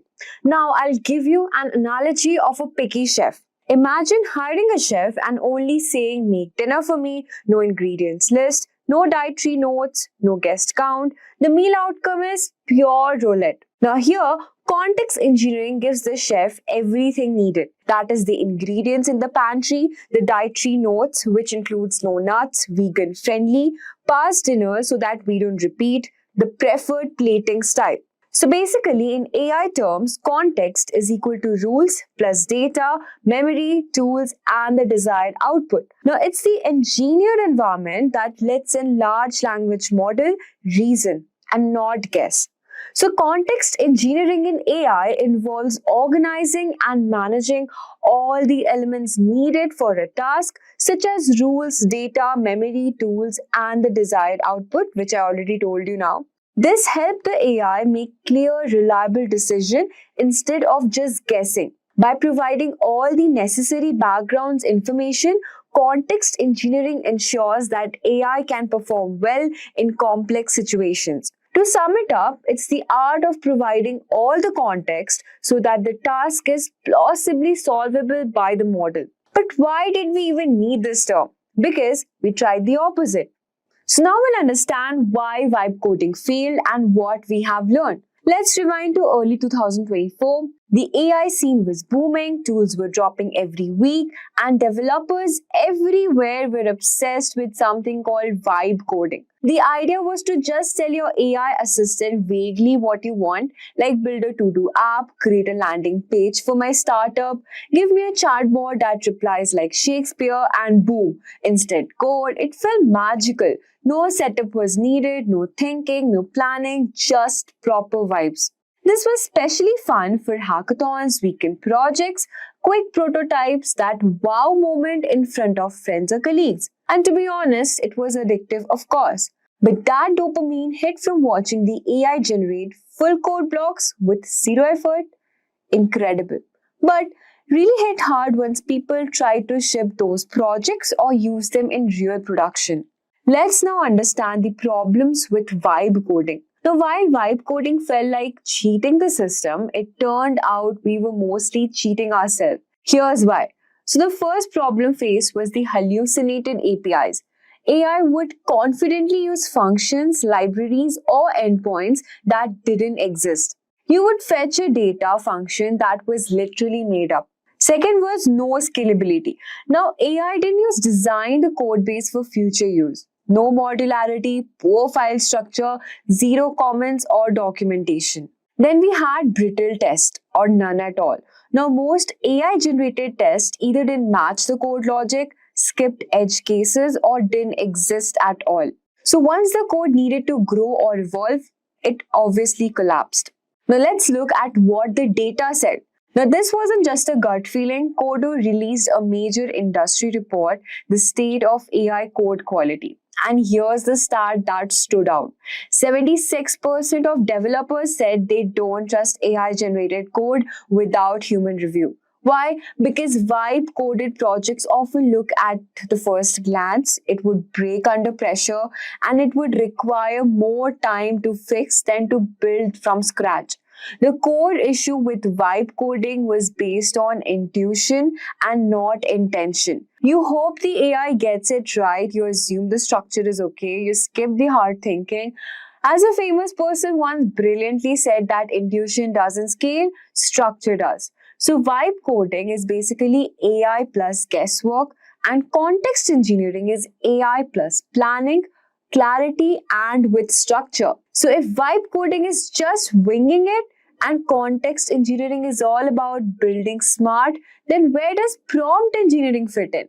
Let's clear that up next. Now let's understand the difference between prompt engineering versus context engineering. We'll break down in the simplest way possible with examples, stories, and a comparison that actually sticks. Let's first look at the core difference. Think of prompt engineering like asking someone for a favor in one sentence, and context engineering, that's like handing them a folder with everything they need to do that favor well, not just once but repeatedly. Let's look at an example analogy, which is making a sandwich. Let's say you want someone to make you a sandwich. So in the case of prompt engineering, you would say, make me a sandwich. That's it, no details needed. They don't know if you're allergic to peanuts, if you like mayo, or if you're vegan. So what do you get? Probably a sandwich, but maybe not the one you wanted. Next, in the case of context engineering, you would hand them a sticky note that says, I'm a vegan, no onions needed, toast the bread, use the sauce from the top shelf, this is how I like it cut. Now, they're not just making a sandwich, they're making your sandwich, exactly the way you want it. Now, let's put that in AI terms. So first, we look at the feature. Now, in case of prompt engineering, the focus is more on like, have you asked the question? On the other hand, in case of context engineering, the focus is on everything around the question that includes data, rules, tools, and memory. The typical size of prompt engineering is like basically 1 to 3 lines. And in case of context engineering, multiple files are there, settings, examples, and proper instructions. Now, the main goal of prompt engineering is one decent response. But in the case of context engineering, it's a reliable system that works across step or task. Prompt engineering is useful for casual use, like for example, ChatGPT or question and answer. But then context engineering is useful in real applications, automation, and in AI agents. For example, in prompt engineering, you would say something like, write a clean Python to-do app. But in case of context engineering, you would say, add system rule, use TypeScript, include API docs, provide sample code, define JSON output format. The reliability of prompt engineering sometimes hit or miss. But in case of context engineering, it's more structured, predictable, and scalable. But why this matters? Because prompt engineering is great for one-time question, fast iteration. But then if you're building an AI chatbot, training a custom AI agent, you need context engineering. Because the AI needs more than just a question. It needs the full story. So now that we know the difference, let's break down the actual ingredients of good context. Imagine you're giving an AI assistant a task. Now the AI is not human. It doesn't understand things the way people do. It only knows what you give it right now. So if you want it to do a good job, you have to give the right information in the right way. That set of information you give the AI, that's what we call context. And just like cooking a recipe, good context needs few specific ingredients. If you forget even one, the AI might mess up. So what makes up good context? Let's look at each ingredient in simple, beginner-friendly terms. The first one is system instructions. This is just like the basic rulebook you give the AI. For example, you say always write a clean code, use British English, start every response with hi there. These are the universal rules that the AI should always follow no matter what the task you give it. The second one is the user input. This is your actual prompt, the question or command you give. Let's say, for example, you say summarize this news article or build a weather app in Python. Simple, direct, and this is what kicks off the task. Third one is short-term memory, which is the chat history. Think of it like the conversation you had so far. If you're chatting with AI, you could say something like, can you write a report? Then you say, make it shorter. The AI needs to remember the first request to understand the second. That memory of what you said, that's short-term memory or called chat history. Next, we have long-term memory. This is the memory from older sessions or saved preferences. Let's say, for example, you always want the AI to avoid using certain words, or you have already told it your name and the job title. Now, if you have shared this before and it remembers, that's long-term memory. Not all AI tools have this yet, but the best ones like advanced agents do have.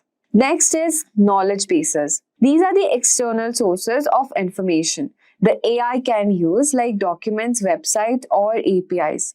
For say, example, you're building a health app. You link the AI to a medical database or PDF guide. The AI will search through the material and use it to give smarter answers. Next, we'll talk about the workflow state. This means where are we right now in a bigger process. Let's say you're building an app with AI. This first step would be planning, second step would be writing code, and the third step would include testing. Fourth step will be fixing the bugs. Now, if the AI knows which step it's on, it can focus better.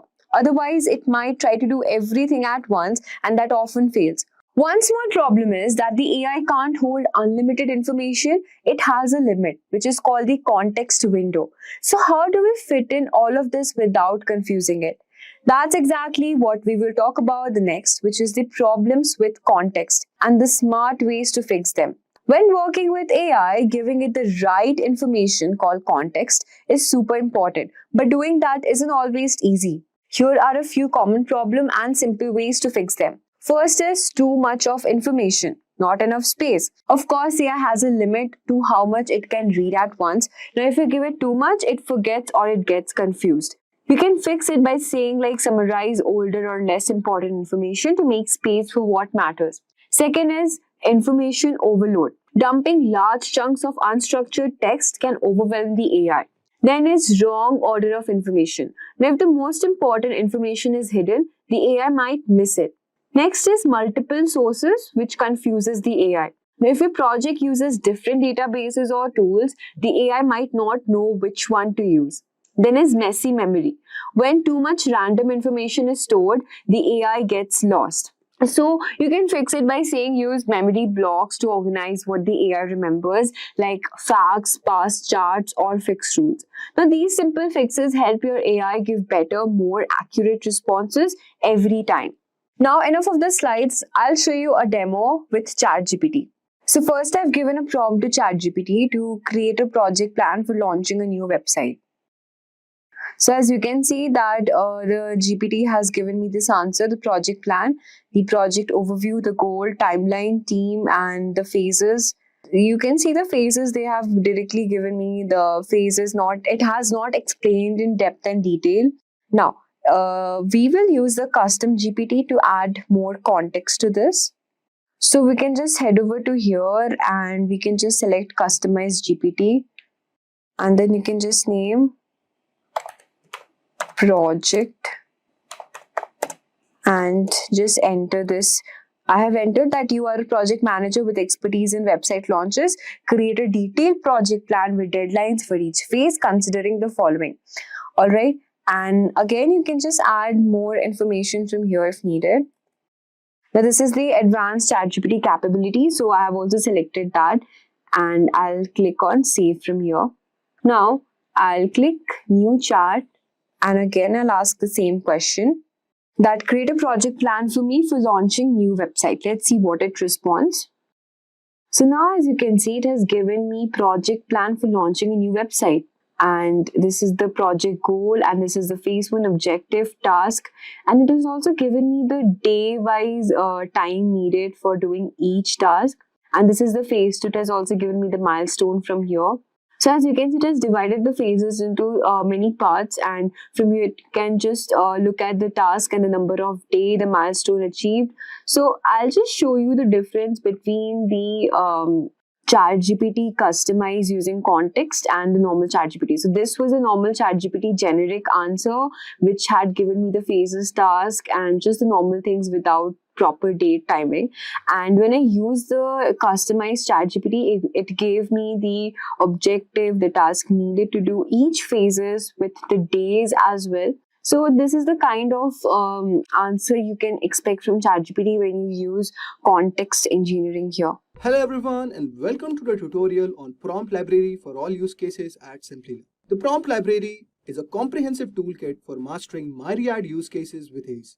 Whether you are delving into programming, honing creative writing skills, or exploring data analysis, this library offers a versatile array of prompts tailored to your needs. Now before you move on and learn more about it, I request you guys that do not forget to hit the subscribe button and click the bell icon. Now here's the agenda for our today's session. So guys, we are going to start with first understanding the prompt structure. Moving ahead, we are going to understand testing and iterating. Then we are going to explore the prompt examples. And at the end, we are going to conclude our sessions with utilizing prompt libraries and resources. So guys, in today's video, we will be exploring the prompt structure for various use cases. Now first, let us try to understand the prompt structure. So guys, I'll break down the prompt structure. So here, first we have the action verbs. So guys, think of action verbs like a boss telling ChatGPT what to do. It's like giving ChatGPT a job. So for example, if I say, write, you are telling ChatGPT to put words on the page. For example, if I say, write a story, I'm telling ChatGPT, hey, I want you to make up a story for me. So this is something like this. Now, let us ask ChatGPT, hey, so write is your action verb all over here. So this is the first prompt structure that I would like you to apply. Now, the second one, you could give a theme or a topic about. Now, if you say just write a story, ChatGPT is going to give any random story. So we won't want that. Now, the next thing that we cover basically is topic or theme. So what theme or topic you are looking about? This is a part where you are giving ChatGPT a subject to talk about. Imagine you are telling a friend, let's talk about cats. So cats are the given topic. So if I say, write about your favorite food, I am telling ChatGPT, tell me about your favorite food. So you have to always include a topic or theme along with your action verb. So here I can include some certain thing like this, that write a story about food. So you could see all over here, ChatGPT has given two responses. This is response 1 and this is response 2. Now, the third thing that comes up all over here is constraints or limitations. Think of constraints as a rules or boundaries for ChatGPT to follow. It's like saying you can talk about cats, but only in 3 sentences. So if I say write a poem in 20 words, it's like I'm telling ChatGPT, make a short poem using only 20 words. So this is one of the things that you have to always keep in consideration regarding what task you want to give. So always include constraints or limitations. Fourth one is background or information context. So this is also one of the most important parameters. What exactly it means is like this part sets the scene for ChatGPT, like giving it a background story. Imagine you are telling someone about a movie before they watch it. So if I say, imagine you are on a spaceship, I'm telling ChatGPT, pretend like you are flying through the space. So this is also very, very important for you to consider to give certain idea regarding your background or information. Now, the fifth one is conflict or challenge. Guys, this adds some spices to the prompt. It's like a puzzle for a problem for ChatGPT to solve. It's like saying, talk about cats, but tell me why some people don't like them. So if I say ChatGPT, explain why reading is important, but you can't use the word book. I am challenging ChatGPT to be creative. So this is where conflict or challenge you have to give to ChatGPT.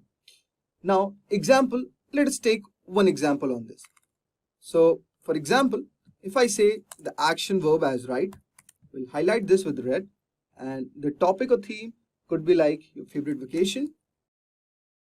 If I talk about a background or context, like say you are on a beach with your friends, or conflict or challenge, we can give all over here, something like in just 50 words. So guys, this is certain thing to follow while giving a prompt to ChatGPT. So in this way, putting all together, you could combine all these three things and form a sentence. And this prompt is going to be very, very effective to solve the problem of generic responses. Now, with this simple example, you can see how different components come together to create engaging prompts for ChatGPT to work with. So guys, whenever you are giving a prompt, I would request you to always follow this structure. So it's going to create a map for you to get a more precise answer. Now let's take an example and elaborate the prompt library with examples to make it more understandable. So guys, let's take another example of text classification. So for text classification, we'll take the action verb as classify, and our text type would be product review. Example could be classify the following text as negative, positive, or neutral sentiment. And after that, you could give like the product review exceeded my expectation. So if you give certain thing like this, you would say this is a positive sentiment. So making your prompts in this manner with a proper structure, you are going to get a very particular response which fits what you need. So always remember this structure whenever you are framing any prompt. Now let's move to the second part, that is testing and validation. Guys, testing and iterating are essential steps in refining prompts and ensuring optimal performance from ChatGPT. Let us break down this process. The first process is prompt validation. So before using a prompt, it's crucial to test to ensure that it generates a desired response accurately. Then you evaluate the output. You're going to generate responses using the prompt and evaluate the quality, relevance, and coherence of the output. Third, check for errors. Look out for any errors, inconsistencies, or unexpected behavior in the generated responses. Compare against expectations. Compare the generated responses against your expectation or any requirements to verify that they meet your desired criteria. The fifth one is solicit feedback. Seek feedback from peers, colleagues, or domain experts to validate the effectiveness of the prompt. For example, like analyzing the results. So you would say analyze the results to testing to identify areas of improvement or refining the prompt. Next is modifying the prompt. Based on the analysis, make the adjustment to the prompt structure. Next, then fine-tune the parameters. Experiment with different variations of the prompt, such as adjusting constraints, changing topics, or refining prompt to assess whether the changes have resulted in improvements in the quality of the generated responses. The fourth one is retesting. Test the modified prompt again to assess whether the changes have resulted in improvements in the quality of the generated responses or not. And the final step is iterate as needed. Iterate the testing and modification process as needed until you achieve the desired outcomes and generate high quality responses consistently. So this structure you have to always follow when you are iterating. So I'll give you an example. So like we have given initial prompt as write a product description for a new smartphone, and I would say include details about features, specifications, and benefits. And I would say add a constant all over here that keep the response in 100 words. So this is your initial prompt which you are giving. Now for testing, the next comes is testing. Generate product descriptions using the initial prompt. Evaluate the quality and relevance of the generated descriptions. Check for errors if inconsistencies or missing information is there. Compare the description against the expectations and requirements. So this process comes under testing. Okay, so give it change your prompt a little bit.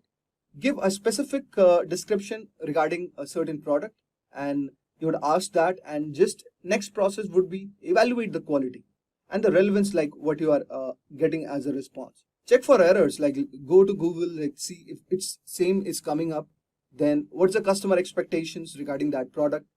So if the overall structure is like technical structure is maintained, so this gives the first phase of testing. Next one comes the analysis. Some descriptions lack detail and fail to highlight its key features. Okay, so in this scenario, the descriptions vary in length and structure. leading to kind of inconsistencies. Certain descriptions like here will focus more on technical specifications than the user benefits.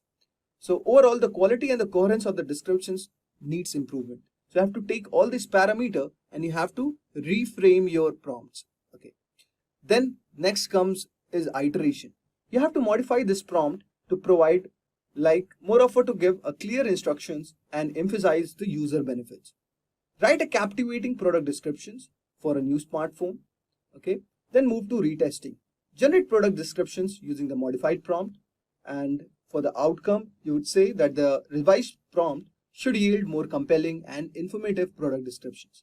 So this is how you have to do iterate continuously to get the proper response like which you would be needing. Okay guys, now let's move to the final part of this video, that is utilizing the prompt libraries. Guys, utilizing prompt libraries and resources is essential for streamlining the prompt writing process and access a wide range of pre-designed prompts for various use cases. So you're going to get a library of a predefined prompts. Okay, so there's one website like which I want to show you. This is called Anthropic. So Anthropic has recently released a prompt library. So guys, they have given a wide data of a prompt library. So if you just click on this, so you're going to get like what are the effective prompts in all these domains. So give it a shot. Try to see what are the like resources you're going to get all over here. It definitely is going to fine tune your responses. Now, let's move to the process. So when you are talking about the prompt libraries, the first step is explore the existing libraries. So you can see that I have given a reference to a prompt library all over here, which is released by Anthropic's team for cloud and also workable for ChatGPT. Next is you have to understand the available prompts. Familiarize yourself with the prompts available in this library and including their structures, topics, and constraints. You have to also analyze how prompts are categorized and organized within the library to quickly locate relevant prompts for your needs. Third is adapt to prompts to your needs. Customize existing prompts to suit your specific objectives, audience, and use cases. You can modify prompts by adjusting the action verbs, topics, constraints, or background information which aligns with your requirement. Create your own prompts, like combine different components such as action verbs, topics, constraints to craft prompts that addresses specific tasks or challenges. Next process you have to do is sharing and collaborating. You will share your prompts with the community to contribute to the collective pool and resources. So this is one way of learning that I really want you to follow. Now, you have to keep experimenting and iterating at the same time. And finally, you have to see the documents and organize all your prompts for the same. So what you can do best is see all the existing prompt libraries. Like I'll show you one more. So prompt library for ChatGPT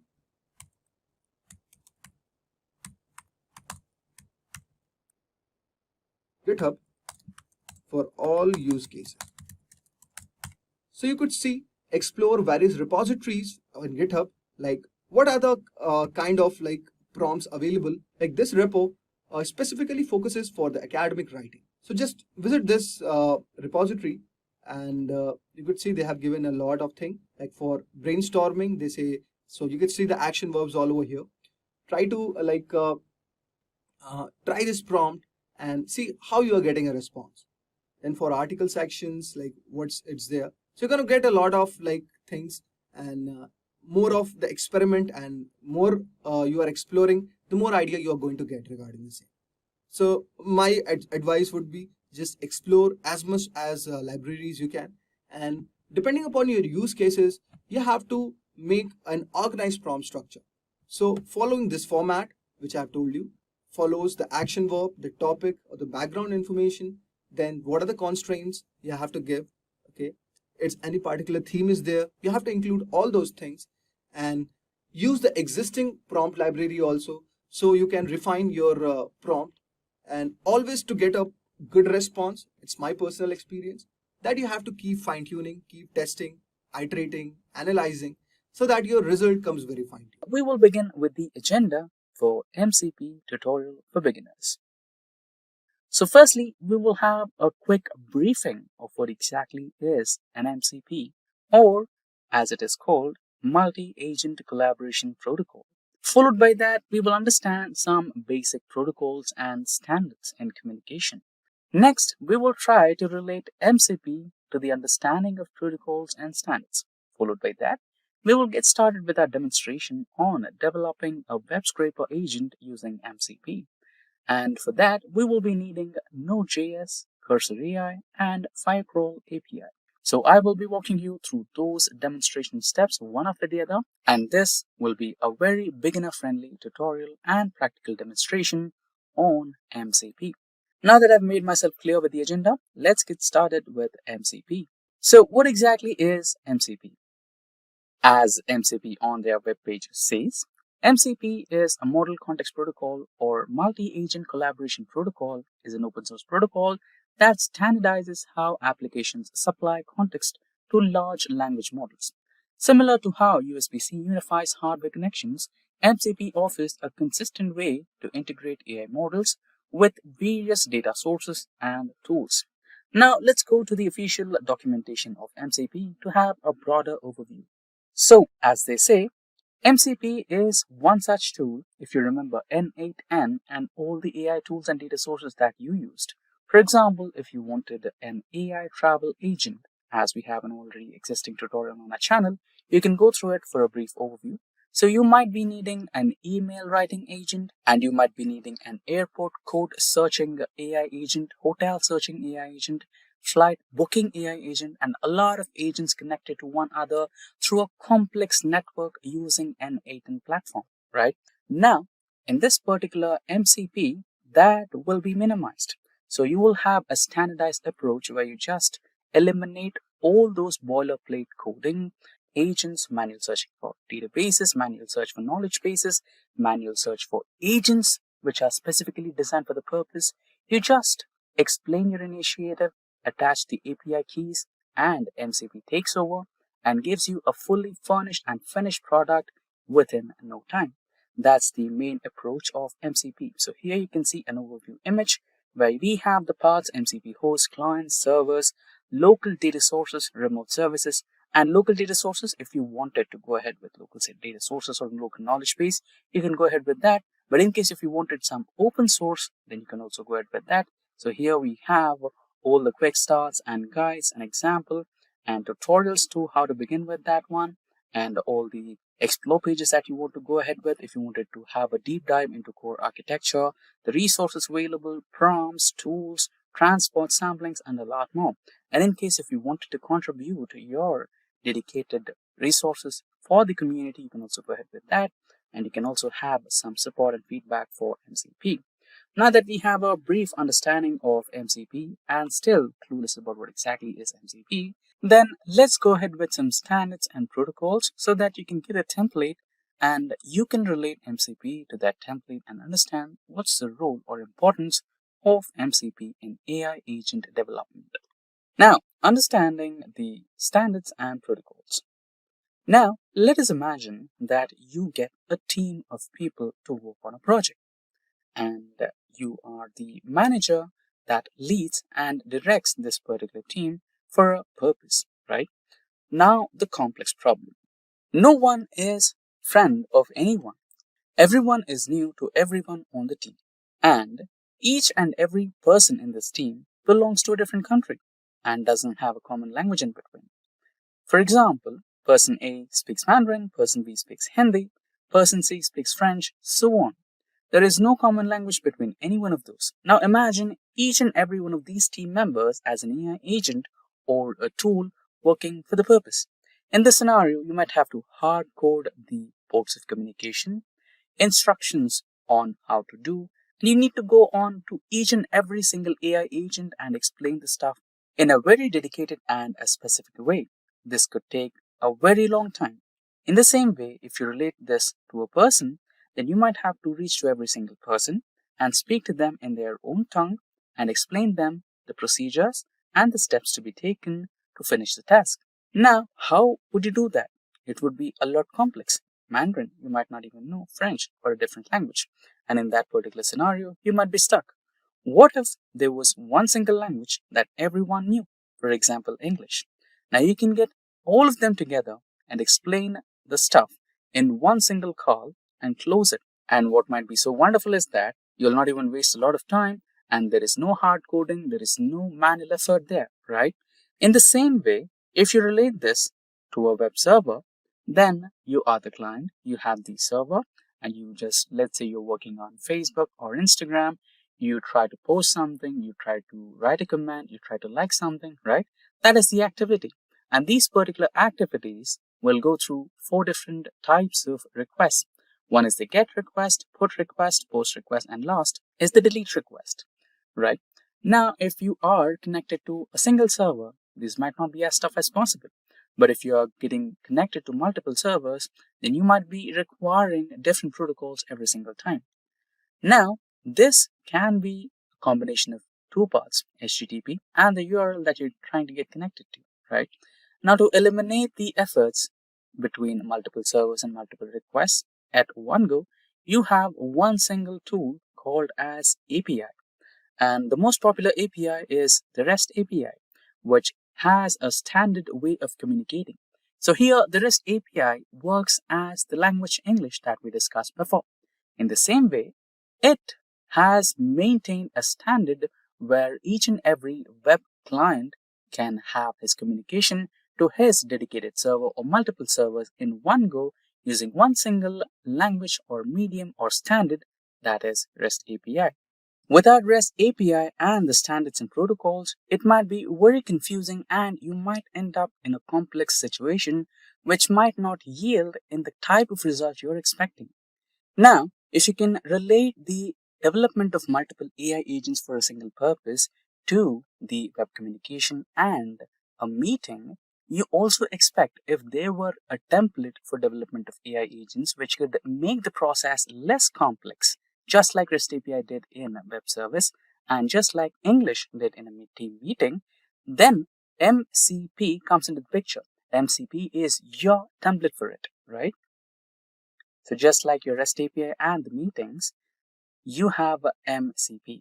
Earlier, without MCP, we used to have one tool called NA10, where you had all the tools connected to it and all the LLMs programmed to it, and you had to do this hard coding for each and every tool that you have included in the network and each and every agent that you have related to it. You had to specifically instruct, write down steps, develop a persona to your AI agent, right? There was a lot of stuff. But if you eliminate this particular complexity with one tool, then that would be your MCP. You just had to include MCP and tell your purpose, and your job would be done. Now that you have a brief understanding or a general overview of what exactly is MCP, now let's go ahead and build one. Now, the steps would include the following. For the project that we are building, which is a web crawler or web scraper, we might need the help of Node.js. So firstly, we will install and set the environment for Node.js. Followed by that, we will be needing an editor.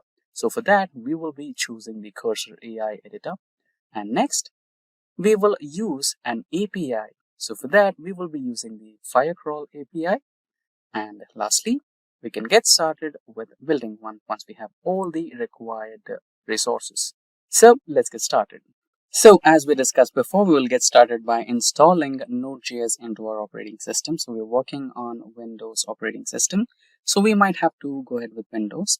So I'll choose Windows and the architecture will be the one which I'm working with. So that would be x64. But in case if you are working with a different operating system, say Mac OS, then you might have to select ARM or any suitable architecture that you can be compatible with. For Linux, you'll have to choose with the same and so on. So since we're working with Windows, so Windows it is and x64 architecture, and click on that Windows installer MSI file. So it will be getting started to install, and you'll have to click on that Windows installer.msi file and it'll get downloaded. While it is getting downloaded, let's go to the next web page and download and install the Cursor AI that we will be needing for this demonstration today. You'll have to log in, create an account and log in, and automatically it will give you the version that suits our operating system. Since we are in Windows, it gave me a Windows operating system. Just sign up or log in. So since you have already an account, just log into your account and confirm it's that you, and followed by that, you'll have installed your Cursor AI. Choose your theme. I'll go with the Cursor Dark theme. And here you make sure that you have cursor tab, control K agent, and you can also choose the data sharing option. I'll go with the privacy mode in case if you want the other one, go ahead with that. And here you have a few review settings, and there you go. Now you're on the new window for Cursor AI. And meanwhile, let's check on the Node.js installation. I think the wizard has already started installing the Node.js setup. So this is the window. Let's quickly go through each and every instance that we have gone through so far in this particular window from the beginning. So it started off with some packages that we would be needing. So yeah, chocolatey and KB299. Yeah, further we have, and the last one is Python 13, right? Version 3.13.3 is approved. So far, so good. I think we can now get started with the next step. So here we are on Cursor AI. So we might have to get started going through the Cursor AI settings to create our new MCP. So there are quite a few methods that you can try out to reach to settings. One is you can go to the file, and there you may have to choose the preferences, and then you have the cursor settings. You just can use that particular step, or you can go ahead with the search options as well. So you can use that step, or you can also use the other step where you can just go to the search window and search for the settings. Here you can see MCP on the left window. So let me also walk you through a few other steps.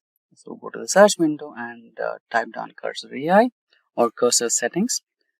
I think there has been a discrepancy, but not to worry. We'll go with the regular approach where we go to the file, preferences, and cursor settings. And there you have the options on the left hand side.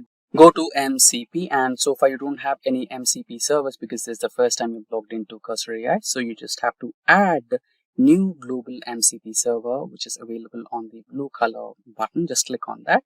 And now you'll have a mcp.json file which is completely empty. You'll have to write down a few hard-coded codes here, which are not too complex related to the earlier ones that you have worked on in A10. So you might need a few more tools here. So go to the Firecrawl website.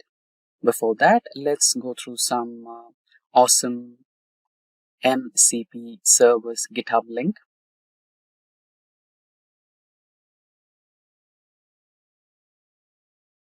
So here we have almost all information related to the MCP. So let's open a new window and open all these links. What is MCP, clients, tutorials, community, legend, server implementations, framework, tips and tricks, right? For further information, you can go through all these web pages individually. So back to the home page, here you have everything you needed. The basic information of what exactly is MCP, and further you have some server implementations. Like if you scroll down, so you have awesome MCP services. This is where the beginning is. And next you have server implementations, aggregators, art and culture, coding execution, right? Customer data platforms. So here you have aggregators, art and culture, dedicated web spaces. So, and you have also cloud platforms that you can work along with. And moving further, you have code executions, coding agents, command lines as well, and communication related stuff. So you can go along and perform your operations, customer data or platforms, data platforms, and much more. Let's close all these windows and get started with the next stage where we need an API, right? So for that, the project that we're working on, which is web crawler, we will be needing an API from one of the providers, which is Firecrawl API. Okay, that's the one, Firecrawl MCP. So that's the one. Click on that particular link. Here, to generate an API, first you might have to sign up with Firecrawl. So before we sign up, let's go through the website of Firecrawl from the beginning. So that's the template code that you'll be working on. And also here we have a wide variety of crawl options, media parsing options, smart weight actions, right? Reliability first and all those things. And also we have the pricing details. For now, we'll go ahead with the free plan. And yeah, let me add down my details, my email address, and you might also have to add a password. So let me type down something. Yeah, so the password is not too strong enough. That's a good thing. They have a really strong website. So that's a sign you need to have strong passwords, and also make sure that you don't share your passwords and the API keys that you generate using Firecrawl. Now that my password is a little too longer, I think it should be access. Yeah, it's accessible and it is a successful account generation. Now you need to check your email and confirm that login credentials are right and everything. So once you are signed up, let's go through another website for generating our API keys. So Firecrawl API, scroll a little bit. So API documentation. So here you'll find some documentation related to Firecrawl and all the details that you need to go through for API key generation. So Firecrawl MCP server. Yeah, that's the website that we're looking for. Firecrawl MCP server. That's the one. And here you have overview, content, tools, and other resources that you're looking for. Now, this is the template server configuration that you'll be needing. So make sure that you have an eye on it. And now you will also have the details that you might have to go through. Like basically, it'll have the steps that you need to follow in the content page. Click on content. There you go. So it has all the features and details that you need to go ahead with. And tools, you have the crawling, extraction, scraping tools that you can work along with Firecrawl, and a few comments here. Now, yeah, the email has not been confirmed yet. Let's try to resend and reconfirm the email so that we just sign up or log in and create our API keys as soon as possible. So there you go. I have verified my email in my phone. So I'll just enter the credentials and sign in.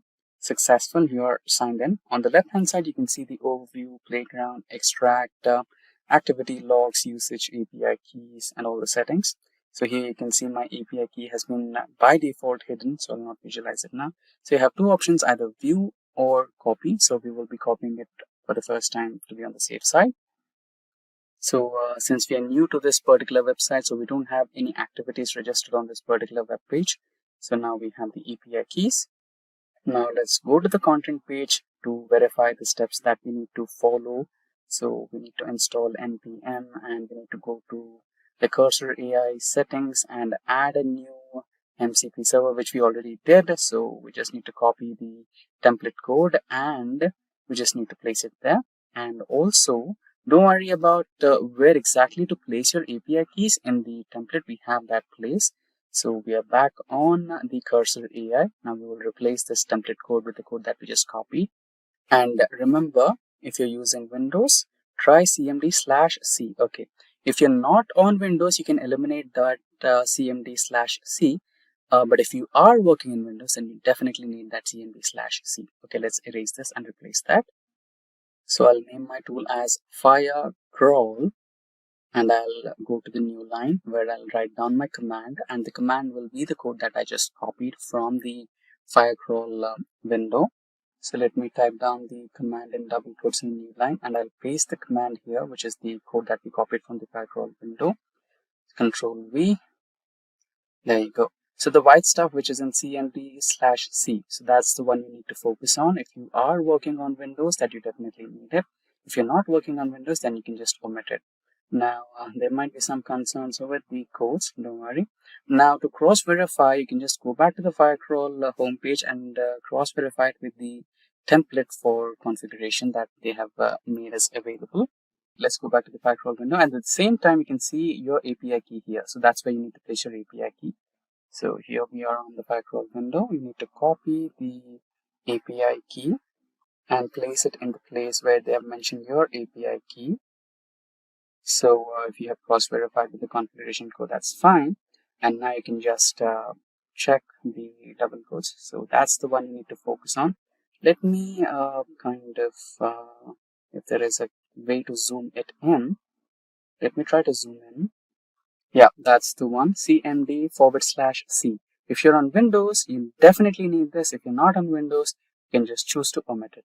Now let me just do one last final check. I think I missed a double quote somewhere. Yeah, I need to remove it from this place and add it to the end. Just a second. Okay, remove the double quote at that place. Now it should be after MCP. And once everything is done, you can just quickly choose to save and close this particular window. Check the distance between the API key and the double ampersand places. That's fine. And saving is really simple. Choose those three dots, close, save. And once that is clicked, it's all done. You get to choose to close this particular mcp.json file and get back to your agent. So once you have closed it, you will have your new server that you've just created in the cursor settings. But in a few times you get no tool connected, no server connected, or there might be some errors. So in that case, you just need to cross-verify the npm installation, Node.js installation, and check all the files that are there or not. But even if everything is installed and you can see the versions available, and if you're still seeing this or watching that particular error, then don't worry, just close the cursor AI and restart it, or you can also choose the refresh option, which is right available there. So I've closed and restarted it, and the same procedure, go to File, Preferences, Cursor Settings, and there you'll see the MCP models, and there you'll find it right there, correct? Now close it and go to the window where you'll find the server. Yeah, that's the one. And here you choose the agent.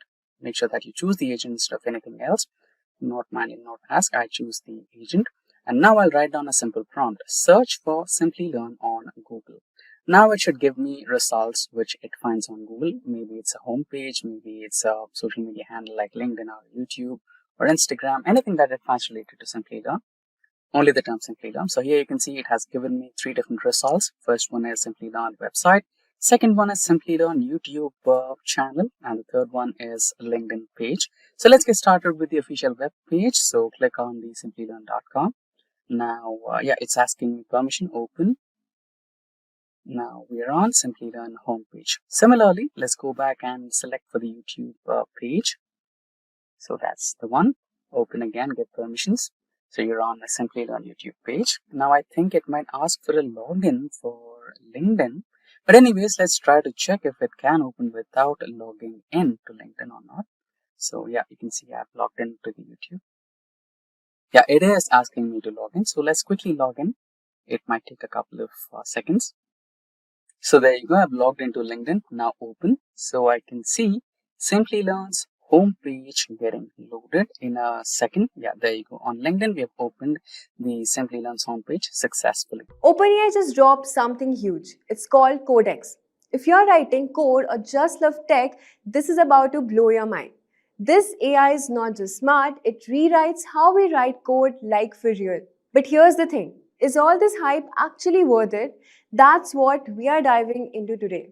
We'll break down what Codex is, how it works, the cool features that make it special, how safe and reliable it really is, and how it stacks up against other AI coding tools out there. So if you're curious whether Codex is a game changer or just a fancy buzz, stick with me and let's get into it.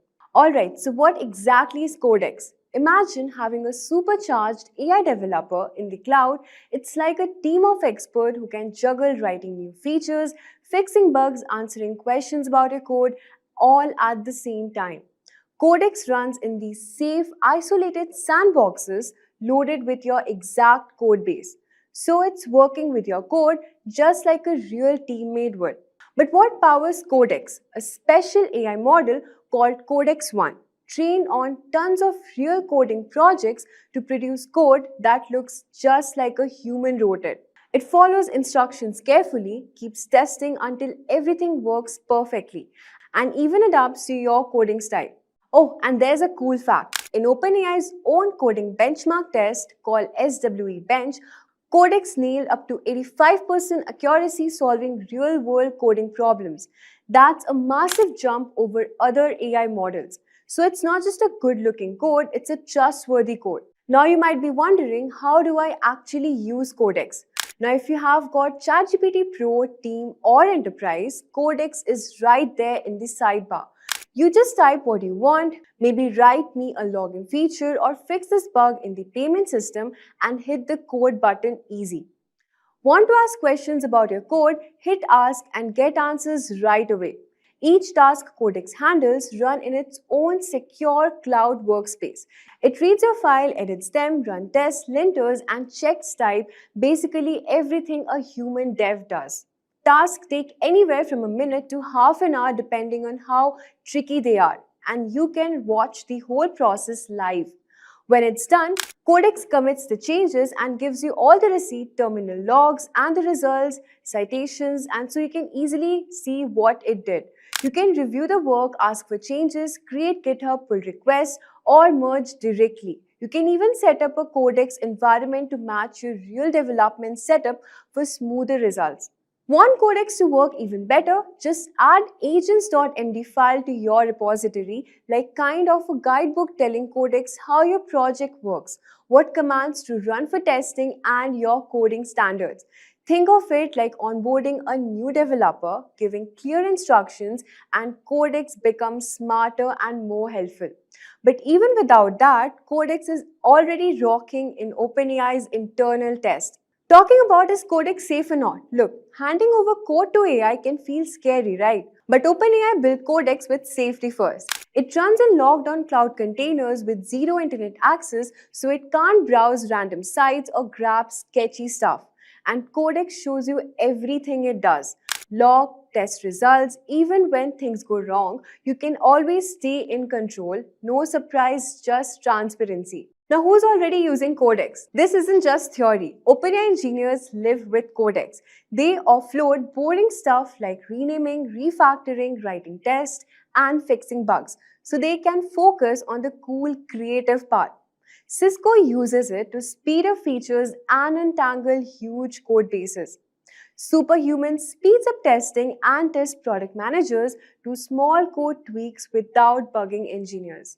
Codex helps team work smarter and faster, cutting down distractions and keeping projects moving. Let's talk about the updates to Codex CLI and development experience.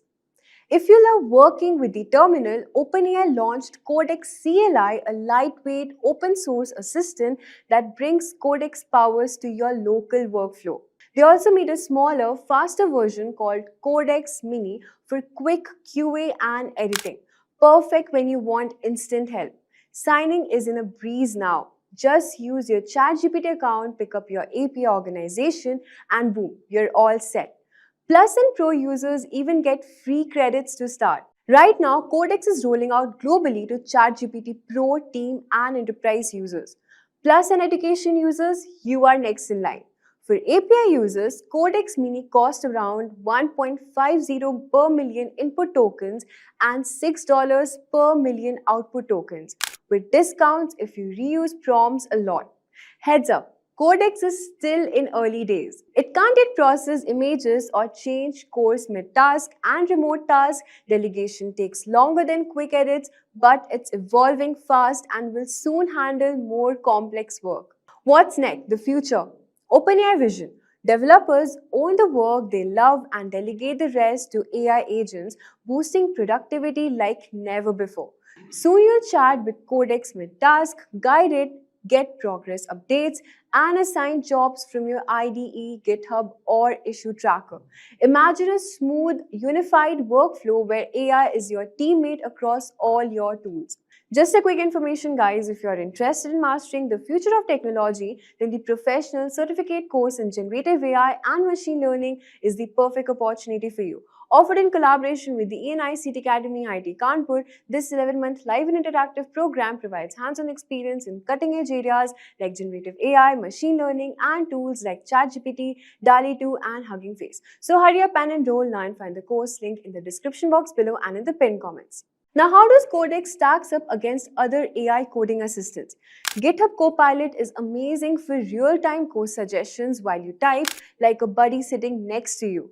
Codex works more like a remote teammate that handles entire coding tasks asynchronously, writing features, fixing bugs, running tests, and submitting pull requests, freeing you up for bigger picture stuff. And GPT-4, it's great at code snippets and explanation, but Codex is trained specifically for software engineering, producing cleaner, more reliable code tailored to real projects. Together, these tools form an unstoppable AI coding dream team. But Codex's ability to multitask safely and transparently is pushing the limits of what AI coding can do. So whether you're a solo developer or a part at a team, Codex is here to change the way you build software. It's available now for ChatGPT Pro, Team, and Enterprise, with Plus and Education coming soon. Try it out, play with different tasks, and see how it speeds up with your workflow, cuts headaches, and makes coding way more fun. Now, if you like this deep dive, smash that like button, subscribe for more tech news, and drop your thoughts or questions about Codex below. Can't wait to see what you build with this AI powerhouse. In this video, we are going to learn how to automate Google Sheets using NA10. It is a very powerful workflow automation tool. We will start by setting up a webhook trigger to receive data from external sources, then connect it to Google Sheets to automatically store and update data in real time. By the end of this tutorial, guys, you will be able to capture form submissions, automate data entry without manual work, or set up live workflow that runs seamlessly. So whether you are a beginner or an automation pro, this tutorial is must-see for you. First, understanding what exactly is NA10. So I'm at the official website of NA10, and NA10 is an open source workflow automation tool that allows you to connect various applications like APIs and databases without writing extensive code. It provides a visual editor where you can create workflows by linking different nodes. Think of it an alternative to Zapier and Apache Airflow. But this tool has more control and flexibility, and also it has self-hosting capabilities. Now if you see, the key features of NA10 are as follows. It has this amazing visual editor where you can drag and drop nodes to create workflows. No complex coding is required. It has over 350 plus integrations, and it supports APIs, databases, messaging apps, AI tools, and cloud services. For example, you can think of like Google Sheets, Slack, Telegram, OpenAI, AWS, GitHub, MySQL.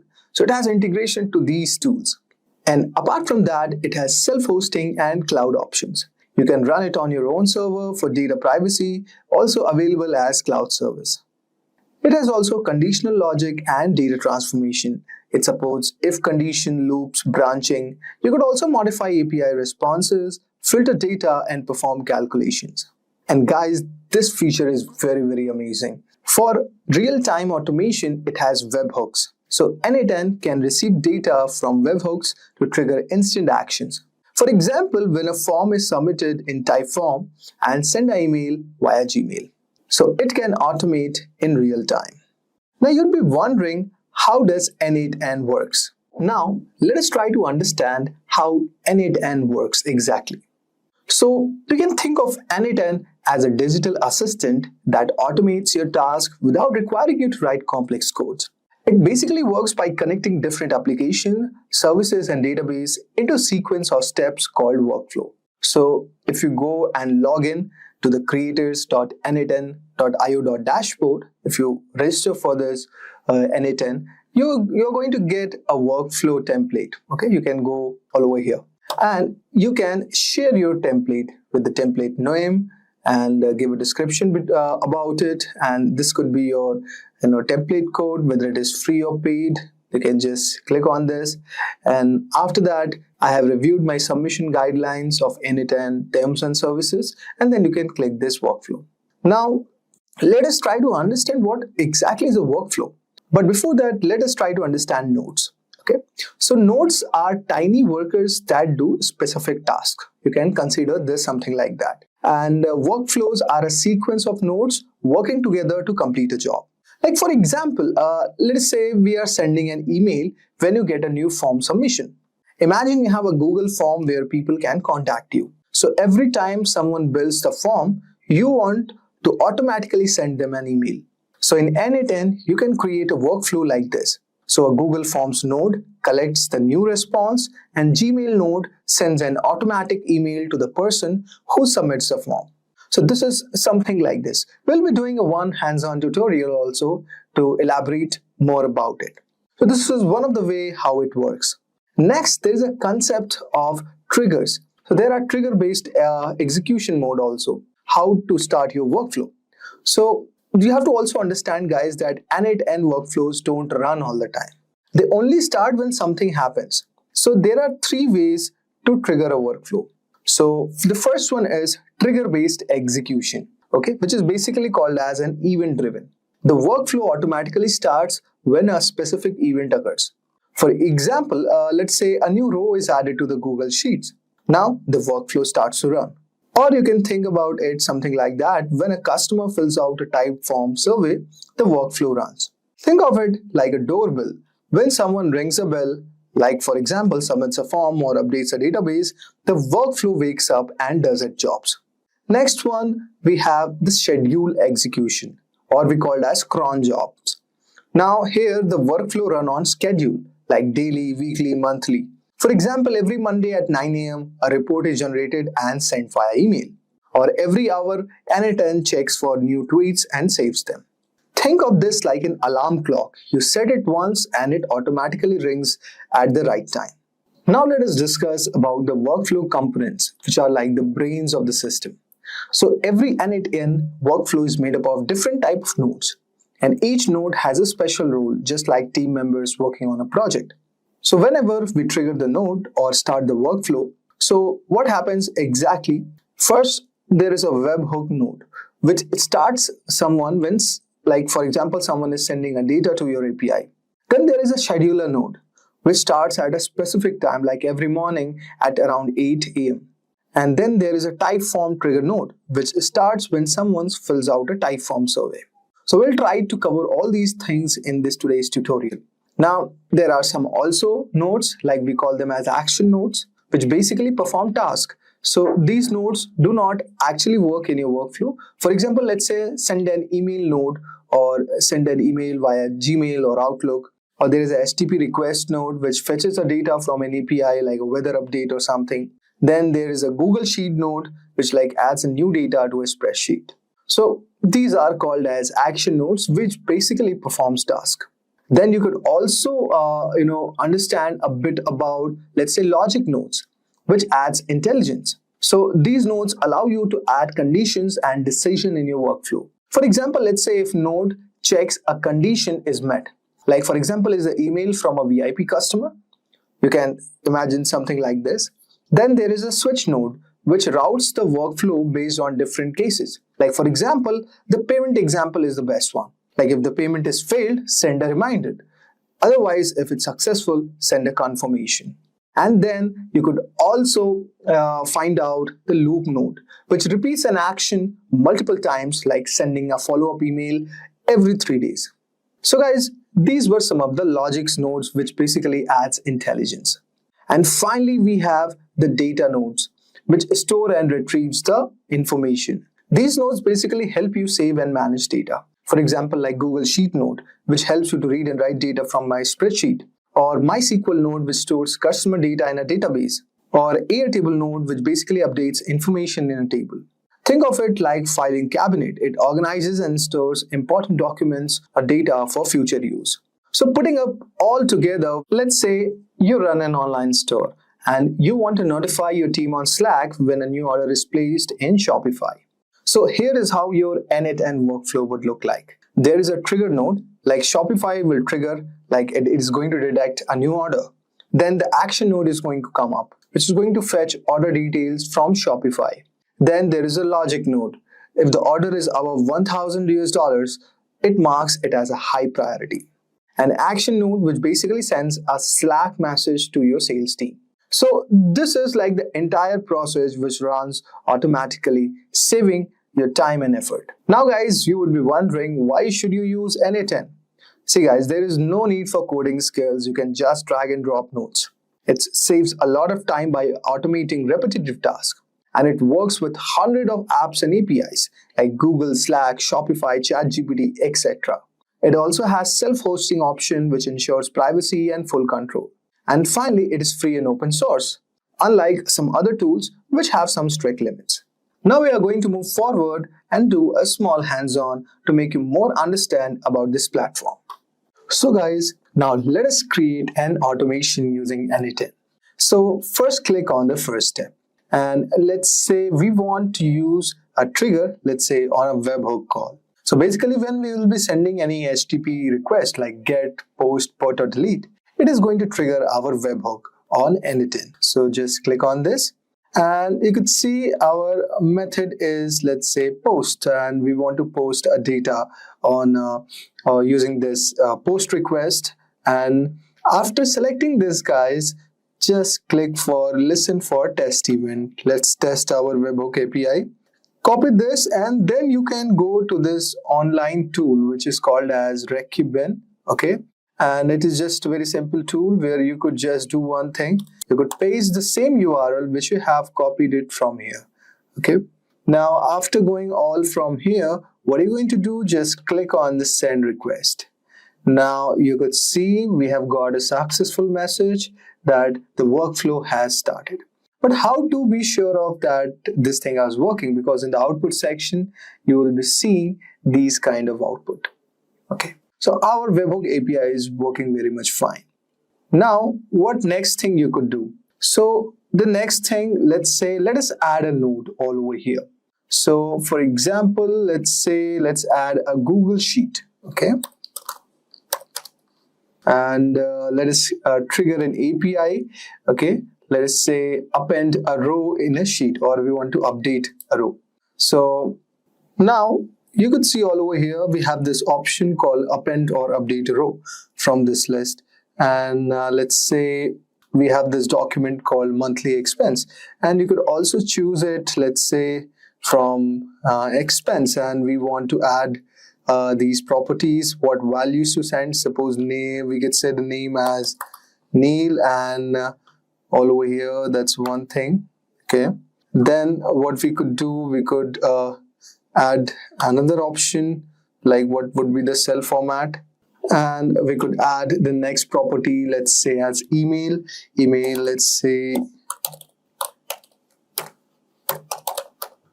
.com. Okay, now we could test these steps. Okay, now you could also say let's add a column, okay, to name. Okay, and let's say we could add just one value, then we could add another column, let's say email. Okay, let's okay, we could write the name of another column. Okay, so we had only two columns that I have actually created all over here, name and email. So that's why our workflow is showing the same. And also, guys, there is one point to note. You have to also connect to your given applications. Okay, so I'll just show you how you could do it. But first, let us try to test this step. Okay, so okay, fine. We can choose it, match each column manually. And let's test the given step. Let's wait for the output. And if I open my Google Sheet, you could see, we can see, the name, email, and it's already mentioned here. So this is like how you are basically creating your workflow. So if you go back to your canvas, you could see our workflow has been created using the webhook call. Similarly, you can trigger a lot of, in a very different ways. Suppose you could add a next node, like you could add AI and all those things, and you can create this automation using n8n. Guys, this is a very amazing tool, and this automation tool is definitely going to save a lot of time for you. On July 25th, OpenAI introduced SearchGPT, a new search tool changing how we find information online. Unlike traditional search engines, which require you to type in specific keywords, SearchGPT lets you ask questions in natural, everyday language, just like having a conversation. So this is a big shift from how we were used to searching the web. Instead of thinking in keywords and hoping to find the right result, you can ask now SearchGPT exactly what you want to know, and it will understand the context and give you direct answers. It's designed to make searching easier and more intuitive, without going through links and pages. But with this new way of searching, so there are some important questions to consider. Can SearchGPT compete with Google, the search giant we all know? What makes SearchGPT different from AI overviews, another recent search tool? And how does it compare to ChatGPT, OpenAI, popular conversational AI? So in this video, we are going to explore these questions and more. We will look at what makes SearchGPT special, how it compares to other tools, and why it might change the way we search for information. Whether you are new into tech or just curious, this video will break it down in simple words. Stick around to learn more about SearchGPT. So what is SearchGPT? SearchGPT is a new search engine prototype developed by OpenAI, designed to enhance the way we search for information using AI. Unlike a typical chatbot like ChatGPT, SearchGPT isn't just about having a conversation. It's focused on improving the search experience with some key features. The first one is direct answer. Instead of simply showing you a list of links, SearchGPT delivers direct answer to your question. For example, if you ask, what is the best wireless noise cancellation headphone in 2024? SearchGPT will summarize the top choices, highlighting their pros and cons based on expert reviews and user opinions. So this approach is different from the traditional search engines that typically provide a list of links leading to various articles or videos. The second one is relevant sources. SearchGPT responses come with clear citations and links to the original sources, ensuring transparency and accuracy. So this way you can easily verify the information and delve deeper into the topic if you want. The third one, conversational search. SearchGPT allows you to have a back and forth dialogue with the search engine. You can ask follow-up questions or refine your original query based on the responses you receive, making your search experience more interactive and personalized. Now let's jump into the next topic, which is SearchGPT versus Google. So SearchGPT is being talked about a major competitor to Google in the future. So let's break down how they differ in their approach to search. The first one is conversational versus keyword-based search. SearchGPT uses a conversational interface, allowing users to ask questions in natural language and refine their queries through follow-up questions. So this creates a more interactive search experience. On the other hand, Google relies on keyword-based search, where users enter specific terms to find relevant web pages. The second thing is direct answer versus list of links. So one of the SearchGPT's standout features is its ability to provide direct answers to the question. It summarizes information from the various sources and clearly cites them, so you don't have to click through multiple links. Google typically presents a list of links, leaving users to sift through the result to find the information they need. The third one, AI-powered understanding versus keyword matching. SearchGPT uses AI to understand the intent behind your question, offering more relevant results even if your query isn't perfectly worded. Google's primary method is keyword matching, which can sometimes lead to less accurate results, especially for complex queries. The fourth one, dynamic context versus isolated searches.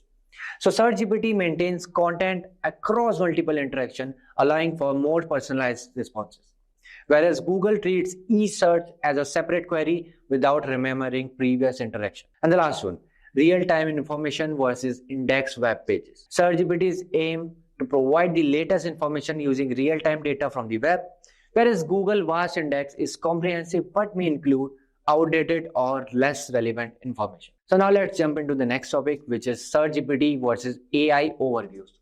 So SearchGPT and AI overviews both use AI, but they approach search and information delivery differently. It's also worth noting that both tools are still being developed, so their features and capabilities may evolve and even overlap as they grow. So here are the differences. The first one is source attribution. SearchGPT provides clear and direct citation linked to the original sources, making it easy for user to verify the information. Whereas AI overviews include links. The citation may not always be clear or directly associated with specific claims. The second one is transparency control. SearchGPT promises greater transparency by offering publishers control over how their content is used, including the option to opt out of AI training.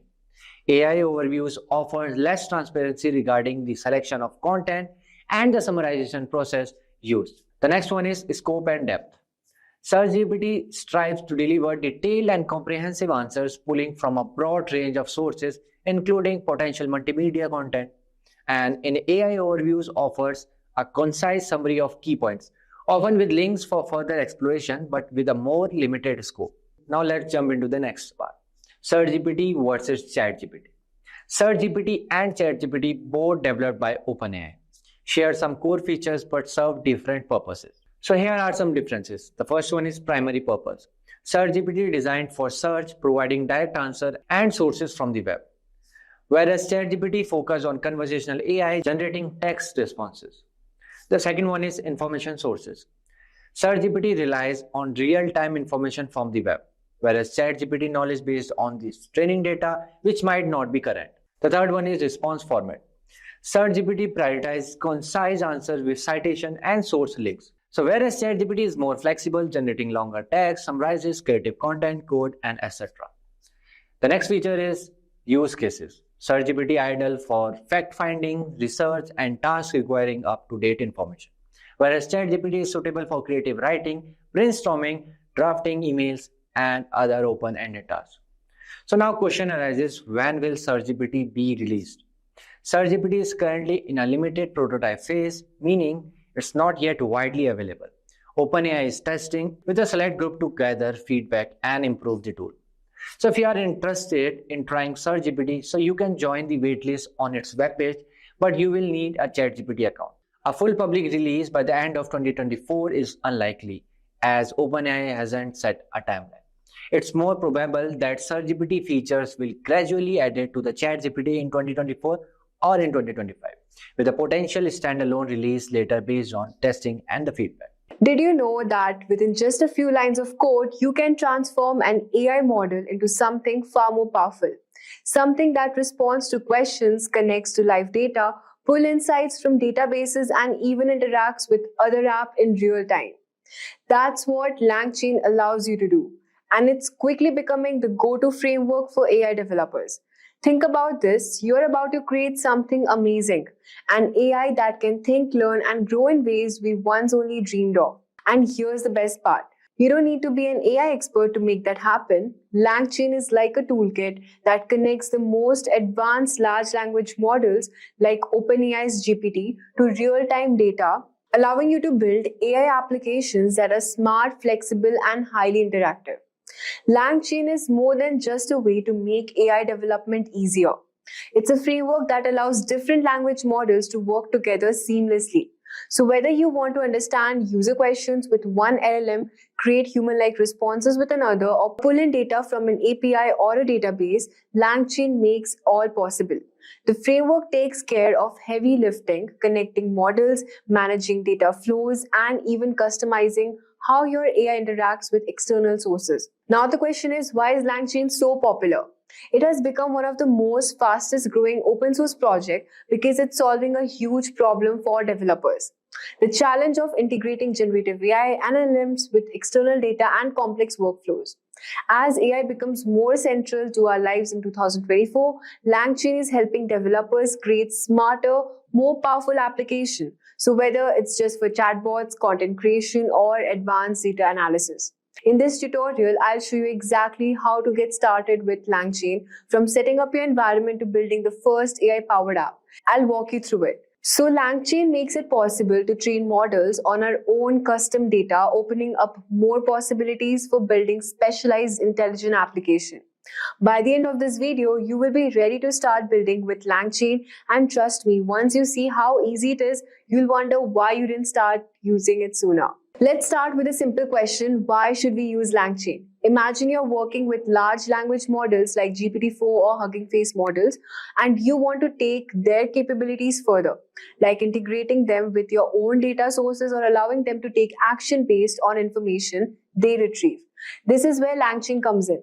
LangChain is like an open source framework that allows you to build intelligent applications by connecting large language models with external data sources. It can turn static AI interactions into dynamic, data-aware workflows. One of the best parts is you don't have to manually code everything from scratch. LangChain abstracts away much more complexity of working with LLMs, allowing developers to focus on building functional applications instead of wrangling API calls and managing data pipelines.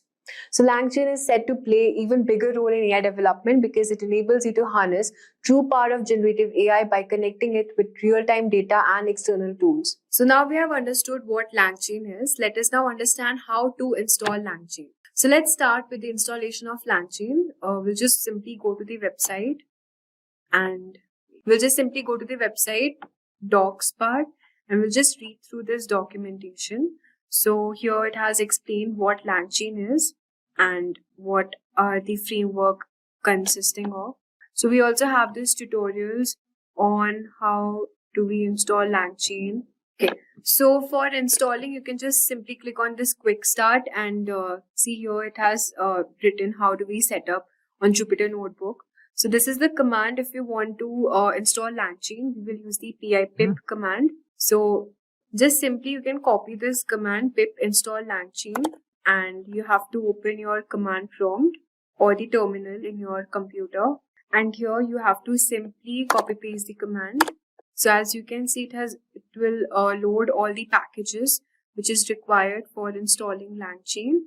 So you can see your requirement already satisfied. This is because I had already installed my LangChain before. So we have understood how to install this LangChain by using this command, and you can also install the LLM chain. We'll understand it later. So let me just show you what else you need to install. First, we have understood this LangChain. Then we have the Pinecone client. So we'll just simply search here Pinecone client, and it will redirect us to this page. So Pinecone client is actually a vector store for storing and retrieving embeddings, which we will use in the later steps. So Pinecone is also used to actually, create secret API keys. So here you can also create the API keys. You can also read the documentation part. So we'll understand how to create API keys using OpenAI. But first, let us install Pinecone client in our system. So we'll again go to command prompt this terminal, and we'll just copy paste pip install Pinecone client. So you can see here it will download and install all the packages required. So it has been installed. Now the third thing we're talking about is OpenAI client. So we'll use OpenAI models for a large language task. So we'll just simply search here OpenAI. Okay. And so it has redirected us to this page, OpenAI platform. And okay, before starting this, so this is the platform here where you can create, export an API key in OpenAI. Okay, so you can see here overview, quick start, concept, everything is there. And to create an API key, we'll just simply click here, and here you have to select this option, create a new secret key. Suppose I give my secret key name, anything you can give. Suppose I give test 1, 2, 3. Okay, and permissions is all, and we create the secret key. Now you need to actually save your key. We'll just copy this key because it will be required later while debugging the code. So we will just copy paste this secret key. We will require it later, and then done. So these are the keys I have created. So actually ChatGPT and other LLM models like OpenAI and Hugging Face uses LangChain to integrate with other APIs to create your own custom LLM models or chatbots.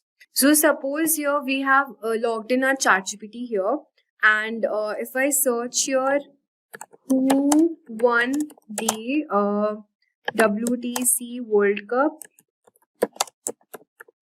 in 2023. So here it has shown the answer, but for example, if I search who won the cricket match World Cup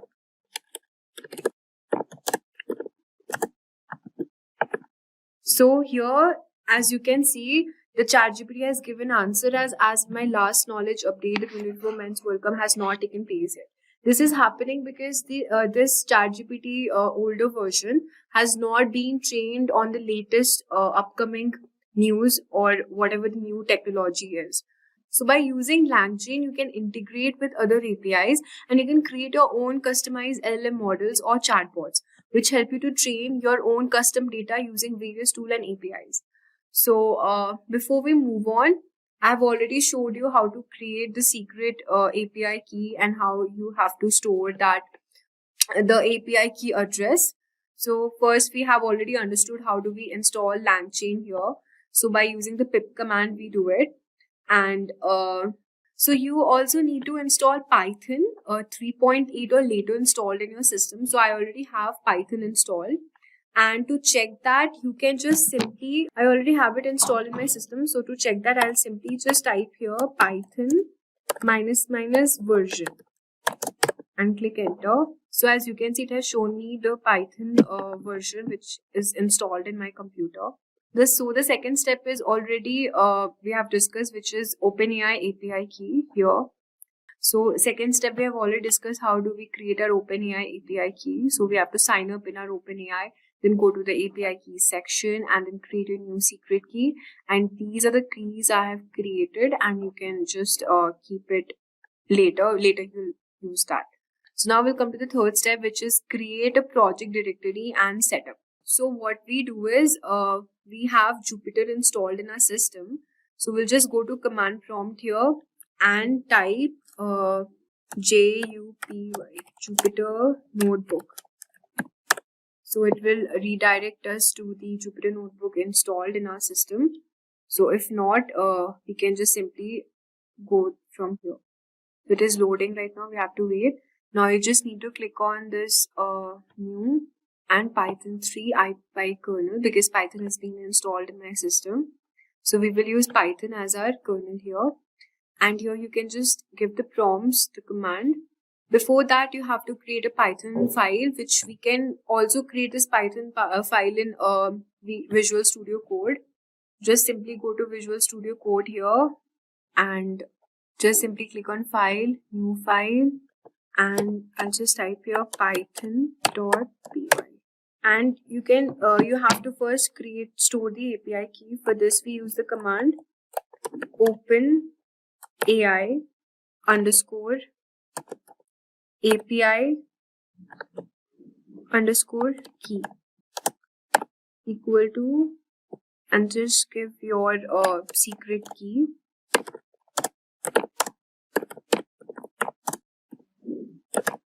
Okay, you can just simply copy paste here your secret key and just store this. So this ensures that your API key is stored securely and it can be used whenever needed. Now the step 4 is to initialize your project and install the required libraries.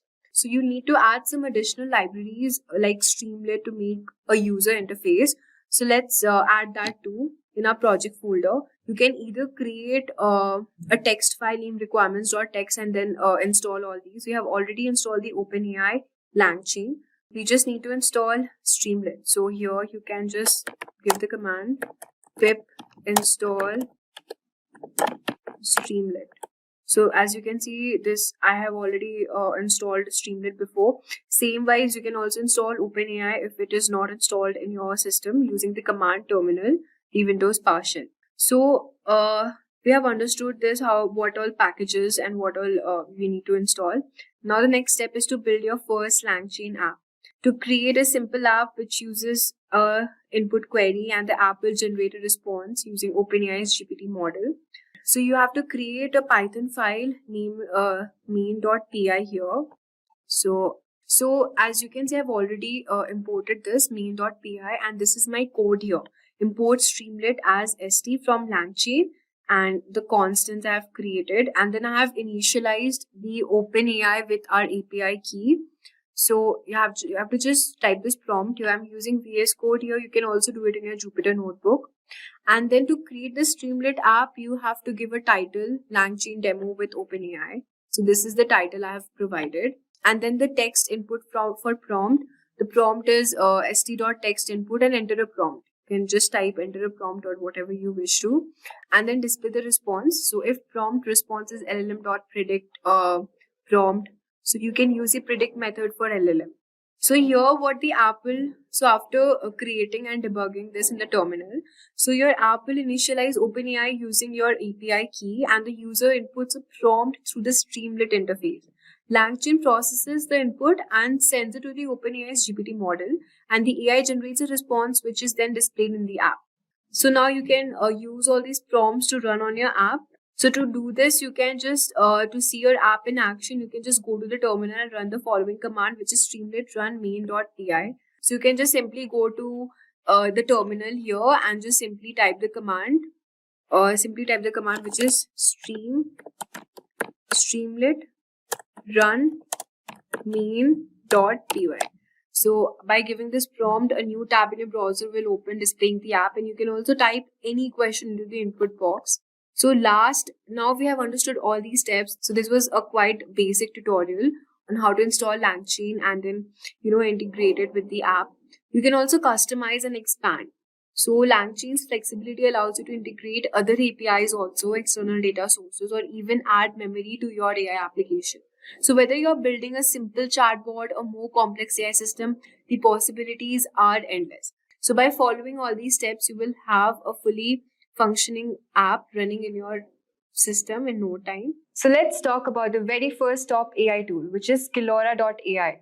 This AI tool aims to provide the best AI-driven mock interview experience. You can take mock interviews for any job roles and subject, receiving instant constructive feedback. Skillora's AI interviewer listens to your responses and asks dynamic flow-up questions to test your depth of knowledge. With the Essential plan, you gain access to 6 AI mock interviews per month. You'll receive instant feedback, ideal answers, and performance reports, helping you upgrade your skills for just $8 per month. The premium plan allows you to enjoy 15 AI mock interviews per month. You'll get the same instant feedback, ideal answers, and performance reports along with priority support, maximizing your learning for only $15 per month. Next up, we have Visco's. Visco's advanced AI coach is designed to elevate your job interview skills, harnessing insights from over 10,000 companies. It offers tailored sessions that simulate real interviews, providing personalized feedback and performance analytics. It transcribes your performance and delivers a conversational experience akin to an actual interview. It also offers customized feedback and performance analytics, helping you refine both your answers and communication skill. During practice session, you can craft questions specific to your desired role and industry, ensuring relevance and depth in your preparation. Supporting various interview styles. The price for AVA services are available for free. Next up, we have interviewing.io. Interviewing.io is an AI-powered platform that provides candidates with simulated technical interviews. The platform uses machine learning algorithms to assess your coding skills, problem-solving abilities, and communication style. You can get 4 simulated technical interviews for $225. Next up, we have MockMate. MockMate is an AI-powered tool that allows you to practice answering common interview questions. This tool provides feedback on your answers and gives tips on how to improve your performance. The service is available for $29 per month. Moving on to ChatGPT. ChatGPT is an AI chatbot that can be used to practice answering interview questions in a conversational setting. The chatbot can be customized to simulate the style of an actual interview, and it provides feedback on your answers.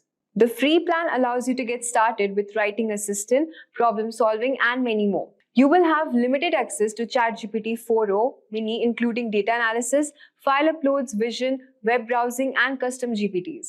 All of this is available at no cost. Then we have the Plus plan, which is for $20 per month. The Plus plan amplifies your productivity by offering early access to new features, access to ChatGPT 4, 4.0 and GPT 4.0's mini, up to 5x more messages for ChatGPT 4.0. You can access to data analysis, upload files, vision web browsing, and DALL-E image generation. You can also create and use custom GPTs. Then we have My Interview Practice. My Interview Practice is an AI tool that allows you to practice interviews in a simulated environment. The platform uses AI to generate interview questions based on your chosen field and provides instant feedback on your responses. This tool is particularly useful for those who want to practice their interview skills in low-pressure environment. The Plus plan is for $49 per month. You get 1 month of access. And the premium plan is for $57 per month, and you will get access to additional features and many more benefits. Next up, we have Udly.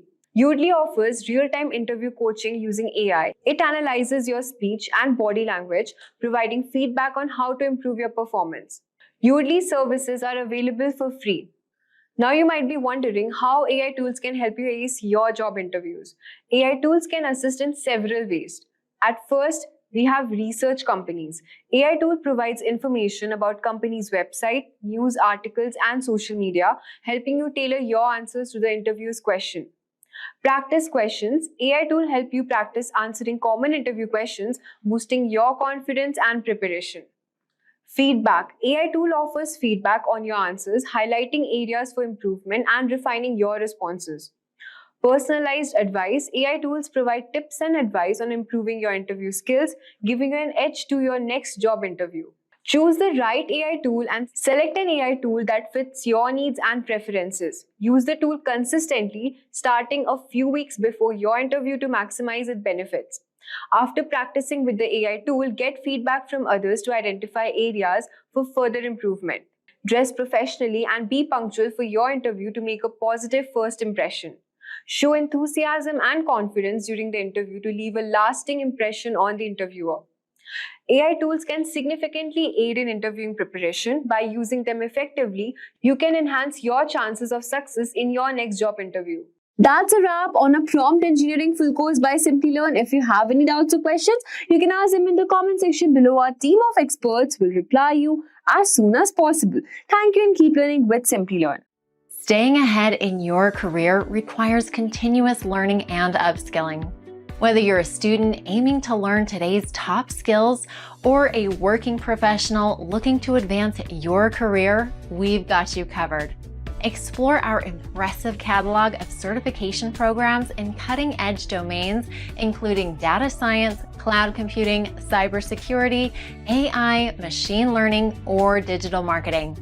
Designed in collaboration with leading universities and top corporations, and delivered by industry experts, choose any of our programs and set yourself on the path to career success. Click the link in the description to know more.